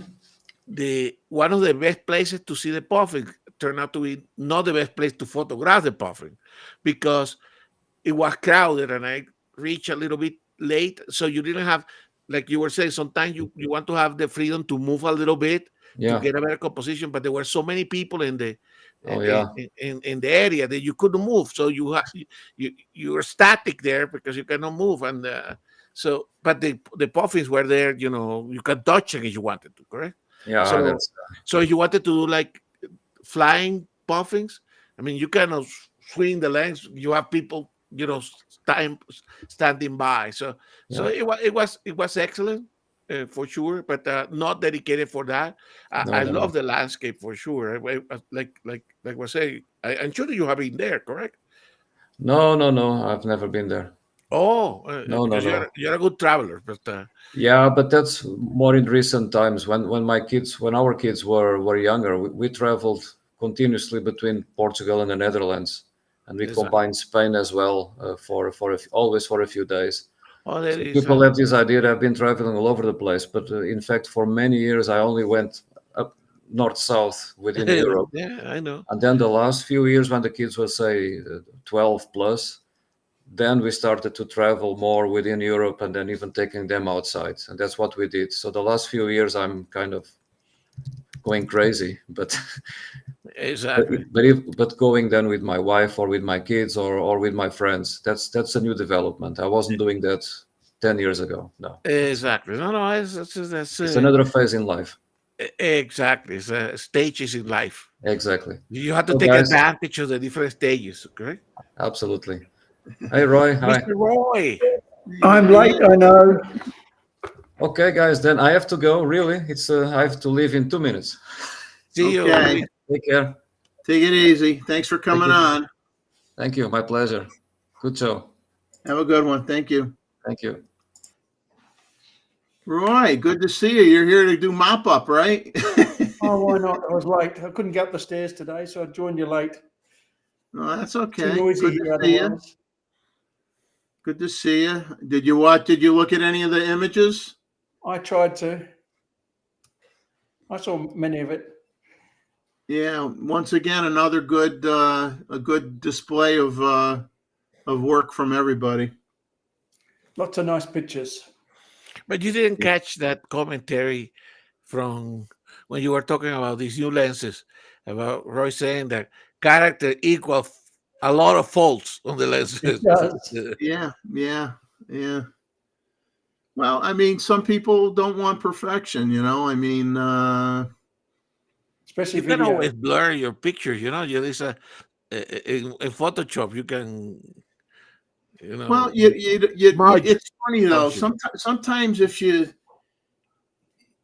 when you didn't have lenses that were so good, people complained that you didn't have lenses Exactly. that the lenses had too much flare, or the lenses had bokeh balls that looked like crap, or they found a million things that can complain about them, and then the manufacturers, decades later, start kicking out lenses that are exceptionally sharp and flare is well controlled, and this, that, and the other again, this, that, and the other, and then everybody flips the other way and says, well, it doesn't have any character. I think a lot of it's a number of lens elements. You put too much glass in a lens and it starts to lose that image contrast that you like. And the simple Roy, lenses are best. also a little bit of marketing, correct? Yeah. They make a lens. The lens is, Full marketing, yes. yeah, the lens doesn't have all the coating that they could, but because they want to keep the control, so we call it a character lens. Yeah, it's like, you could talk, like I said, we could say we talk all the time that, well, yeah, the difference between this lens is $400 more, but it has every coating that they make, every coating that they have is on that lens, and it's $400 more or $500 more, and the other one only has one coating on it. Well, that's part of why it's cheaper, not necessarily the complete reason why it's cheaper, but it's a part of the reason why it's cheaper. And you could drive yourself to drink really quick. Talking about lenses. It's easier to start with a good lens, though. Yeah, it not as much fun, but it's easier. Yeah, I mean, no one takes that advice. I mean, everybody over decades has said, you look at your lenses as a lifelong investment. Your camera bodies are going to change constantly. Get the best body you can afford. But if you're going to skimp somewhere, skimp on the body and spend more money on the glass. But I don't think most people adhere to that theory. I've been trying to teach people to look into lighting for years. No one's interested. Yeah. Well, who bought a whole bunch of lights the other day, sent me an email of all the stuff he bought, is Mr. Real Nikon lover, Jim Eads, bought a whole bunch of lights the other day. Sent me an email. Let me see if I can find it. Because I don't want to misquote, but he hopefully I didn't delete it. Maybe I did. So we're waiting for that, Roy. So that setup that you have, you could put that microscope, the eyepiece, that microscope objective, bellows, yes, in front of the bellow. Yeah, that does go on the bellows. What you have is that small ring that's an adapter. You screw the microscope so that you into can that. screw the objective from the microscope. It's just like a lens on the end of the bellows. Okay, and you focus with the bellows. Yes, you can. You're supposed to be about 160 millimeters from the focal plane, either that or 200, depending on what lens you're using. Wow, and with that you can photograph almost like a microscope, correct? Will function. It is exactly like a microscope. Wow. Just pick the objective that you want the resolution of, and off you go. Okay. Full microscope abilities. Okay, so it functions like a microscope. So you will put it vertical and put something on the table and use it like. I normally have them mounted on a copy stand. Exactly, like a copy stand. So it will be like a microscope. Yes. Wow, interesting. The tilt EVF, the tilt back screen comes real handy then. Okay. Yeah. I can't find the email. I think I deleted it, but he bought like a couple of, Godox, speed lights and some diffusing panels and some other stuff. He says it's Christmas. It's Christmas early. He was all excited, replenishing and replacing some of his old lighting gear with some new lighting gear. So good for him. Good for him. Godox are good enough. They do the job. They're not Yeah. perfect, but you don't want. It doesn't matter about lighting, as long as it does the job. I'd hate to buy half a dozen Pro Photos. Oh my God, yeah. And every accessory to them's 3 or 4 times the price. But they're good gear. Let's see what I got from anything from. I got nothing from Fuji, or do I?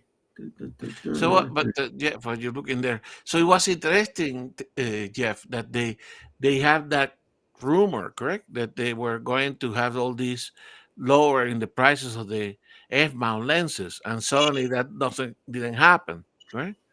Because because that in itself is a message, correct? Hey, we're not going to manufacture most of those because some of the price cuts were the rumors of the price cut were dramatic, correct? Yeah, on the older, like the 500 Wow. or the high end, the larger glass Exactly. telephotos. But I don't know. I don't know what happened there. I don't really think they're going to be making that much more No, glass. it will make Probably sense for not. them to take the inventory. Although you saw in the rumors as well today, correct? They were talking about the MPS material for the lenses and equipment they have on loan for the Olympics. Okay, they were still having DSLRs. Well, a lot of pros prefer them still. Exactly. So it was interesting when you look at the inventory that they had taken to the Olympics from Nikon Professional Services. You can see they still obviously get heavily weighted towards the C6, C8, and C6, the C6-3, the C8, and the C9. But they still have some X number of bodies of D5 and D6, correct? Yeah. Still perfectly functional. Exactly. Yeah, if you're not, I mean, when you think about it, I mean, from a image quality point of view, the D850 will take as good of an image as a Z9. For sure. I mean, it's just as I like the good. buttons on the D850 too. I mean, well, it's just remember, that, it's just that, yeah, like if you were, I mean, doing our genre of photography, Gustavo, that you and I do, we were always using the dynamic range autofocus mode because that was like the only thing that worked really good for the birds in flight, But, obviously the autofocus modes or the Z9 are better. But in terms of image quality, I took probably 100,000. I took well over 100,000 pictures plus with my D850s and loved them. And sport photography comes with challenges, correct? But it's a controlled environment. At least you can, hey, I got to position myself here because the action is happening there, and you can plan a little bit. You're not so reactive. You can be a little bit more proactive. But it's interesting to see that inventory. But going back again is the issue that if they do eventually sell all those lenses at a reduced price, it's an end of an era, correct? It's basically saying this is where we're going to start manufacturing those. Although the other rumor that was interesting, Jeff, you probably caught on that one, is that they're going to raise the price of the 180 to 600. Well, they already did because my friend Bob was going to buy it. Oh, brother. And it went up $200. Exactly. Painful. Went up $200. And I know I know if it was a exchange rate exchange dollar versus the yen, and the yen have risen a little bit, but nothing to justify $200. So this is basically they saying, hey, this lens is such a demand that we can raise the price. It's not an exchange rate issue. No, it's this going exactly going here. Money in the pocket. You can't blame him for that. They all do it. No, it's a business. Sorry for Bob, for sure. Yeah. Oh yeah. He called me up. He said I was going to order it and it went up $200. So maybe in the future there will be other rebates, but still good value. They will come again with the prices, right? So just Bob had to be patient. Yeah. He keep using your lenses. What's that? He keep using yours in the meantime. Well, he's had mine for a little while, but he told me, he says, I'm giving it back to you. I can't keep it forever. Exactly. There was I didn't find really much of anything worth writing down for Fuji, and with Canon rumors, they just talked about having a few different ship dates posted on various retailers' websites.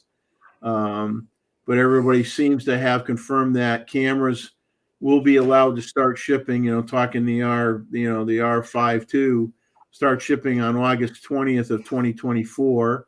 He says, as always, retailers will likely ship a day or two before online orders, and some will let them out early if you're a walk-in and on a pre-order list.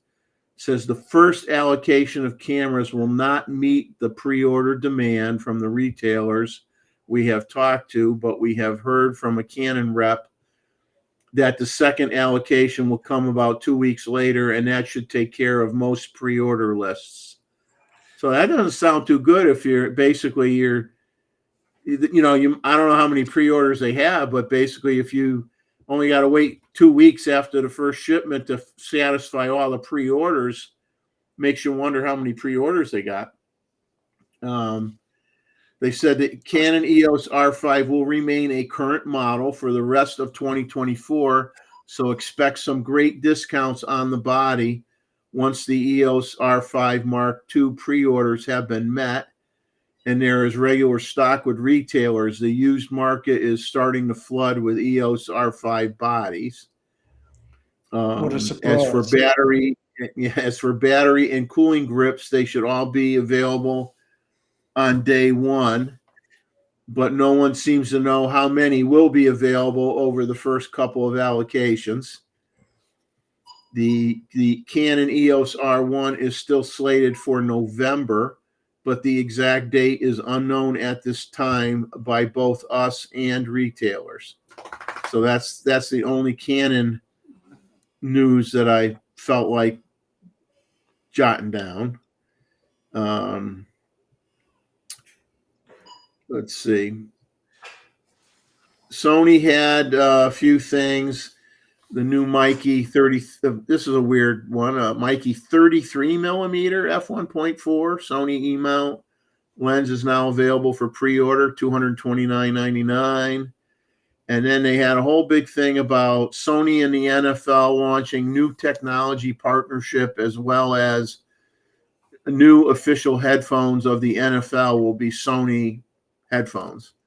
It says through this partnership, Sony and the NFL will be working collaboratively with coaches, players, teams, and leaderships across the organization to transform the future of football. This includes an expansion of Sony's sports technology through Hawkeye innovations to support officiating and the development of on-field and sideline technologies, including a new coach's sideline headset that will debut in the 2025 season.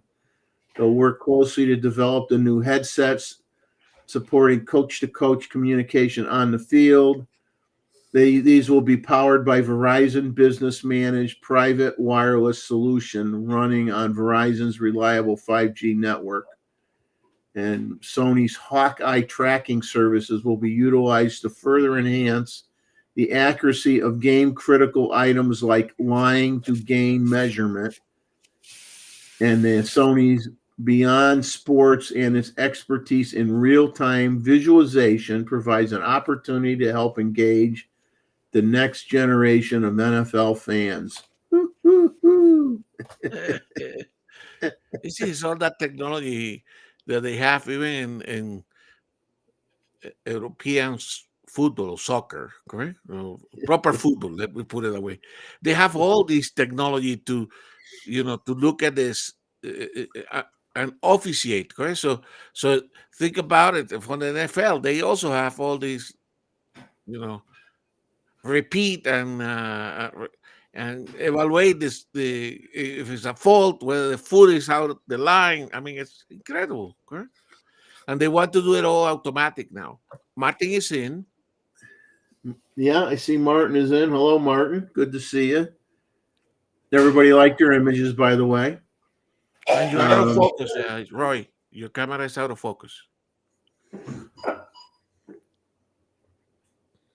How's that? Now, good. Yeah, you're good. Now you're not. You were good when you were leaning forward, but as soon as you lean backwards, I hadn't set up this camera to be used. It wasn't ready. But Jeff, when you were talking about the Canon, okay, I hope Canon do an event with my local camera store, my camera here in Denver, like the Nikon did. And if I get to know that they are doing that event, I'm going to go there. I want to, there is nothing to replace first-hand experience. Okay, if they do it like the Nikon event, that was like 3 hours, and they have a bunch of cameras, and you can play. I would like to see. Correct? I will spend 3 hours, with that camera to see how different it is from our Nikon experience. Yeah. Yeah, I think like I said, the having three battery options, a cooling grip that doesn't have any vertical buttons on it, which you're going to want if you're going to shoot 8K. You need to have it, right? So somebody may have to buy that if they're into video big time, and then if they do. If they're not just doing video and they do a lot of stills, then they're going to have to buy another grip on top of that one for vertical shooting. If they do portrait orientation, they're going to want one of the other grips. So, there's like another $1,000 that you're paying on top of the price of the camera to do what you want to do. And so, it's it's not overly cost effective. Plus, the cameras are priced higher than the competition as it is to begin with. So, it's. But if you're in their ecosystem, and it isn't any different from Nikon. If Nikon came out with a Z9 II and they said it's $6,500, I'm just throwing a number out. Doesn't mean crap, but let's say it's $6,500. Then a lot of people are going to say, "Oh, that ain't worth no $6,500." And but it comes down as the Nikon users going to be willing to pay that kind of money. Same thing with the Canon guys. We could say it seems like they're awfully high for their stuff, but if you're in their ecosystem and you have a lot of their lenses, and you want the latest technology or whatever, you're going to spend the money and you're going to buy it. Simple as that. You're going to buy it. But if they do that event, I would try to go. I want to see, correct? Because I have out of this group, I have the least reference because I only shoot Nikon. Okay, I always have shot Nikon, and so I'm used to that ecosystem. But I want to see how good are the. So it doesn't mean that I'm going to change, not for any reason. It's just I'm too invested on that system. But I want to see indeed how much better the Sony or the Canons are. Right? I'm sure there will be elements that will be much better. You got some interesting features on the Canons. And particularly for what you said, Jeff. In the past, it used to be easy, correct? To go out to a camera store and you will see them all. Now it's only.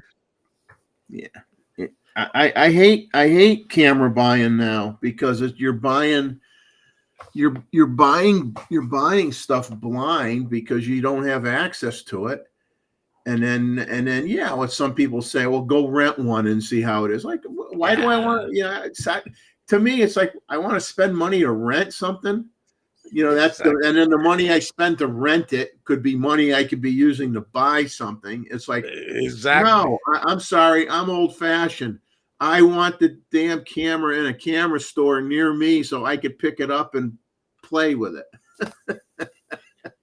And Exactly. you know what? The camera manufacturers should do, especially with the fact that there are so many camera stores that have closed.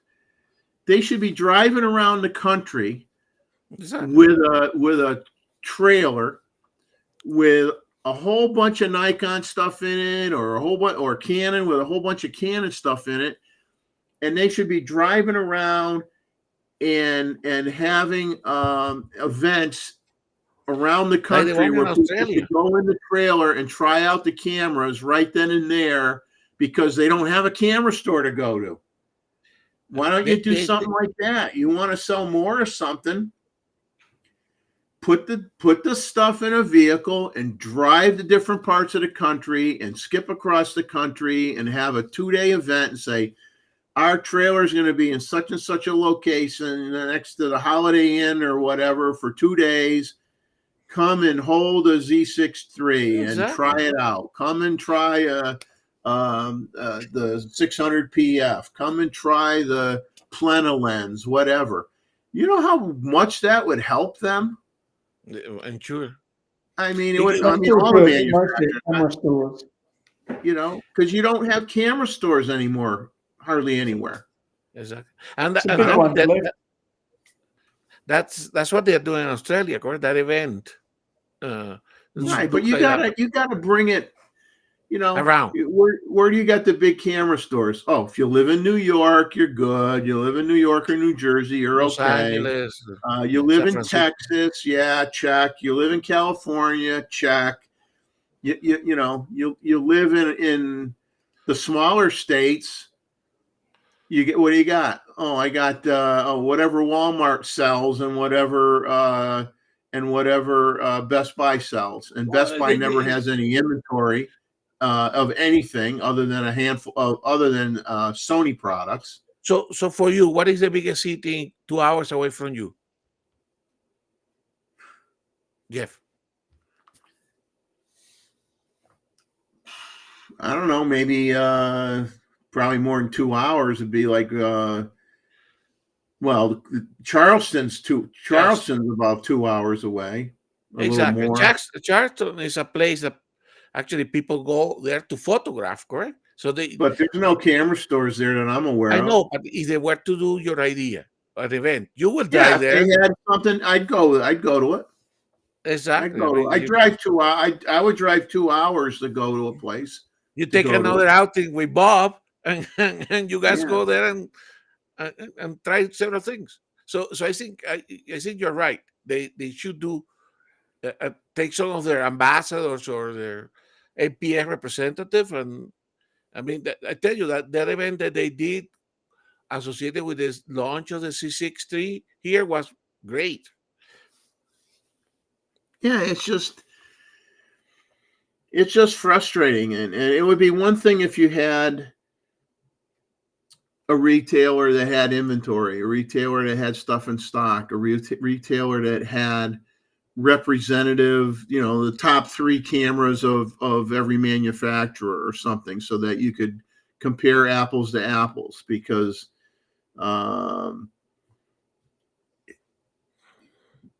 buying a cam, it's like I said, when buying a motorcycle, where if motorcycle companies do it, the dealers won't let you take a motorcycle out. I don't care you got a license or not. You're not going to test drive any motorcycle.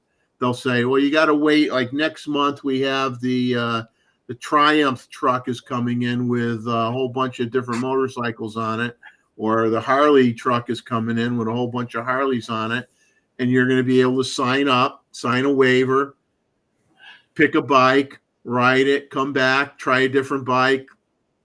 Exactly. That's the only time you're going to get to do that. So they do it. The motorcycle industry does it. The camera industry should do it. Yeah, rather than buying basically equipment that is expensive on a spec sheet, correct? Yeah, you're buying off a spec sheet, or you're buying off of, heaven forbid, reviews of people on YouTube. Exactly. Spec sheets lie. Yeah, spec sheets aren't complete. Manuals are weasel worded where, oh, they say it'll do this, and it's like when you find out, well, yeah, it does that, but then it's not 14-bit anymore, it's 12-bit or it's 10-bit, or oh, if I switch to that mode, my record time drops significantly, or in the old days, oh, if I use this mode, I don't have as many active autofocus points. You know what I mean? There's always that little 6-point font of verbiage diarrhea in every manual where you kind of get screwed because they don't tell you that in the marketing, and you don't find out till you get the camera or read the 999-page manual. Yeah, you have to read, and you have to read between the lines or take the YouTube advice with a pinch of salt. That's why we rely on people that basically, when they review like a long telephoto and this person is not a wildlife photographer, you don't take that serious, but you get Steve Perry, and then you say, okay, at least he's used this type of lenses before, correct? Then you take it a little bit more serious. But anyway, I agree. They should do those. It's like Matt Granger, and I have nothing against Matt Granger, so don't take it as don't take this as a negative. But I don't consider Matt Granger a wildlife photographer. Okay, exactly. So Matt Granger will say, "Here's my wildlife kit." His wildlife kit is he's taking pictures of birds at a park, or he's taking pictures of birds at a zoo.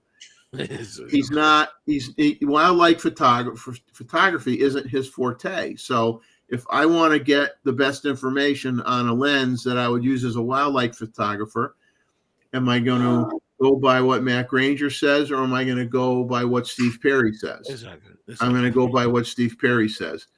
Now, if I'm shooting portraits and the type of photographer that Matt Granger shoots, am I going to listen to him, or am I going to listen to Steve Perry? I'm going to listen to him for that kind of photography. Exactly. So it's just because you can pick up a lens and shoot a bird in across the street doesn't make you a wildlife photographer. Exactly. Unfortunately, that's true. And Sean, yes, Morton Hilmer, yes, he's a wildlife photographer. Correct. So you will take his advice. Yeah, well. I watch Morton Hilmer once in a while. He's an interesting guy. Yeah.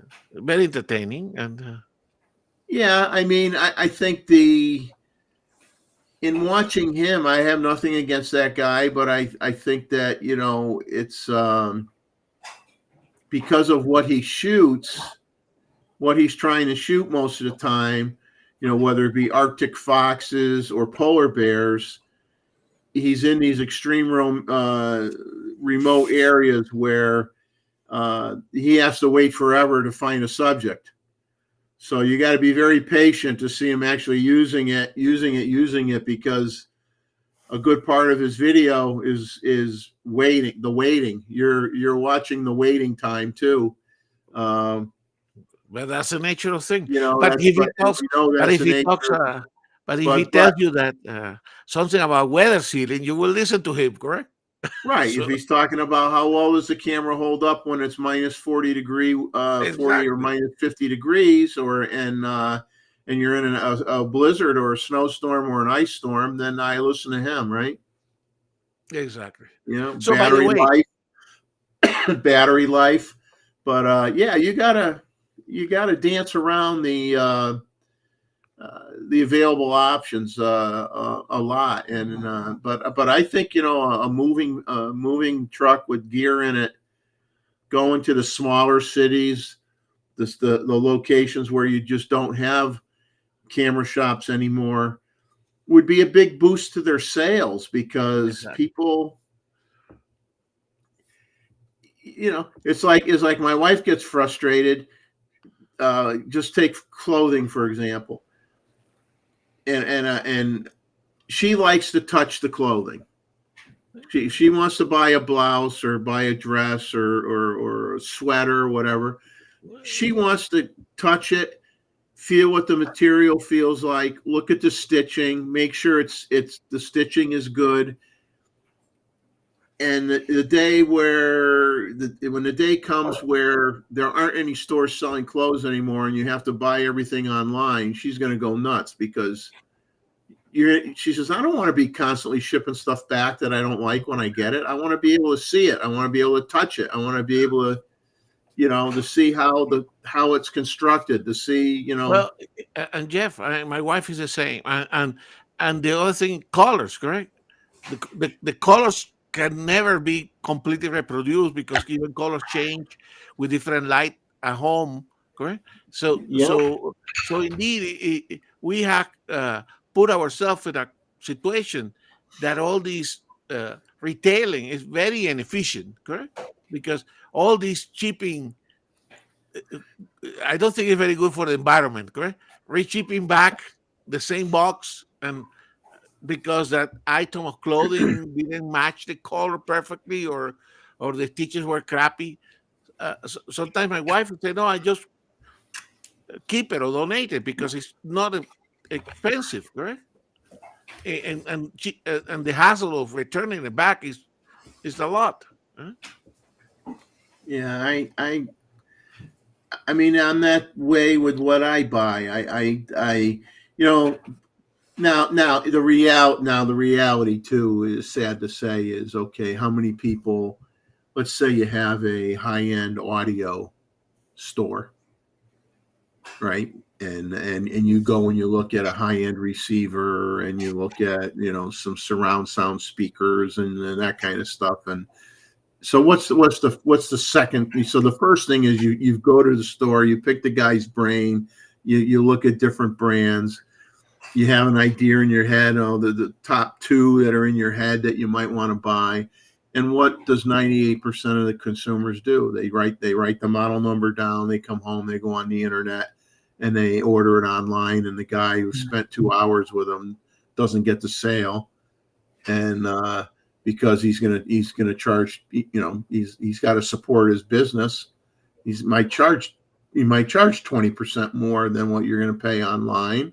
And so we want it both ways. We want to be able to touch it, feel it, see it, this, that, and the other. But then we're going to go online and buy it as cheap as we can. That's the advantage of if you have the moving truck going around. You're not screwing any retailer that way, right? It's Exactly. The corporation that sells the product is They showing don't you the care. product, and then you buy it from whoever. Then you buy it from whoever you want. You buy it from B&H. You buy it from Adorama. You buy it from Joe Blow. You buy it from Nikon USA or whatever you want to do. Although the new Nikon products or the new Canon product, they have a retail price, correct? So in the case of this my camera, correct, you could buy the C6 there, and the retailer that put the show with Nikon actually got the sale. So it makes sense what you said. So anyway, Yeah, something's got to change. It's just you're getting picked on, Roy. Did you see the comment? What's that? Mookie's joking with you. I'll put it up on the screen. Mookie's joking with you. Yeah, true. Just because you got a bird on your porch doesn't make you a wildlife photographer. and you have beautiful birds. So. And just because I got married doesn't mean I'm a wedding photographer. I just find them funny. Yeah. But so we reach our time here, Mr. yeah, Jeff. we've reached our time. Hey, I think we had another winner. I think we had another good show. So and thanks to everybody in the chat, because if you're not here, I'm not going to be here. Let's put it that way. So I'm only here because you guys keep showing up, And the day you get fed up with me and you don't show up anymore, then I'm in early retirement. So the show's only as good as the people that come on the show, both in the chat and obviously a special thank you for those that have dedicated, a whole 5 hours, sometimes more, to join me in on the panel. That's a big commitment from our guests. That's a big commitment from Roy and Gustavo and David Stewart, and then others that come on for maybe a couple hours or 3 hours. That's a big deal to me. People taking that time out of their lives to do this. I mean, there's nothing that we talk about that changes the world or changes anybody's life here. It's just people that happen to share the same interests and have a love of photography. And it's just a blessing that we have a core group of people that come in here. I mean, I really wish just from I think new people could gain a lot of knowledge from coming on this channel and picking the brains of the people that are on the chat or picking the brains of the people that are on the panel. And I think they could get a lot out of it. So I wish we would grow that way and be able to draw in younger people. But it is what it is. But we definitely have a very good group of individuals that come here, and a lot of people that support us by taking the time to hang in with us for 5 hours. I mean, Exactly. I don't even watch football games anymore because they're too long, and you guys are here hours beyond a football game to listen to us. So we appreciate you, and we hope to see you next Saturday. We'll see what occurs in the photo world between now and next Saturday that we could talk about. Oh, and we do have a presentation from Ava. 10 p.m. next Saturday night. I'll get the thing. Is it 24 to 400, Gustavo, or 28 to 400? I forget. 28 to 400. 28 to 400. So she's going to be talking about that lens. She's had it for a while. She's put a pitch together. She's going to be presenting it around 10 o'clock at night, Eastern time, next Saturday night. So please support her coming on and sharing her pitch, which I wish everybody would do. Find something to come on the show and talk about that's related to photography, of course. And so I'll let you guys go in the chat, and you have a great night, and we hope to see you next week. And everybody take care. Bye. We appreciate you.